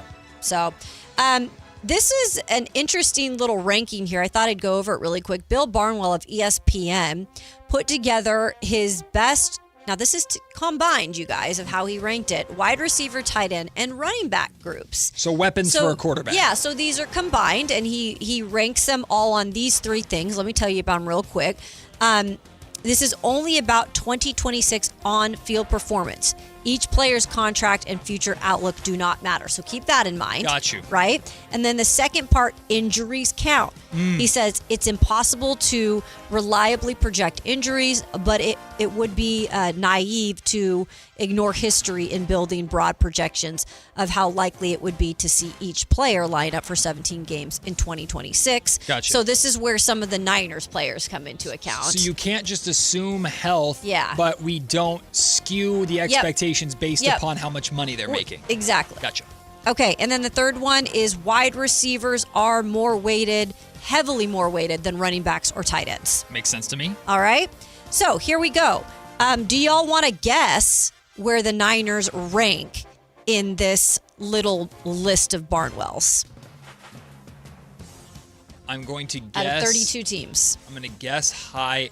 They've got a ton of weapons. Mm-hmm. I know wide receivers matter more, so that one, do we get... Is he factoring in Kittle might not play? Well, that was the injury. I would assume so. I think they're going to like the Mike Evans signing. What I want to know is how much they're factoring in the fact that Christian McCaffrey damn near was a receiver last year, too. And I don't think the Niners want that to happen again. I'm going to say... Let me go like 7 or 8. Okay. I'll go 6, 7. 6, 7. All right, you guys are a little low. Oh. So in 2024, they were ranked number 1 on Barnwell's list. Yeah, that makes sense. 2025, they were 4th. Now they did drop, but they only dropped to 5. Okay, so top 5. Yeah, that's good. So San Francisco 49ers. Sorry, I might have flipped what I meant on that in terms of low. Yeah, no, I got you. But yeah, so between Christian McCaffrey, Kittle, and the new addition of Mike Evans, the Niners can call a surefire Hall of Famers at each spot in the lineup for these rankings. He obviously mentions the departure of Juwan Jennings and obviously going to be Ayuk here soon when it's made official. Yeah. And he brought up that third rounder in terms of Kaleon Black, that he's quite high on as being McCaffrey's backup this season. Okay. But of course, he does mention the Achilles for Kittle. Right. How will that affect things? Ricky Pearsall's injuries as well. So those are just things to keep in mind. But he does rank them, again, pretty high. I have 2 quick questions. Yeah. Question number 1 is, if they added quarterbacks to all 32 teams, do we think the Niners would go up or down? Down, because they don't have a top 5 quarterback. Yeah, That's I what think so too. That's what I was thinking as well. And the second question is, who are the top 4 ahead of the Niners? Okay, in terms of so the top 4, let me scroll through. Okay, so probably the Seahawks. I would guess Seahawks are a good one. I would guess. Oh, maybe not. Who's in front I would at guess 4? Philly? Yeah, Philly's a good one. Not Kansas City, this right? is- Because they're wide receiver This is position. interesting, Yeah, you not guys. I would say not Kansas City. You guys, Probably not Minnesota, even though they have Justin Jefferson. you guys aren't going to guess the one that's at 4. Okay. Let us know. We're not going to guess it, No. you don't think? Mm-mm. The Packers? The Falcons. Oh, that makes sense. Yeah. So- Drake London, Bijan, Kyle Right. Pitts. They just don't have a quarterback to throw to. Exactly. Unless it's, maybe Tua surprises us So or Penix stays healthy. Eagles and Seahawks are the 2 I feel most confident Okay, about. at 3, the Bengals. Okay. Yeah. Okay. T. Higgins, Jamar Chase. Yeah. Chase Brown. Chase is Brown. still their running back. Yeah. Mhm. Los Angeles Rams at 2. Puka. Okay. We all know why that is. Yeah. Right? And then at 1, the Detroit Lions. Oh. You've got Gibbs, Amon-Ra, Amon-Ra, Yeah. That makes sense. Jameson. I assume because the wide receivers are most heavily rated that the Raiders are very low on this. Let me get where the Raiders are really quick I'm gonna guess before like we go. 26. No, I think they'll Okay. be like 21. Because of Brock Bowers? Yeah, and yeah. Genty? Okay, here we go. The Las Vegas Raiders come in at 26. Wow, what a call. And they went down in 2024, they were ranked 23rd. 2025, they were 20th. So they've gone down. Yeah, they just don't have receivers. Yeah. Well, yeah, they have- traded Jacoby Myers. Yeah. Mm-hmm. They have Brock Bowers, who's really, really, really, really, really good, but you have no receivers to take any pressure off of him. And Ashton Genty's good, but will his O-line block for him? And will he get the freaking football now that Pete Carroll's gone? I think if they added one more veteran to that mix, Yeah. they might have been a little further up. Stephon Diggs, come on down. Exactly. All right. There we go. That was kind of a fun little list. I like that. That was fun. Mm-hmm. And we're going to have more fun up next because a good friend of ours, Jeremiah Salmonson, joins us from Sports Radio Service next. He was in the Golden One Center for the Kings introductory press conferences. I thought he asked a really good question. He was the one that asked the question about like the underrated, how they would, what the parts of each of the rookies' games they deem underrated. We'll get his thoughts on the rookie press conference, his thoughts on free agency, and he's been in the ballpark covering this A's versus Dodgers series, basically the home games for Dodgers every single night. We'll talk to him about that coming up next. It's Matt and Kayla on Sactown Sports. After a promising finish to the 2025 season, the Kings have signed Precious Achiuwa to a new deal that keeps him in Sacramento for the next 2 seasons. With a strong defensive presence and a versatile skill set, what role will the 26-year-old forward play in a crowded young front court? Your exclusive home for Kings basketball. Sactown Sports 1140. This is the story of the one. As a safety manager at a manufacturing plant, he does everything he can to keep his coworkers safe. From finding ways to reduce risks to keeping safety supplies in stock. And for that, he relies on Grainger. Grainger offers a broad range of quality products and next-day delivery, so he can always play it safe. Call 1-800-GRAINGER, click Grainger.com, or just stop by. Grainger, for the ones who get it done. This summer, America's turning 250 years old. Start your celebration at Tractor Supply with up to $150 off grills, griddles, and smokers. Select grilling accessories or buy one, get one half off. Buy one 20-pound bag of Tractor Supply barbecue pellets, get one free, and save every day with propane refills. So raise the flag, fire up the grill, family's on the way. Celebrate and save with great deals now through July 5th at your local Tractor Supply. Indeed presents hires you can't afford to get wrong, like public works supervisor. Hey, this waterman is under a ton of pressure. Did you ever fix it? Yeah, 3 layers of duct tape. Wait, should I have added a 4th layer?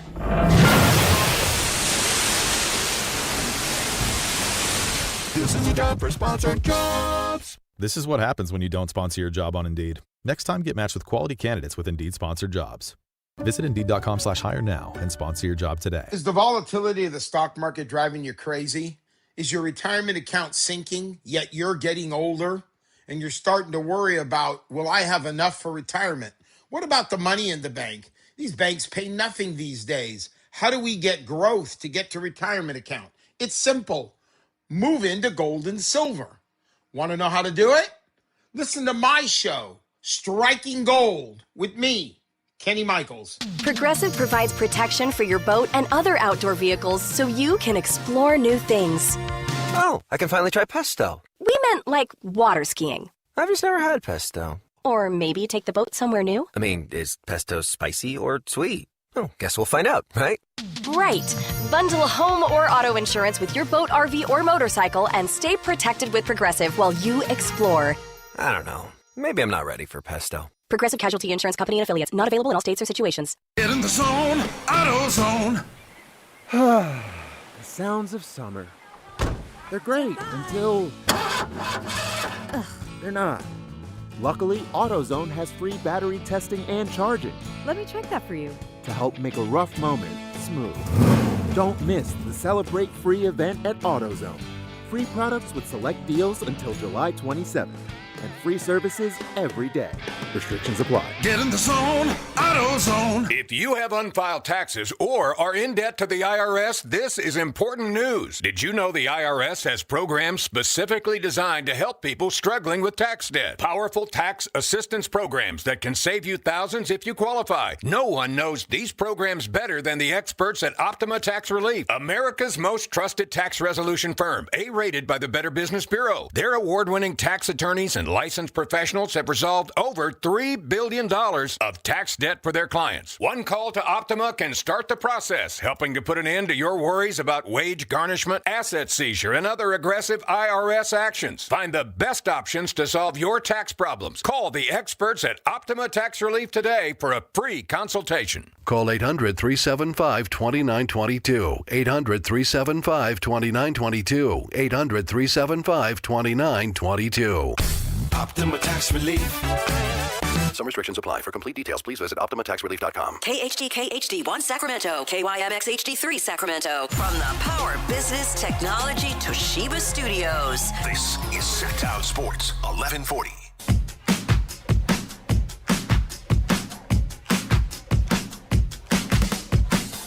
It's Matt George and Kayla Anderson on Sactown Sports 1140. Some of the latest out of NBA free agency. Veteran forward Tobias Harris is joining the San Antonio Spurs on a 2-year, $31 million deal, according to Shams Charania. Now, the Spurs have already brought back Julian Champagnie. They've also brought back Harrison Barnes on a 1-year deal, although Barnes is likely just going to be he's likely just going to be a cheaper kind of backup depth option. So Sure. I'd imagine Tobias Harris will jump Harrison Barnes in line in terms of playing time. But interesting, a veteran pickup and another scoring option for the San Antonio Spurs. I'm just really curious, like next year, does Oklahoma City, because again, we kind of all predicted it was going to be Oklahoma City again this year when the year started.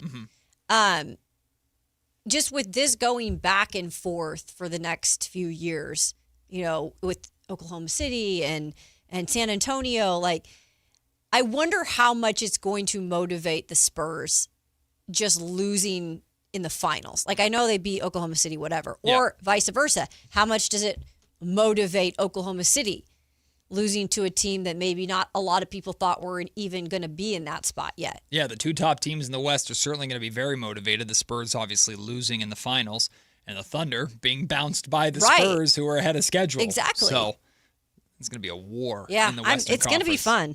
And here are the Sacramento Kings, stuck in the middle of it. Yeah, we're just taking our time here. Trying to survive. Figuring things out. Joining us now from Sports Radio Service, our good friend Jeremiah Salmonson joining us. Jeremiah, have you enjoyed your time out at Sutter Health Ballpark watching Dodgers fans completely take over West Sacramento? But also, how cool is it seeing like Shohei Ohtani in that squad here in the 916?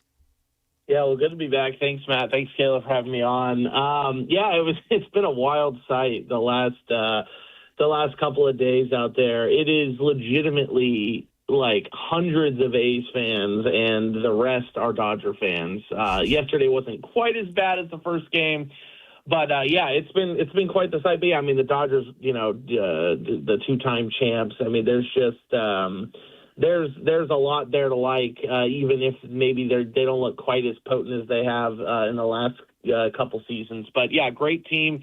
And, A's pitching just has been struggling a lot recently. So, do you think it's a bad look? I kind of expected it, so I guess it hasn't felt that way to me. But do you think it's a bad look for, I guess, the A's more than West Sacramento to see it just a sea of blue out there? Yeah, I mean, I don't think it's a great look on Sacramento, but I don't really think I don't think it's Sacramento's fault. But yeah, I mean, you never want to go to a game in your city, and especially I know there's a lot of strong feelings around Los Angeles sports teams in Sacramento. Kings fans aren't exactly the greatest fans of the Lakers. So I think as a Kings town, I think seeing a sea of Los Angeles jerseys in your city isn't great. But I mean, at the end of the day, I don't think it's Sacramento's fault or anything like that. I mean, the reality is the Dodgers have a huge global fan base. They skipped Sacramento last year. They weren't on the schedule. This is their first time here, probably their only time here. So I think it makes a lot of sense that you have a lot of Dodger fans in the area across California, and they're going to come out and support. So I don't think it's necessarily a bad look necessarily, but, you don't love to see it. What I will say, and I know, again, it was a sea of blue, but what, in terms of the environment, has it been like, this summer for baseball? Because we know that they're obviously trying to get an expansion team here, but it is still, people are wondering, like, would Sacramento be a good baseball city? Like, my answer is yes, but, you've been around there, Jeremiah. What do you feel like the vibe has been this summer? And obviously, even in a series like this, just having baseball here. Yeah, I think overall the vibe's been pretty good. I mean, the A's have been a competitive team for most of the year. I mean, they've struggled this last week and a half, losing 4 of 6 on the road trip to the Giants and the Angels, and then now losing the first 2 here at home to the Dodgers. So it's been a little bit of a rough stretch for them, but they pretty much hovered around 500 all year. So they've been a fun team. They've been an exciting team. I think the vibes have been good at Sutter Health Park. I mean, the weather so far this summer has been pretty great. I mean, there's been a few hot days, but for the most part, it's been pretty nice. The A's have a lot of exciting players, like Tyler Soderstrom and Nick Kurtz and Jacob Wilson and guys like this. But the injury bug has really hit the A's hard in the last little bit of time. And that, I think, is maybe driving down the enthusiasm just a touch, because a lot of their, your favorite players aren't on the field right now. But yeah, I mean, the vibes have been great. For the most part, the team has been fun and competitive.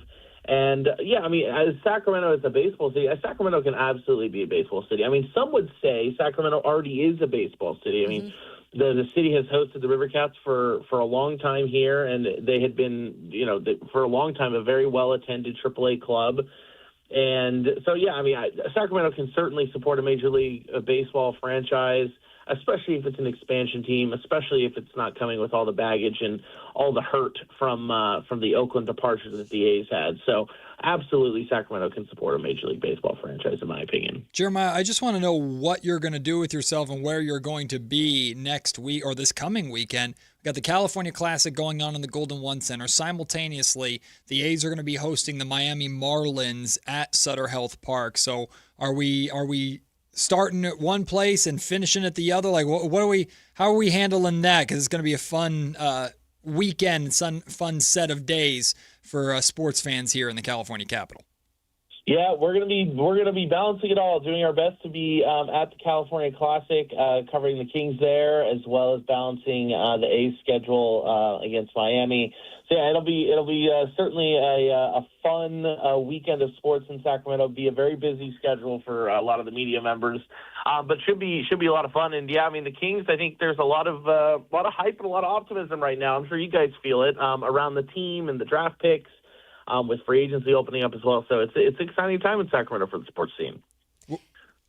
We get our first look at the rookies in the California Classic here shortly, but you've already gotten at least an in-person look and getting to be a part of the press conference. You asked a fantastic question to all three rookies, them sharing the most underrated parts of their games, which I really liked all three of their answers. But what were your impressions from an introductory press conference? I mean, I guess you can win a press conference, and if you can, all of those rookies did. What was your first impression of the new Kings? Yeah, I mean, I think it was all really positive.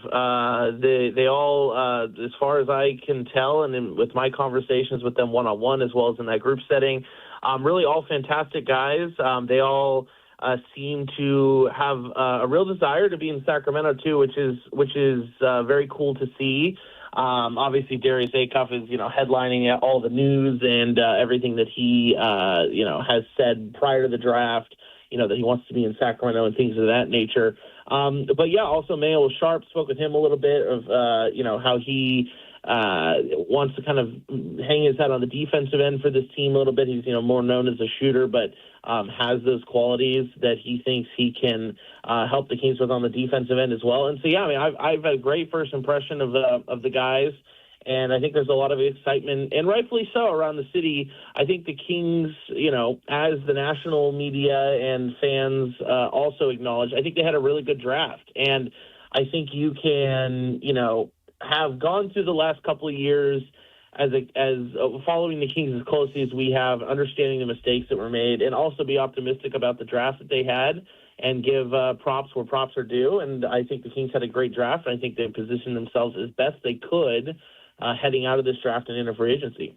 Jeremiah, when you talk about Darius Acuff Jr., and we kind of listed out what expectations we had for him this season, and I know he's going to step right into it, and he's got the leeway to just go full speed ahead. But we know, being a rookie, that comes with challenges, because there's no painting the pretty picture. You're going from college to the NBA. There's going to be adjustments. With saying that, you look around the room in terms of a point guard vet for him. I know Malik Monk is still there, but any ideas on what they could possibly do for maybe bringing in more of a veteran point guard that could kind of be that dude for Darius? Yeah, I'm hearing rumors. Dennis Schroeder might be on the way. But no, damn! Don't do it to us. Hang up on him. Exactly. But no, yeah. I mean, you're totally right. I mean, Darius is going to have a lot of leeway to do, to develop this season. I think that's the vibe around the organization. But you're right. I mean, it's important to have some of that veteran leadership and things of that nature. I don't know. I mean, there's so many rumors flying around with who that might be or who the Kings might target. I think the Kings right now are more focused on any potential deals that they can potentially swing around, guys like Domantas Sabonis and Zach LaVine. Mm-hmm. I also think the Kings are perfectly fine going into the season with these guys. Obviously, LaVine would be an expiring contract. I don't think there's any, rush or any, urgency to do anything there. I mean, Scott Perry, this is the attitude he's taken since he's arrived in Sacramento, being, he likes to say opportunistic and prudent in his approach to any decisions that he makes. And so I think right now the Kings are mostly exploring that. But as you know, the signing, begins on July the 6th. Obviously free agency is open, but the signings can't happen yet. I think the Kings are going to be looking for all those options to add veteran depth, but also maybe looking to swing one of those deals where they can reposition themselves contract-wise. We're joined by Jeremiah Salmonson from Sports Radio Service, covers the Sacramento Kings and the Athletics here in Sacramento very, very closely. Jeremiah, speaking of Scott Perry being opportunistic and prudent, well, he's taking the opportunity for the second straight summer to insert himself into a contract dispute. This Jalen Duren situation kind of came out of nowhere. Now it seems like, I don't know if pipe dream is appropriate to say. It's a very, very long shot that the Kings would actually bring Jalen Duren in. But what does it say to you that Perry is putting the Kings legitimately into conversations like this? Yeah, I think it's good. I think it speaks to his network and the strength of his network around the leagues with other executives. I think in years past, there's been maybe an inability there for Kings front offices to really be involved in these conversations with teams and these type of players. I think Perry commands a lot of respect out there in the market and within other executives, circles. And like you said, I don't know if it's a pipe dream. I just think it would be really difficult to pull off.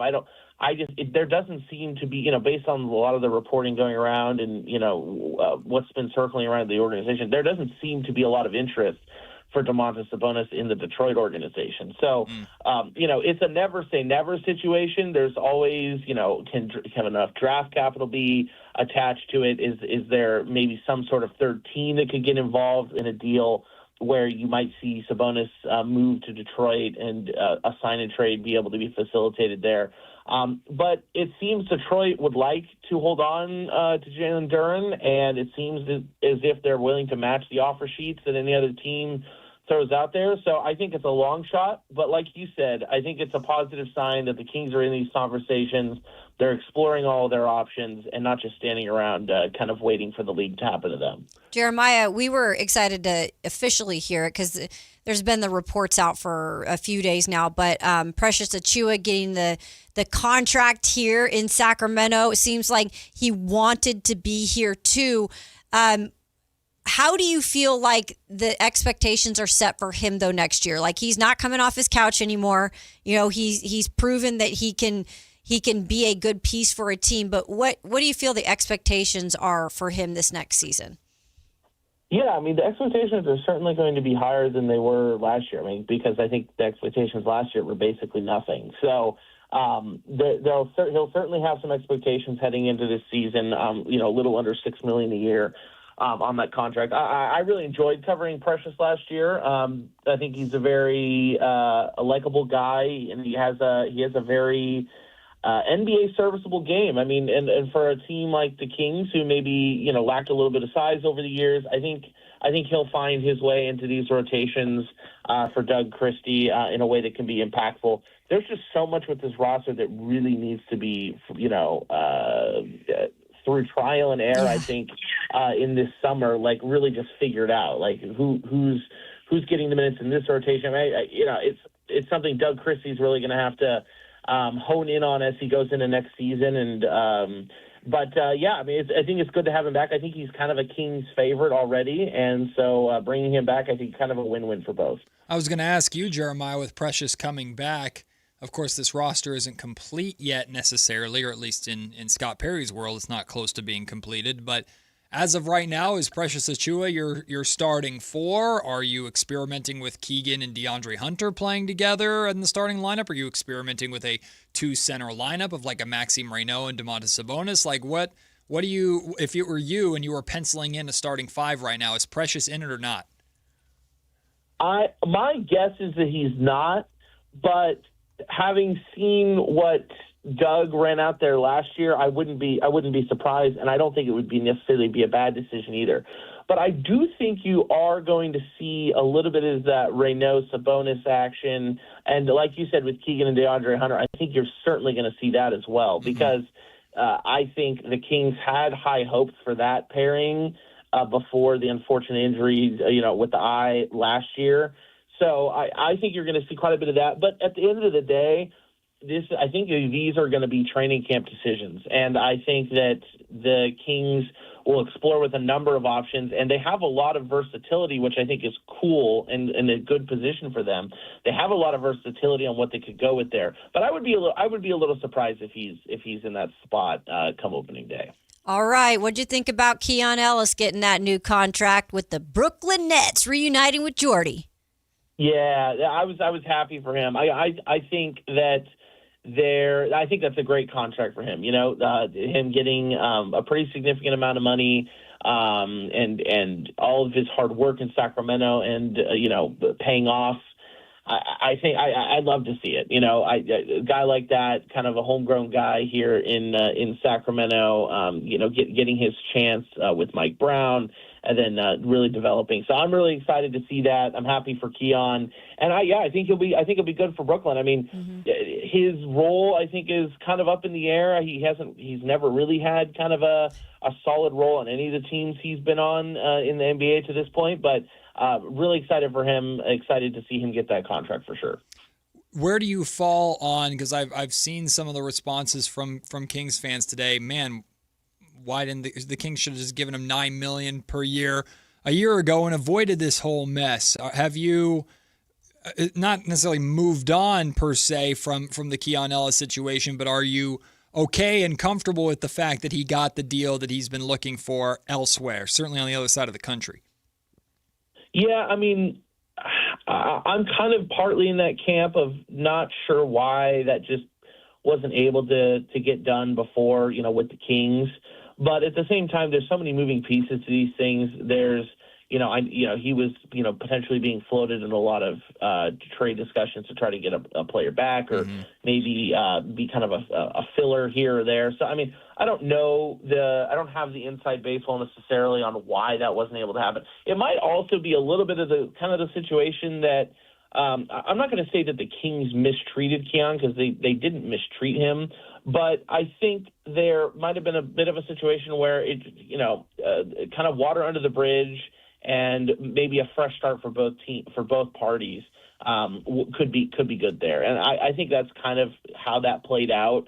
I don't think that Keon had any hurt feelings necessarily towards the Kings organization, and I think the Kings always liked Keon.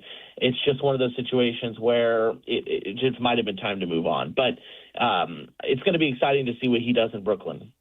Jeremiah, we spoke a little bit about this yesterday, I believe it was, on our show, in just terms of Scott Perry and how he has handled things early on in his tenure as Sacramento Kings GM. And I know it's only been 2 seasons in terms of his drafts, but he is starting to kind of put a pattern out there, showing kind of how he prioritizes things, and he's very upfront with, expectations and building the culture. Do you feel like that's maybe starting to build some trust with fans? I would like to say I think so. I think it is. I think he has been very consistent in his messaging, whether the moves may or may not have always reflected that. I think he's been very consistent in the messaging, in essentially trying to build that identity, get good high character guys into the organization, guys that are willing to do everything, whether that's defend, whether, really take on whatever role that the organization needs or asks of them. So I think he has stayed true to that. And I think, to your point, I think that is building some trust with the fan base. I think there's going to be some decisions, though, down the line that will certainly test that. Certainly when the Kings either figure out a new head coaching situation or potentially, extend Doug Christie. I think that will say a lot about where he's at with the fan base. But those are questions for another day. But I think that he has certainly built some trust with the fan base. But I think it will be tested this season and next season, as he's going to have to make another series of really big moves, because certainly this team isn't ready yet where they're currently constructed to really compete. Jeremiah, final thing for you before we let you go, and thank you for taking the time. I don't want to speak for you, but I don't think any of us were surprised to see Zach LaVine pick up his $49 million player option. He is returning. I do not subscribe at all. I don't believe Kayla does either to the idea that we'll just send him home and let him count his money or have him sit on the bench. Like, he's too good of a player. They're paying him too much money, and the Kings could use some of the offense, especially the shooting that he brings, especially now that they have to win enough games to avoid the relegation zone with the draft lottery reform. So this is going to be a major storyline and a major topic of conversation that you and I will probably be asking Doug Christie amongst our colleagues at training camp. But what do you think the role for Zach LaVine looks like in Sacramento that checks the box for both parties? The Kings get what they need out of LaVine this final year and maybe increase his trade value so they can move him at the deadline. And for LaVine, he's on a contract year, so he's playing for his next deal. Yeah, at the end of the day, it's going to come down to Zach LaVine, and that's my opinion, because Zach LaVine, obviously he's 31 now, so he's not the young star that he once was.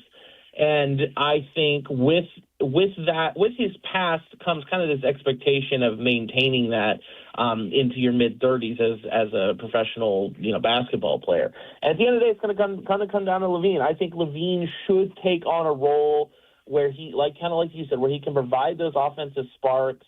But I think he needs to take on more of a backseat role for this team, and a team where he kind of mentors the young guys. And I mean, LaVine is one of the more prolific scorers of my lifetime watching the NBA. I mean, I don't think people view him so much that way these days. But I mean, he's an incredibly talented player, can score at all three levels, and I think him taking kind of more of that vet role where he can come alongside some of the younger guys and help develop them, I think is what the Kings are looking for.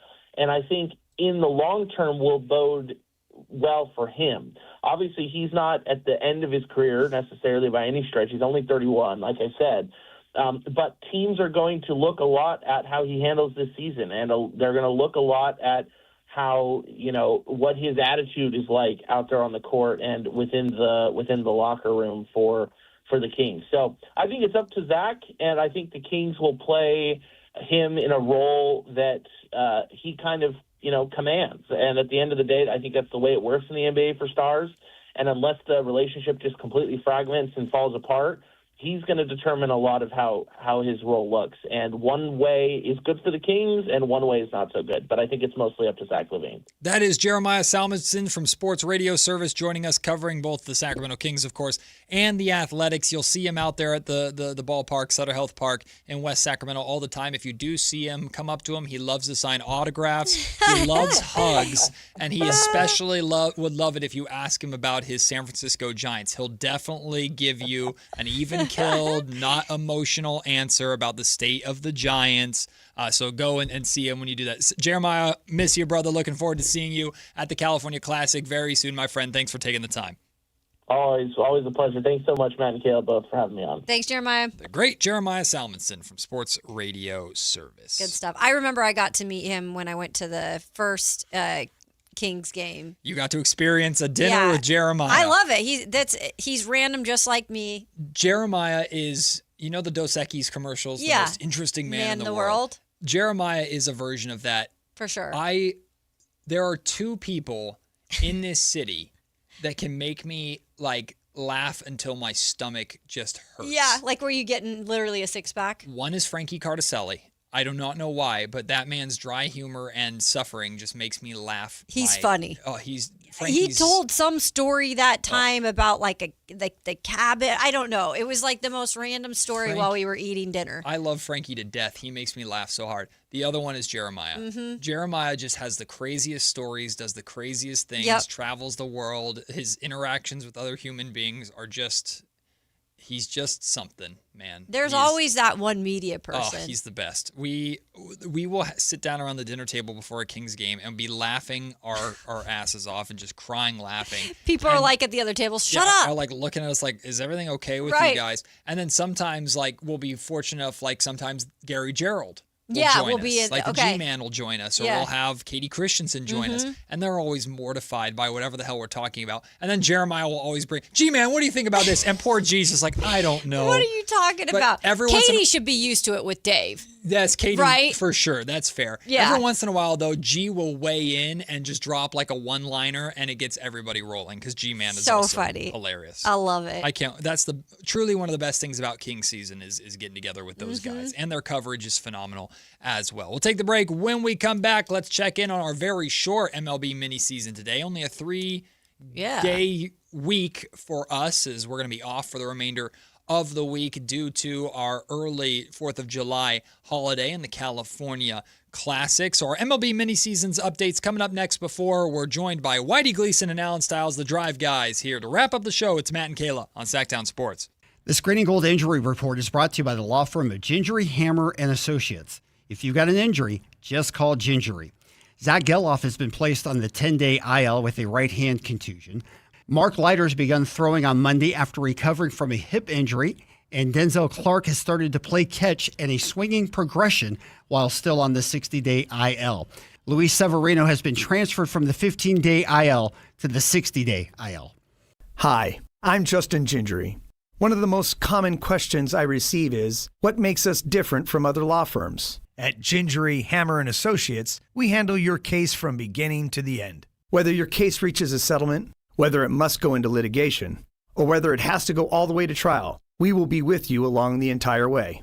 And because we are committed to your case, we are as invested as you are in making sure you get the outcome you deserve. When you get an injury, just call Gingery. Gas prices got you down? Now is the time to save at Hoblet Dodge Chrysler Jeep Ram and Woodland. When you save up to $15,000 off MSRP on the new 2026 Ram 1500 Crew Cab. With over 600 Rams available, your new Ram is waiting at HobletDodge.com. Nobody beats Hoblet, period. $15,000 total net savings after factory incentive and dealer discounts. Incentives include $500 on-the-job upfit for eligible upfit, $1,000 Hoblet trade-in assistance on eligible trade-in, $500 Hoblet business owner bonus for verified business owners, and $9,500 dealer discount. 10 at this net savings. See dealer for details. Remember when a driving range was just a driving range? Yeah, Hagen Oaks doesn't remember either. Reserve one of 3 top Tracer bays from 6 to 11 p.m. at HagenOaks.com. Only 3 bays are reservable, while the rest of the range remains open for walk-ups. Play virtual golf, then grab food, drinks, and a seat in front of the TVs at the hangout. Throw in live music, and suddenly your quick stop at the range turns into hours of fun. Hagen Oaks Golf Complex. Side effects may include laughter, bragging rights, and one friend insisting he would have won if the wind wasn't blowing. Country in the Park 2, presented by your California Army National Guard, October 23rd at Hart Health Park at Cal Expo with Bailey Zimmerman, Russell Dickerson. Plus more. Enjoy line dancing, live DJs, mechanical bull, and food trucks. Tickets start at just $70. Country in the Park 2, October 23rd at Hart Health Park at Cal Expo with Michelob Ultra, the California Office of Traffic Safety, and Caltrans. More info at CITPFest.com. Want the best movie experience in town? Join Sactown Sports IMAX Pass by visiting SactownSports.com. Sign up today. You can win tickets to see this week's films at the Esquire IMAX Theater. Power Business Technology is proud to be a 100% independent, locally owned and managed Toshiba copier dealer. Local ownership cuts out the red tape, allowing ourselves to never be too busy to personally answer the call when our clients need us. Recognized for excellence in service execution, training, and customer service. We're proud to be named a Toshiba ProMasters Elite Dealer since 2021. Contact us today for all of your business printing needs at 844-POWER-BZ. That's 844-769-3729. Or visit us at powercopiers.com. Hey, this is Jelly Roll. As many of you know, my song Winning Streak is about my own personal struggles with addiction. I first sought help for my addiction at 14 years old. Start your recovery journey. Choose a proven addiction treatment option that's right for you at ChooseChangeCA.org. The real you is worth recovering. Choose Change California provides access to proven treatment options for addiction to opioids and stimulants. ChooseChangeCA.org. This is your chance to recover your life.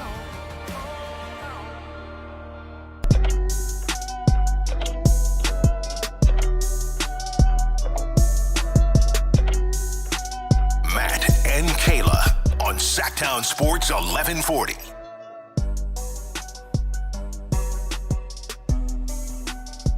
Unfortunately, it is a short week for us here on Sactown Sports. We will not be on the air for you tomorrow and Friday to start our 4th of July weekend. None of our shows will. However, we will have things for you. How about best of? Best of shows. Yes. You're going to get the best of the morning show, the best of Matt and Kayla, and the best of the Drive Guys on Thursday and Friday. Just a compilation of some of the fun moments, great interviews, and things that we've done and enjoyed over the, can you believe it, now 6 months that we've been doing this show? That's Nearly crazy. 7 months. Although because of the timing and poor aging of some of our older clips, there's also some Kayla and Brennan in the best of as That's well. crazy. I'm getting iced out of our own best of. An unusually large amount of Kayla and Brennan because they were reacting to the draft. Crazy. Oh, boy. Crazy. Matt goes to a wedding and... Wow. It is getting cropped out of his own best of. Damn. It is what it is. Well, honestly, it makes sense that the best of the show would be when I'm not here. Oh, God. It would Give make me a break. It would make sense. Who are you, Mustache Spider? You sound like you're whining, like a texter texted earlier that I was whining about the dentist and for some reason brought up that kids aren't a bad thing.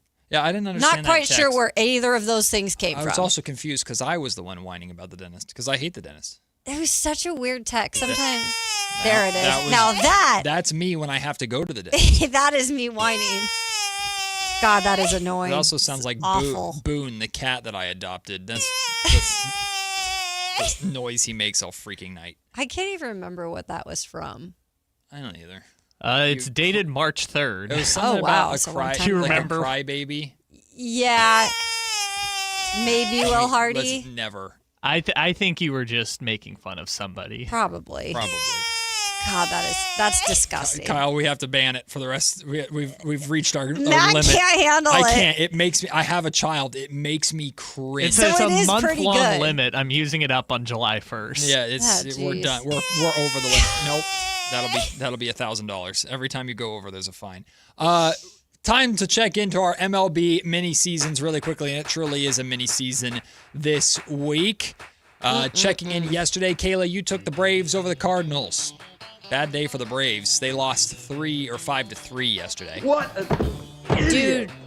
Oh, what a loser! What is it? The Braves the Braves and Yankees are struggling Yeah, right they're- now, they're- and they're cold. I went back to back days. Not smart on my part. I think the Braves had the worst record in baseball in June. I think they did. Yeah, it's crazy. Kyle took the Rays over the Royals and got a 10-4 victory, Whoa. so he's 2-0. All right. And then I picked the Phillies over the Well, we already know Pirates. you won. 1-3-0. I come back from a potty break. Just going to take a potty, and Matt says, 3-0. Okay, so the context for that was I was updating the scores. It wasn't even my fault. And I told Matt it's me versus him because we're both 2-0. Right. And then he looked up his game, which is the Guardians against the Rangers, and it's already over. He won. I'll accept your apology in writing. I don't. I don't apologize. I don't think she owes you an apology. Actually, I've apologized a lot in my life for being right. The most Conor McGregor thing I've ever heard. You're never wrong, just early. Well, you stepped on my Tuesday because my Tuesday I picked the Phillies over the Pirates and they won 8-0. So take that. And then yes, the Guardians beat the Rangers today 9-4. So I'm 3-0. Oh, okay. Yeah, his game just happened to happen earlier. So Kyle has the Padres, his Padres versus the Cubs today. I haven't done the math, so I don't know how much you need them to win by, or if you just win via run differential Let's see. or not. So you're plus 13, or sorry, plus 18, and I'm currently plus 9. Wait, what did you get plus 18 on? Well, was there a blowout? I've done three games. Because you've had 3 games. Yeah. So, okay. So in order to catch Matt, the Padres have to win by 9 runs today. And Feeling I'm good. checking the score. Feeling good. Jesus Christ. Oh, God. What is the score? I have news. It is a Okay. 9-run margin right now. The Padres are losing 15-3 to the Cubs. Oh, my gosh, in the top Matt. of the 8th inning. Matt Jesus comes back, and now Christ. he ruins my streak. Soon to be 9 times. And Kyle couldn't Hey, even get a victory while Matt. he was doing it actually himself. It's only the 8th inning, so if the Padres score 22 runs in the next 5 outs, then I will catch you. Don't sit here with that smart-ass smirk on your face. Hey, You can still get a win. No. D-backs versus Giants God, tonight. I don't want to hear You can still get a win, huh? I don't want to hear it. One little win? I didn't even get my trophy, dude. You are screwing me over. Want it? Here, hold on I'm to going it. to get my grimy little hands on this thing. Grimy? You said that about your own hands. Why Well, your I hands? was just you trying- went to the bathroom. You washed. Yes, You I better. always wash my hands. Jesus, That's disgusting. What the you-know-what happened to the Padres? I know, They're right? Down 15-3. Love it. Oh, apparently they scored a run this inning, so it was 15-2. Oh, see? They're on the up and up. Jesus. Moving on up. Christ, Walker Buehler gave up 9 runs. You need this thing Protect fixed. my trophy. Get your ball fixed. I'll talk That about is it. such a thing, actually. What? What does that mean? Well, because you know when dogs, they don't want them to have kids, they get their balls fixed. But also, it can be one. There's only one on this trophy. So Lance Armstrong, I don't understand. Dustin Bradford, Matt George is not a graceful winner. You're damn right I'm not. All my sports teams he's suck. not. If I win anything, you're damn right. You're I take looking at the most graceful winner right here in this seat. In the That's co-host crazy. seat. Most graceful winner of all time. You know what that gives off? Graceful winner vibes. I'm the most humble person I know. Oh, God. That is the vibe that you just gave off. That's there. crazy, Kayla. I'm very humble. My- I am actually outside of the show. That I will say. Yeah, Oops. you were very humble when you brought in your Emmy. Well, I had to shove that in your face. That's called being a sore loser. That's called you did too much and you pissed me off. Fair. Hey, Kyle, I do want to congratulate you, though. I do seriously want to congratulate you. Oh, because He's being facetious. no, I'm not. Kyle is over 500 Let's go, in his Kyle! overall record. Well, for now, the Padres are down 15-3. Don't worry about that part. Kyle was like 10 games I know. under 500 I know. That's a big month or accomplishment. two ago. So you're No on joke. you're on your way up. I am learning, though, with this game, though, we just figured out who the 8 good teams are, Yeah, and we yeah, just that rotate is- picking the same 8 teams. You're not going to lie on that one. That's truthful. Hey, you're 7 games over 500. Let's go. That's right. Let's go. Mhm. Yeah, and by the way, like... And I'm a 9-time winner. I'm sorry, is that your Matt George impression? I mean, I have Hold different, on. I have different voices every time. You're Matt George celebrating Mike Brown winning a championship. Go. Oh, yeah, I love Mike Brown, man. He's my favorite coach of all times. Go, Mike Brown. He asked me about Dungeons & Dragons one time. No, pretty good. No, both of those pretty accurate. I no notes. No notes. Perfect. You know what you sounded like there? A 9-time champion. That's what you sounded like. Oh, jeez. A Disgusting. 9-time champion somehow is only 41-27. Listen, now. when I lose, I lose. Can you Sorry. stop throwing my it's ball? not a baseball. I'm trying. It's a revoked. Wait, Not the why best did I part. take that part? So you took the not dangerous part. I don't know. Oh, goodness. Yeah, when I lose this game, I go like 0-5. Mm-hmm. So It's one or the other. Yeah, lose, also, I lose bad. I should be thanking Anthony. Anthony dragged me out of the mud with his 3-2 picking last place team strategy. Yeah, well, He actually was. He started off real well. he did. Yeah, I know. It's just crazy. Yeah. This game is ridiculous. How are the Padres down 15-3? I'm still stuck on that. I don't know, but I had a 22 in like 2 game last week. I think Mason Miller's getting the day off. I would guess so. Unless they've already had to pitch him because they ran out of pitchers. Jesus. Pitch a position player. We'll take a break. When we come back, Whitey Gleason's here. I see He him. and Alan Stiles will join us next. The final crosstalk of the week. It's Matt and Kayla on Sactown Sports. After a promising finish to the 2025 season, the Kings have signed Precious Achiuwa to a new deal that keeps him in Sacramento for the next 2 seasons. With a strong defensive presence and a versatile skill set, what role will the 26-year-old forward play in a crowded young front court?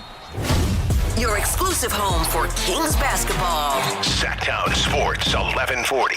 This is a special alert to all Americans who own a vehicle with less than 200,000 miles with an auto warranty about to expire or with no warranty coverage at all. Due to a decline in the economy, CarShield is announcing a low-cost month-to-month vehicle protection plan that is now available to the public to save any driver out-of-pocket expenses on future auto repairs. Call now to find out how you can pay almost nothing for covered auto repairs. Yes, you heard that correctly. Pay almost nothing for covered auto repairs. An open phone line has been established for all drivers to call for a free quick quote.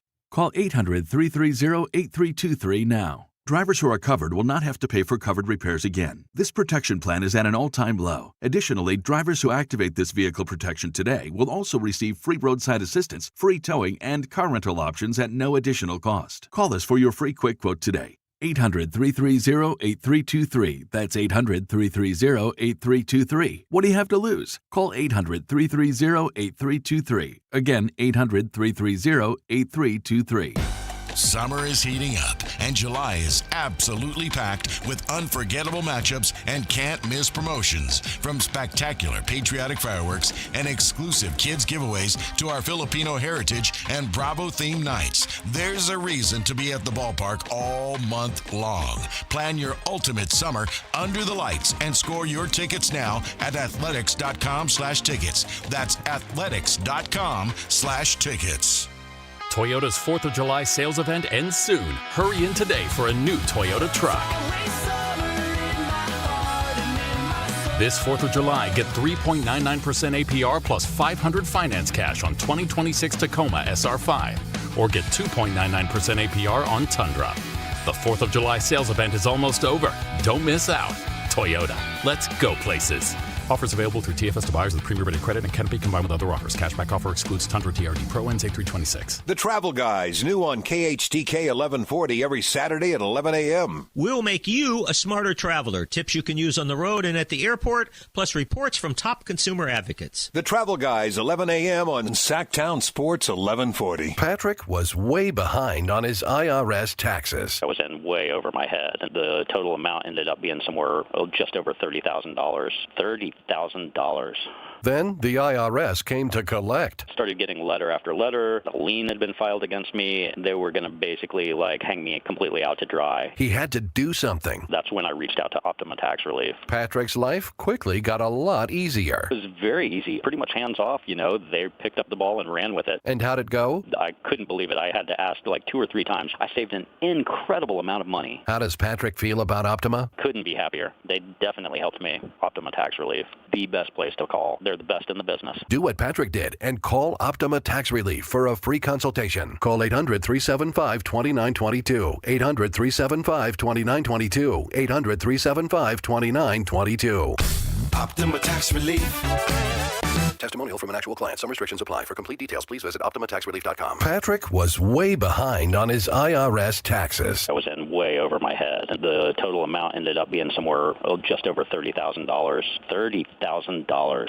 Then the IRS came to collect. Started getting letter after letter. A lien had been filed against me. They were going to basically hang me completely out to dry. He had to do something. That's when I reached out to Optima Tax Relief. Patrick's life quickly got a lot easier. It was very easy, pretty much hands off. They picked up the ball and ran with it. And how'd it go? I couldn't believe it. I had to ask 2 or 3 times. I saved an incredible amount of money. How does Patrick feel about Optima? Couldn't be happier. They definitely helped me. Optima Tax Relief, the best place to call. They're the best in the business. Do what Patrick did and call Optima Tax Relief for a free consultation. Call 800-343-6460. 800-343-6460. 800-343-6460. Optima Tax Relief.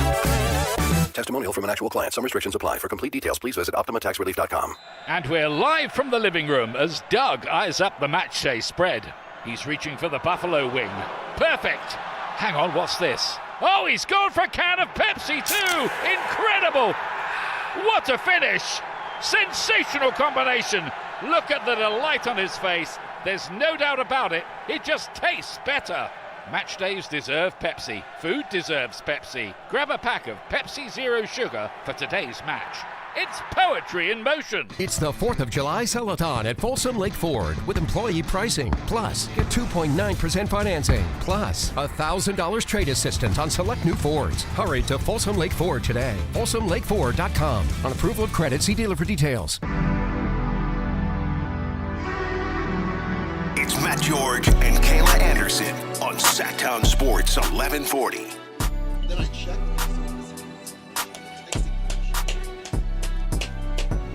We're on the air, Alan. One more down. Oh boy.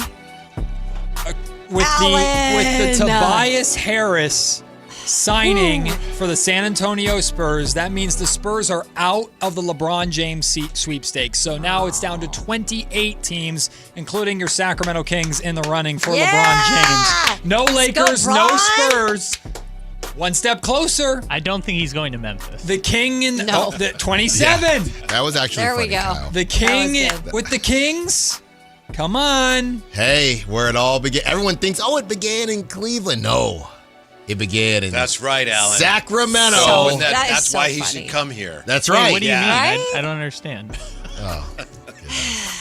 Whitey, when you're gone, this guy just takes over the show. As he should. In crazy Yeah. ways. So What are you very, talking very about? glad to see you back. Well, What are you Thank you. Thank you, Yesterday bud. was very chill. Jay Johnson did a wonderful job. You were very opposite of today. Yeah, what are you talking about?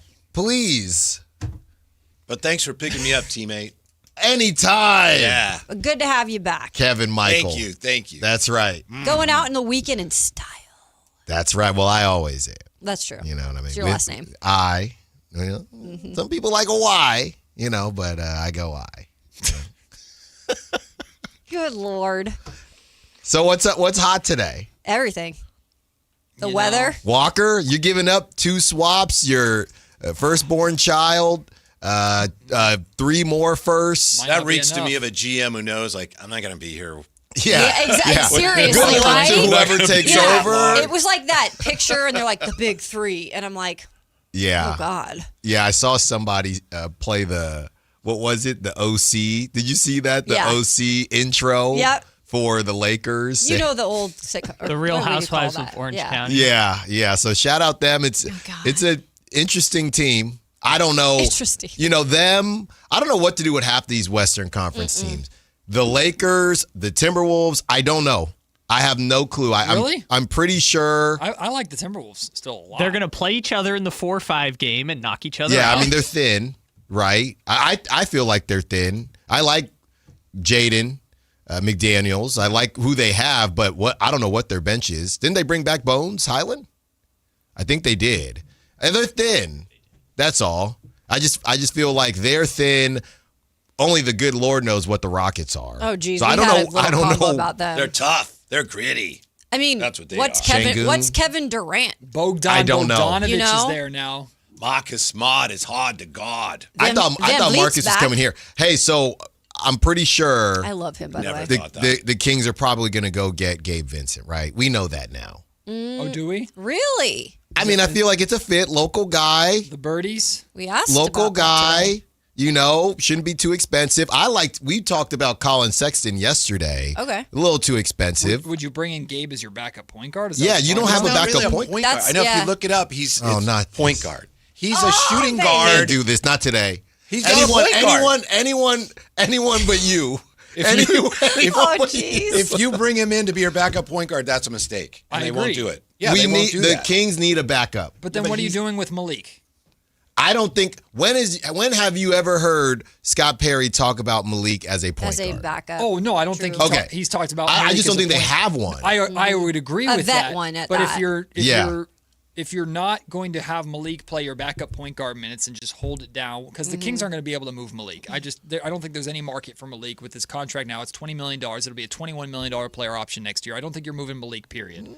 You tried to all last summer, weren't able to do it. You're shaking your head like you know something. If you do, no, enlighten us. No. 'cause I don't think Well, because anything's coming. I literally asked this question today, I think to Jeremiah, about bringing in a vet, like if there's any idea of who that would be. Because I was getting last week when Brennan was filling in, people wanted like Mike Conley, but he just signed with Boston. We mentioned him Oh, too. you did? Okay. You did.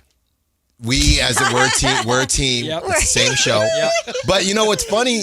It's just for me how much Scott and Doug and all the conversations about point guards, and they brought in 12 last season, to only have Darius Acuff, and we'll see about Russ. I know there's some interest. But because Darius Acuff is supposed to be such a 1A and is going to get so much opportunity for at least the season, does it really kill you to have a non-traditional point guard who has shown an ability to handle the basketball in Malik Monk, who did that for the Beam team? No, does Matt. that kill you? But you don't have to sell me. Oh, you no, know you don't have to sell me. I'm not trying to sell you. I'm saying based on what they've shown us, I wouldn't expect them to go that direction. I would agree with you. My thing is, I don't know what you do with Malik Monk if you bring up a backup point guard, because if you have him be your backup 2 behind Zach LaVine, then what the hell is going to happen with Nick Clifford? Well, when they tried the Neek experience for 3 games last season, and there I would just say, well, just go with Malik. Let's just not mess around. Right. But they have not said, they have talked more about Devin Carter and Neek Clifford as point guards more than Malik Monk. Yes. Yeah, that's a good point. So that's what just makes me, I don't, that doesn't make a ton of sense. Stretch Malik if you wanted to? No one ever talks about stretching Malik. Could Wave and stretch him? Is there any, upside to that? You pay him. You're paying him $40 million left on his contract, so you. And it's 2 years left, so it'd be over 5 years. Yeah. It'd be like $8 million a year for 5 years. Be a long time. But somebody would go get him. Yeah. At for that, sure. At that price point. It's not that people don't want Malik; it's that people don't want Malik at $40 million in the next year. He just represents a class that doesn't really exist anymore. It's based on the type of player he is. Look, let Malik cook. You know me, this point guard, and that's why I said, Whitey, we did the same thing with the Keaton Wogglers. And who else was it? The Keaton Wogglers. Who else? The other guards that you said, is he really a point guard? Are you going to tell me? Okay, so you're saying Braden That's who it was. So I can't do it. True. Yeah, I can't. What I said is true. We've done this. We've done this together. Chris Watkins and I have done this together, and I just can't continue to do this. This gets under his nerves. You need to learn what a point guard is. Whitey. Yeah. They can. You dribble the ball up, you pass it, you cut through. Is Keon Ellis a good point guard? No, he wasn't. Well, why not? I don't understand. Keon couldn't really dribble. Yeah, Keon could not handle the basketball. Malik can handle the basketball a little bit. I can't wait for this. And you know what? You're not going to put me in a bad mood question. On our I don't Friday. understand what happened. Question. Yeah. Why, what would be your, just as of right now, what would be your solution? Yes, Whitey? great question, Matt. This team is going to win what right now? 34 games? I'm not worried about backup point guard. Thank you. Me too. I'm not either. Sounds like you are. No, I'm not. But I'm saying based on what they've shown us, I feel like they should be right. I think they will.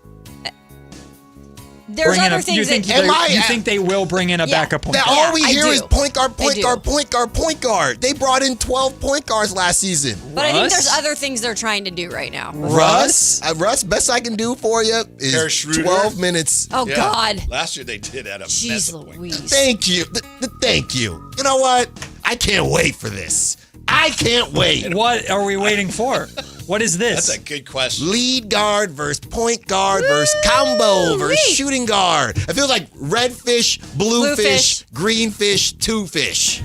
Is that it? Is that what it is? I didn't think so. Yeah, well, maybe it is. I don't know. We'll have to find out. It's all what Whitey says. No, you started It's all about this. what Whitey. Welcome back, Whitey. Is the two fish a lead fish or blue fish? Is he 6'6" or 6'2"? Yeah, that's what it is. Oh, God. That's what it is. I'm not feeling good. I'm going to have to take today off. No, you're stuck with me now. Whitey Gleason, Alan Stiles, whatever the hell they're going to do for the next 4 hours. Jerry Reynolds today. Jerry Reynolds. Oh, yeah. Jerry's going to win. Oh, yeah. I can't wait for Jerry. Jerry's going to tear Alan to shreds when he agrees with Whitey Gleason. The Drive Guys coming up next to wrap up a short week. Kayla and I will be back after the 4th of July holiday. We'll see you at the California Classic on Sunday. It's Matt and Kayla on Sactown Sports. Be safe. Peace. The top young talent in the NBA is headed to Sacramento this summer for the